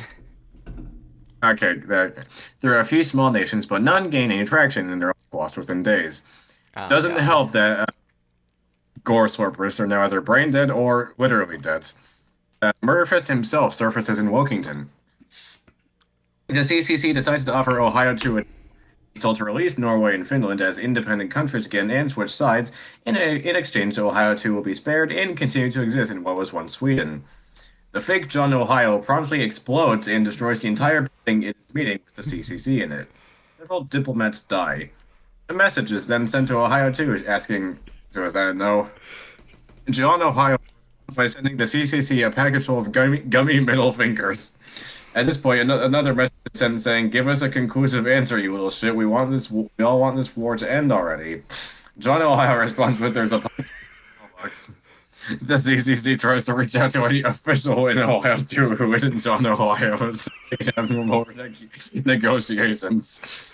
The first official they read sends them a guide to understanding subtext for dummies. The CCC is incredibly fed up to the point where one particular diplomat messages every Ohio 2 official that they can, saying, "You should kill yourself. You should kill yourself." No. In response, they send an Uno reverse cards. The CCC responds with an Uno flip, skip everyone card, followed by a +5. Ohio 2 responds with a forfeit all your lands to Ohio 2 or draw 5 cards. The CCC draws 25. They then pay a wild draw color card and inadvertently make Ohio 2 draw out the whole deck by choosing infrared for their color. The players of the CCC personally send a message. Dude, this part is fucking hilarious. I completely forgot about it. Warning them that if he does not enter official negotiations within next month, a massive invasion into Ohio 2 will be launched and its government will be completely removed. John Ohio agrees to these terms and politely requests that the head of the CCC be present for the negotiations. The CCC has a feeling John Ohio will try to assassinate the head of the CCC, so they send a robot designed to look exactly like the head, which is also controlled by the head remotely. The fake John Ohio plays an incredibly loud sound capable of instantly killing anyone who hears it. CCC leader, luckily, is deafened on Discord while this happens because his mom walked in on him. This does lead to several other people, though. Okay, I'm good. Okay. Okay. At this point, the CCC has had enough. Massive armies from Russia, Intermarium, and other nations line up on the Finnish border ready to begin their invasion, only to realize that there aren't even any Ohioan troops on the other side. They start swarming in, facing absolutely no resistance. This continues on for some time. Eventually, they reach John Ohio's central base, where the CCC finds a note that simply says, "Fuck this, I'm off to go shank some alien civilizations. They owe me $20. It's signed with John Ohio's signature. The highest-ranking officials left in Ohio to surrender on his behalf now that he is nowhere to be found, and a peace treaty is breezed through as the CCC opts to simply replace all of Ohio 2 with a new country called the Nordic Union, or Nordica for short, and at the same time merge Denmark and Iceland into it because why not? The Wokepire now stands alone, fighting the entire world. William wonders if this is worth it, but he knows it's too late to turn back. William receives telepathic messages beamed directly into his head from Whitney saying that Dream SMP Season 2 is starting. His response is simply no. So just to be clear, William basically owns, the Netherlands, Belgium, Luxembourg, a bit of Germany, England, and Wales, and the entire rest of the world is at war with him. The entire rest of the world. Yeah. He's a bit... there's a bit of a power imbalance here. This is so end of World War II core. True. However, this does cause him to become more paranoid. By now, all of the Wokepire's territory in mainland Europe has fallen, and only Wokington remains in his hands. Scratch that, he doesn't even have the Benelux countries. He just has England and Wales now. He half-heartedly tries to land a naval invasion in Ireland to no avail. Freddy Fazbear's soldiers are absolutely vicious. Of course, rebellions break out in England itself. Filza, who William previously held hostage, ends up leading a revolt. In Greenland, Technoblade watches from the sidelines. It's almost over. The last tyrant is almost gone. I will go and drag his corpse off his throne. He turns to Whitney. Will you accompany me? Yeah. Well, then we set out. It's time to roast these losers. They once again use the nether travel to reach London. William's forces are already patrolling the streets, so they are immediately met with a challenge when they come out of the other portal. Techno starts spamming fireworks at any soldiers who fire at him. The soldiers who try to go after Whitney are instilled with a primordial fear of dream stands. They promptly flee. I don't know why you replied to your own message despite it coming immediately after. Techno then starts building withers, dozens and dozens of withers. He's also brought his army of hounds. The Wokepire soldiers stand no chance. They can't call in any reinforcements because everyone is dealing with rebellions. The withers ravage London. Somehow, the cotton candy lobster manages to drift all the way through several acres of land into London. Only the spot where it's sitting remains untouched. Murderfist watches from the Capitol building. William does too, and comes across him. Old friend, what brings you here? I thought the carcasses were no more. It's a long story, friend. One from the looks of it, I haven't had the time to tell. I mean, you probably have a good few minutes at least. They won't reach the Capitol building that fast. I want to hear. I love stories. The two jump back as Whitney suddenly appears in the building. Techno also pearls into the building beside her. You were saying, right? Saying, damn it, you two again. Well, what the hell, sit down. Murderfist motions to a table and takes a seat himself. Techno is confused. Wait, hold on, I thought you guys abandoned Satan. Last I checked, the Gore Slurper was all the rage in Carcassland before, you know? Well, let's just say I wasn't particularly fond of the whole Gore Slurper thing. Really now? Techno sits down. Sure, I was medal with that, but when I saw what it did to my comrades, my brothers in arms. My brothers in arms. Ah, yes, so was it truly metal then? The prosperity of your comrades was what was truly metal, if you ask me. But I don't know, I didn't invent the definition or anything. I guess I have a little bit of authority on this topic since I'm an English major. There seemed cool in theory, but when it came down to it, I wasn't sure. I wanted chainsaw spreading my ass or whatever, you know? Yeah, I feel like that would seriously impede vision. Just doesn't seem practically viable to me. Just grow more eyes. I mean, they tried. Become biblically accurate. I don't think it went well. Become biblically accurate. That's an insane threat. Holy shit. Or an insane suggestion. You saw what that Gore Slurper worship... you saw what that Gore Slurper worship did to the carcasses, right? I couldn't even recognize the people I'd fought alongside since the Second War. I really pondered whether I wanted that for myself. War changes people, Techno agrees. I've seen many great ones fall to the allure of tyranny. I mean, did you see what that fucker changed Voltzman into? I think that would have killed him. Revival powers go. / revive A. Oh, holy fuck. What did you see down there? I saw... there's no heaven or hell. It's just darkness. You found J Station down in the 11th layer of hell. I found J Station. I found J Station at 3 a.m. Gone wrong. There's just a giant face of J Station surrounding everything. That's all it is. I found J Station in hell at 3 a.m. Gone wrong. This is true. Yeah, man, wasn't he just like a musician at first? And worshipping the Gore Slurper made him slowly turn into an insane global dictator. Yeah, he started to take the whole metal thing way too serious. First saying, then the Gore Slurper. And therein lies the inherent contradiction in the ideology as well. Think about it.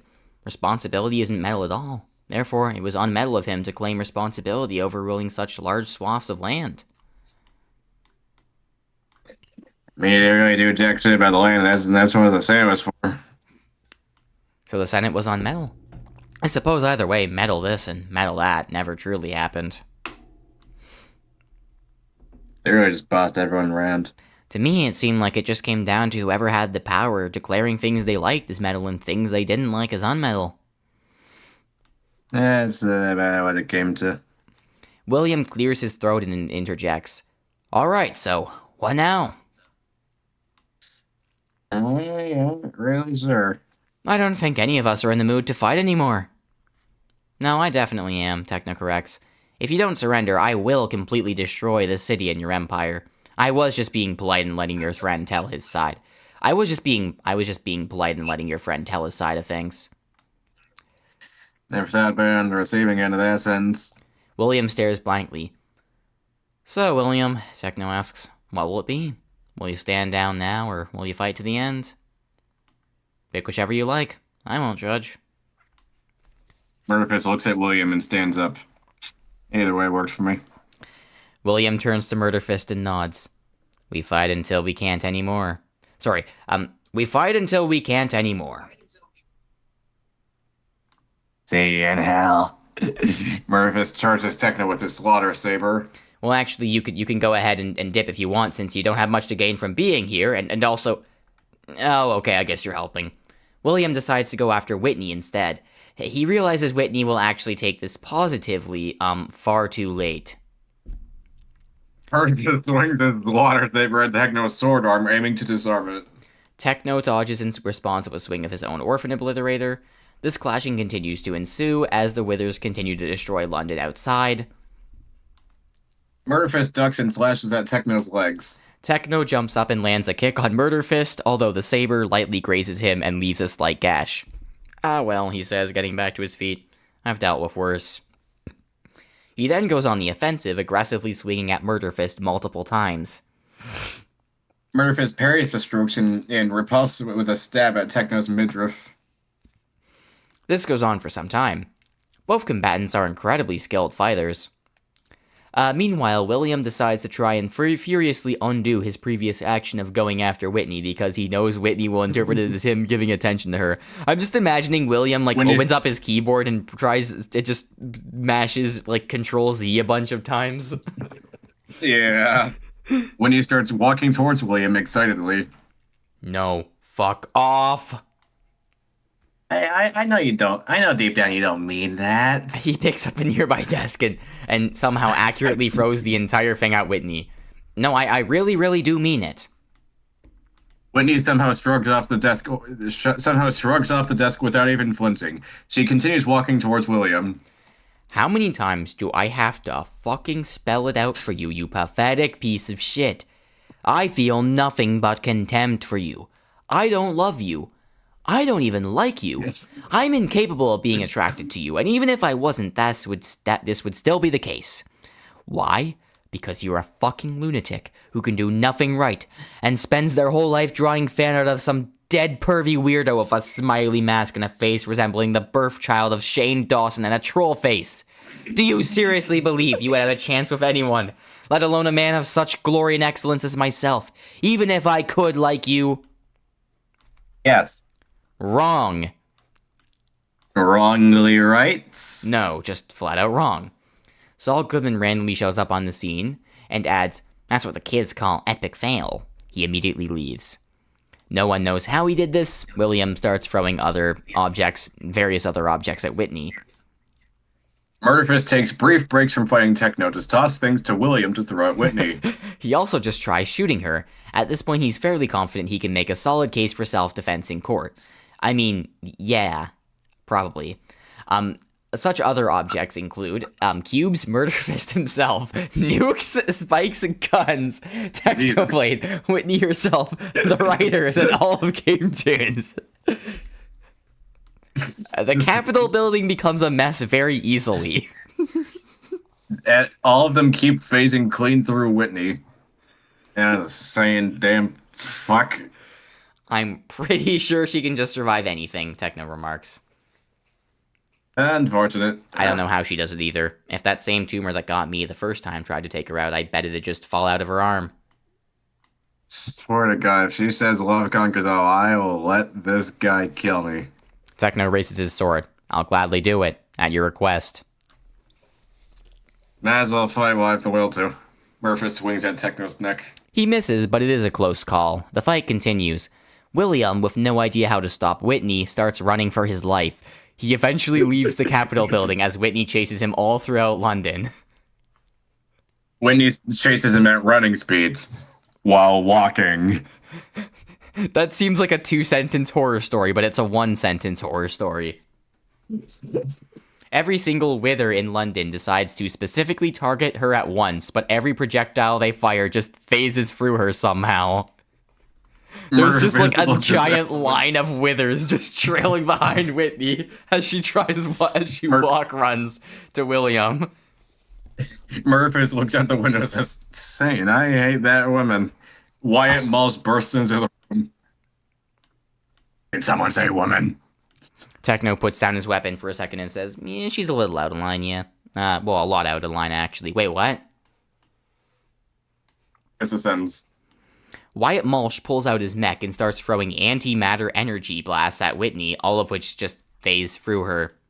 William somehow manages to run across every single street in London. Whitney follows him, and every wither simultaneously follows her, leaving a trail of destruction in their wake. So, like, all streets in London get blown up. Where are we going? "Away from you!" William shouts. "There's no we! It's I! I'm going away!" "Where am I going?" says Gamma, just inexplicably. Gamma is clubbed for improper formatting. He then eats the club. Can I come? No, you cannot! Gamma eats the club. Gamma becomes the club. He then gets hit by himself. Within minutes, the entire city of London has just become a massive fucking crater. London is forcibly renamed to London. At the end, the withers end up condensing so much trying to kill Whitney that every single one of them dies from suffocation.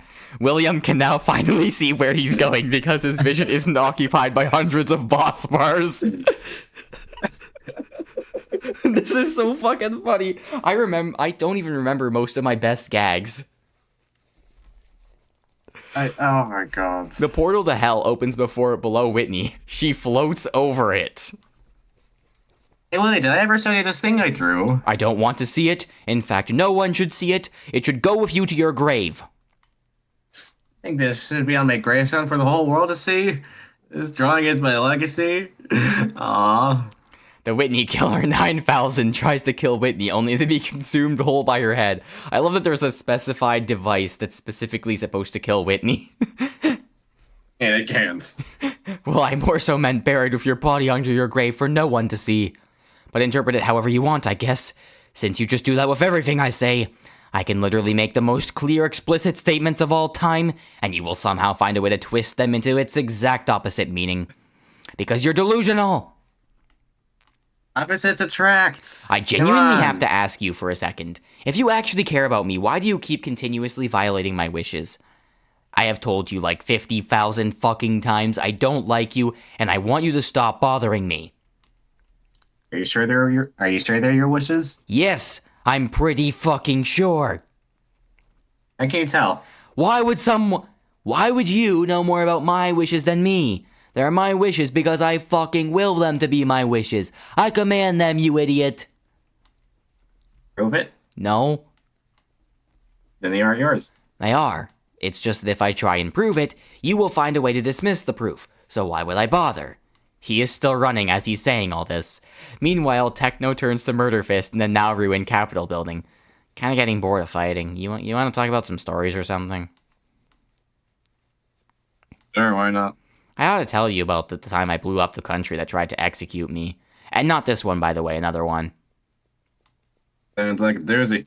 Yeah, it was a real fun time for me. Not for the people who got blown up, but I think that was obvious. Yeah, but that's all that matters. At Yeah, least that's fair what I enough. say. My country was full of scum anyway.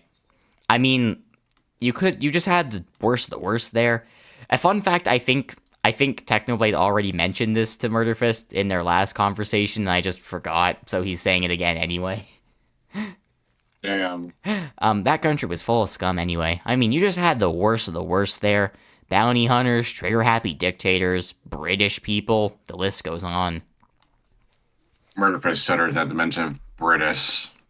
Then there was the time I grinded for potato rank number 1 on Hypixel and fought an almost year-long war with some guy named Squid Kid to get to 500 million potatoes. The amount of tactics I had to use, those were the days.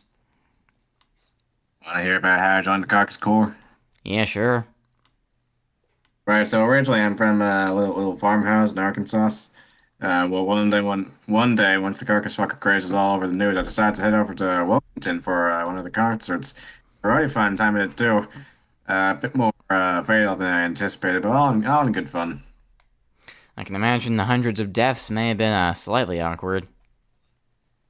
Yeah, it was Riley was at first. So anyway, I'm getting really into this song. I think it was one of the one about the chainsaw animal or something. So then what? Man walks up to me. Must have been 6 feet or 6 feet or 6, real large fella. And he hands me this paper slip for the Carcass Battalion. It was still called then. And I say, what the hell? I just got my doctrine in Antichrist.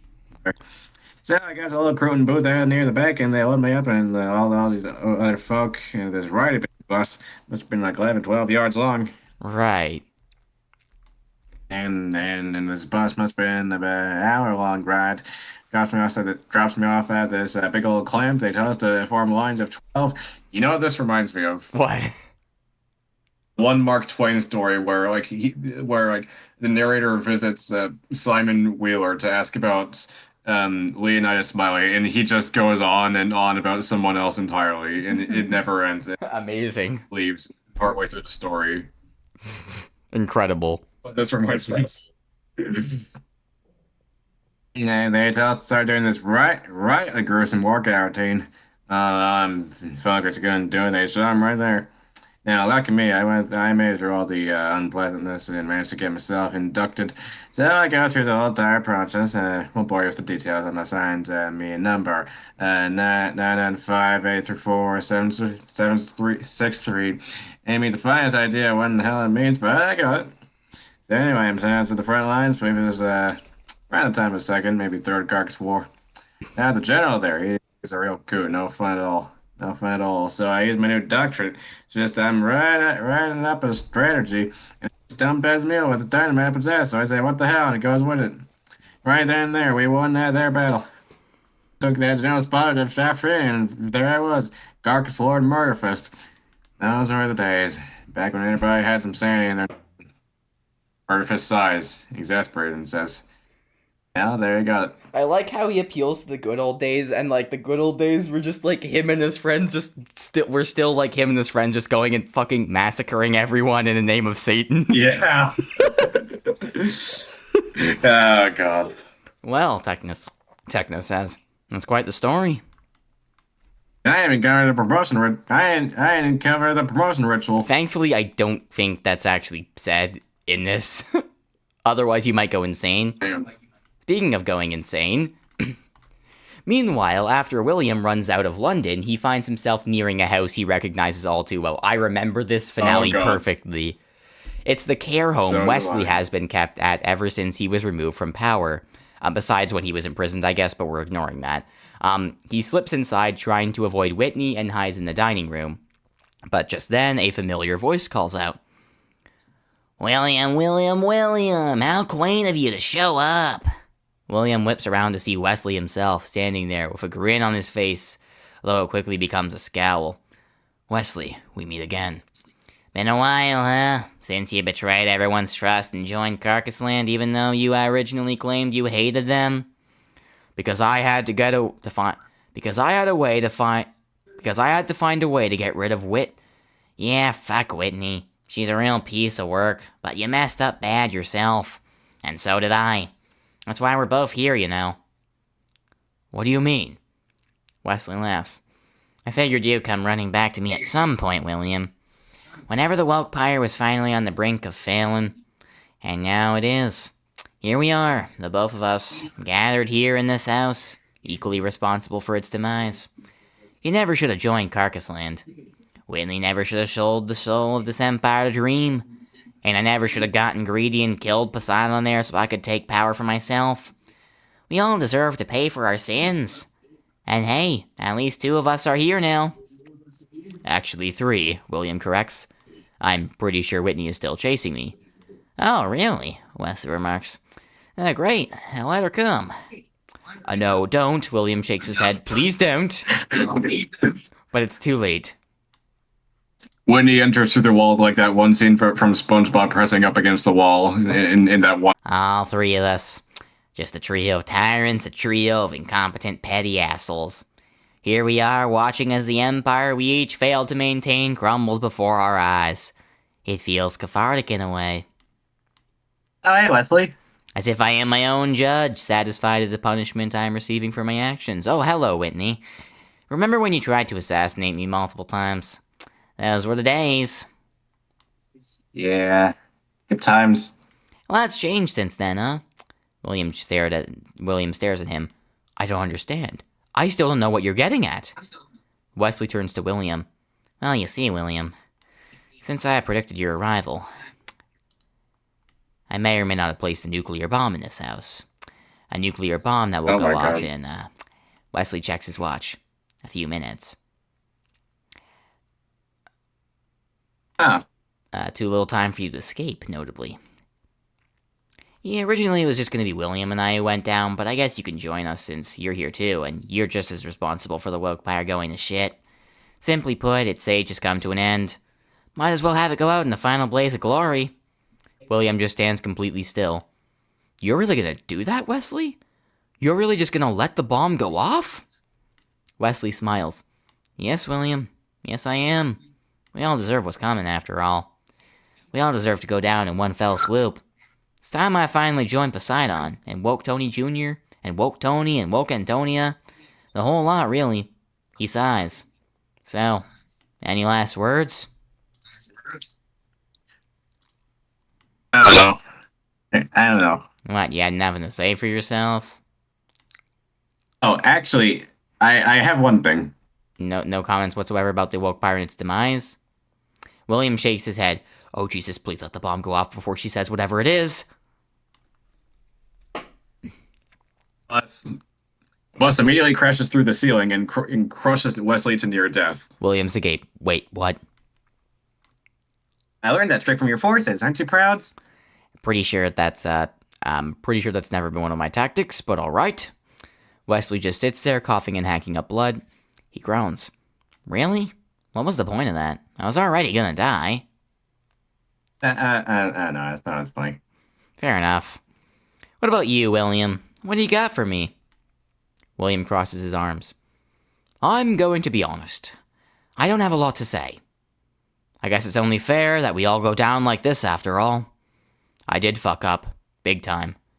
I never should have joined Carcass Land, but I was far too gone to stop when I still had the chance. This armor they seared into my skin doesn't fucking come out, I'm telling you. And it's sweaty as all hell. So yeah, I have my regrets. There's also the war crimes, but those are more of a side issue I don't care as much about. Yeah, let me help. No. So you know what? Wesley, I'm ready to go. Are you? Wesley cackles. Indeed I am, comrade. Well, and this is definitely good timing because according to this watch, the bomb should be going off right a nuclear explosion then blows up the house and the surrounding area entirely, immediately vaporizing everything, including the people inside. Through the power of love and friendship, the perimeter of Whitney, and only Whitney, is completely untouched by the blast, causing her to be the lone survivor. I did intend for all of them to go down in this as like a symbolic thing, but they also wanted to use Whitney later, and I decided, yeah, sure, why not?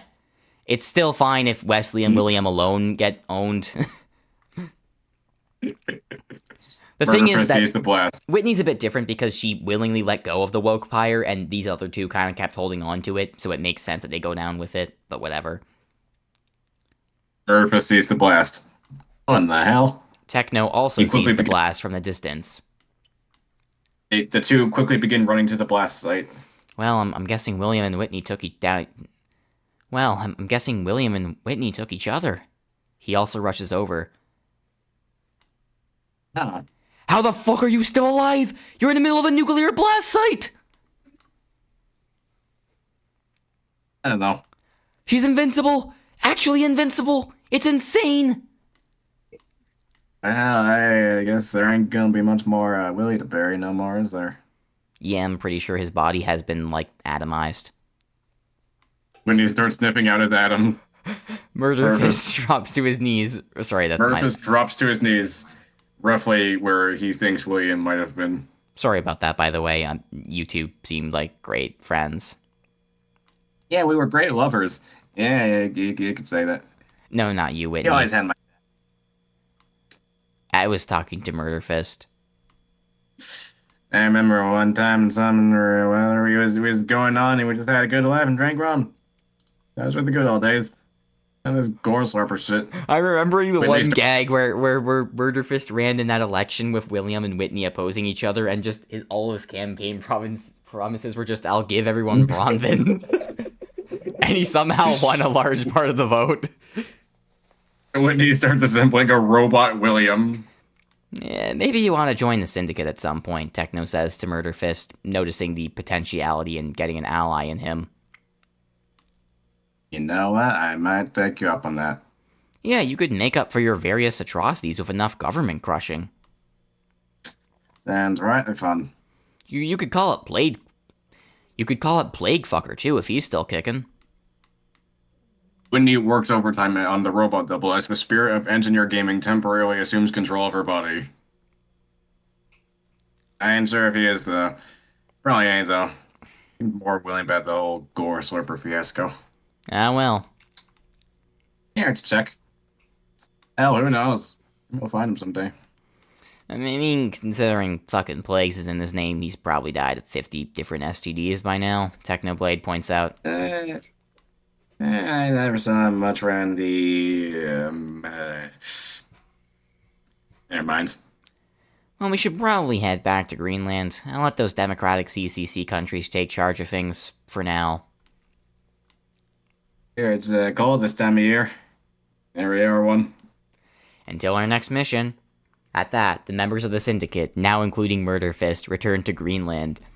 In the meantime, the Woke Senate formally surrenders to the CCC, and the Woke Pyre is finally, officially dissolved. The CCC decides to establish the Third Republic of England with help from rebels, and this time it is not technically illegal, so it goes a lot better. Wales is also liberated. Murderfist receives a mysterious call. The caller states to meet them in Carcassonne, which doesn't technically exist anymore, but Murderfist gets the point. As for the Woke Pyre's mainland European territory, it's split between Intermarium, Nordica, and the now independent states. Erwin Kruckenberg is finally imprisoned for all his crimes. The Germans torture him with their awful sense of humor. Murderfist stages in jailbreak and boosts Kruckenberg from jail before bringing him along to Carcassonne to meet the caller. Somehow this works. The CCC doesn't really care though. Now that the Third Carcass War is finally over, they also decide to rename their coalition. They switch to the name Global Prosperity Coalition, or the GPC. They essentially serve as the new version of the United Nations, containing every CCC nation during the war, bar a few like the GSE or Jesusland who haven't responded to their invitations yet, aka Gamma isn't online. With the Carcass Wars having come to a close, peace has been restored. Well, besides the loan sharks, Rumpelland, and the sentient submarines, and the rising sea levels, those are still issues that need to be addressed immediately. Once in an alley in Carcassone's outskirts, caller shows up and reveals himself to be none other than Plaguefucker himself. Murderfist and Plaguefucker engage in a manly handshake. That's like a Marvel post-credit scene. All is well in Carcassonne. The scene then cuts away for the sake of dramatic suspense. At last, it becomes New Year's. A few months of peace have gone by now. The New Year's celebration is the greatest the world has ever seen, as it is also treated as a celebration of the end of the Carcass Wars. I think we can probably stop here now because that's like the official end of Third Carcass War, and I gotta go to sleep. Probably. Okay, I'm gonna copy the message link. Yippers. We have been streaming for 4 hours and 20 minutes anyway, which is not as long as last time, but it's still a while. Still a long while. Thanks for everyone who stuck around. Yep, thanks for the one or Hey, two people who stuck around at any given time. keep in mind, I do have a tab on this stream, so that one may very well be me. That's true. Yeah. Yeah. But yep, I mean, we finally reached the end of an era. It feels very weird returning to the end of the Carcass Wars saga. There are definitely still threats for the GPC to deal with, like a lot of threats. But well, they're again- united now, so maybe everything will go well for them. Who knows? We'll see in the future. I just can't foresee that really getting any worse than it got in this arc, so things are probably gonna be fine. Thanks everyone for watching. Poseidon, I think it's 5 for you. You should go to sleep. I really should. See you guys next time where we get into the post World War III. Yep, that's right. Anyway, bye See you guys everyone. then. Goodbye.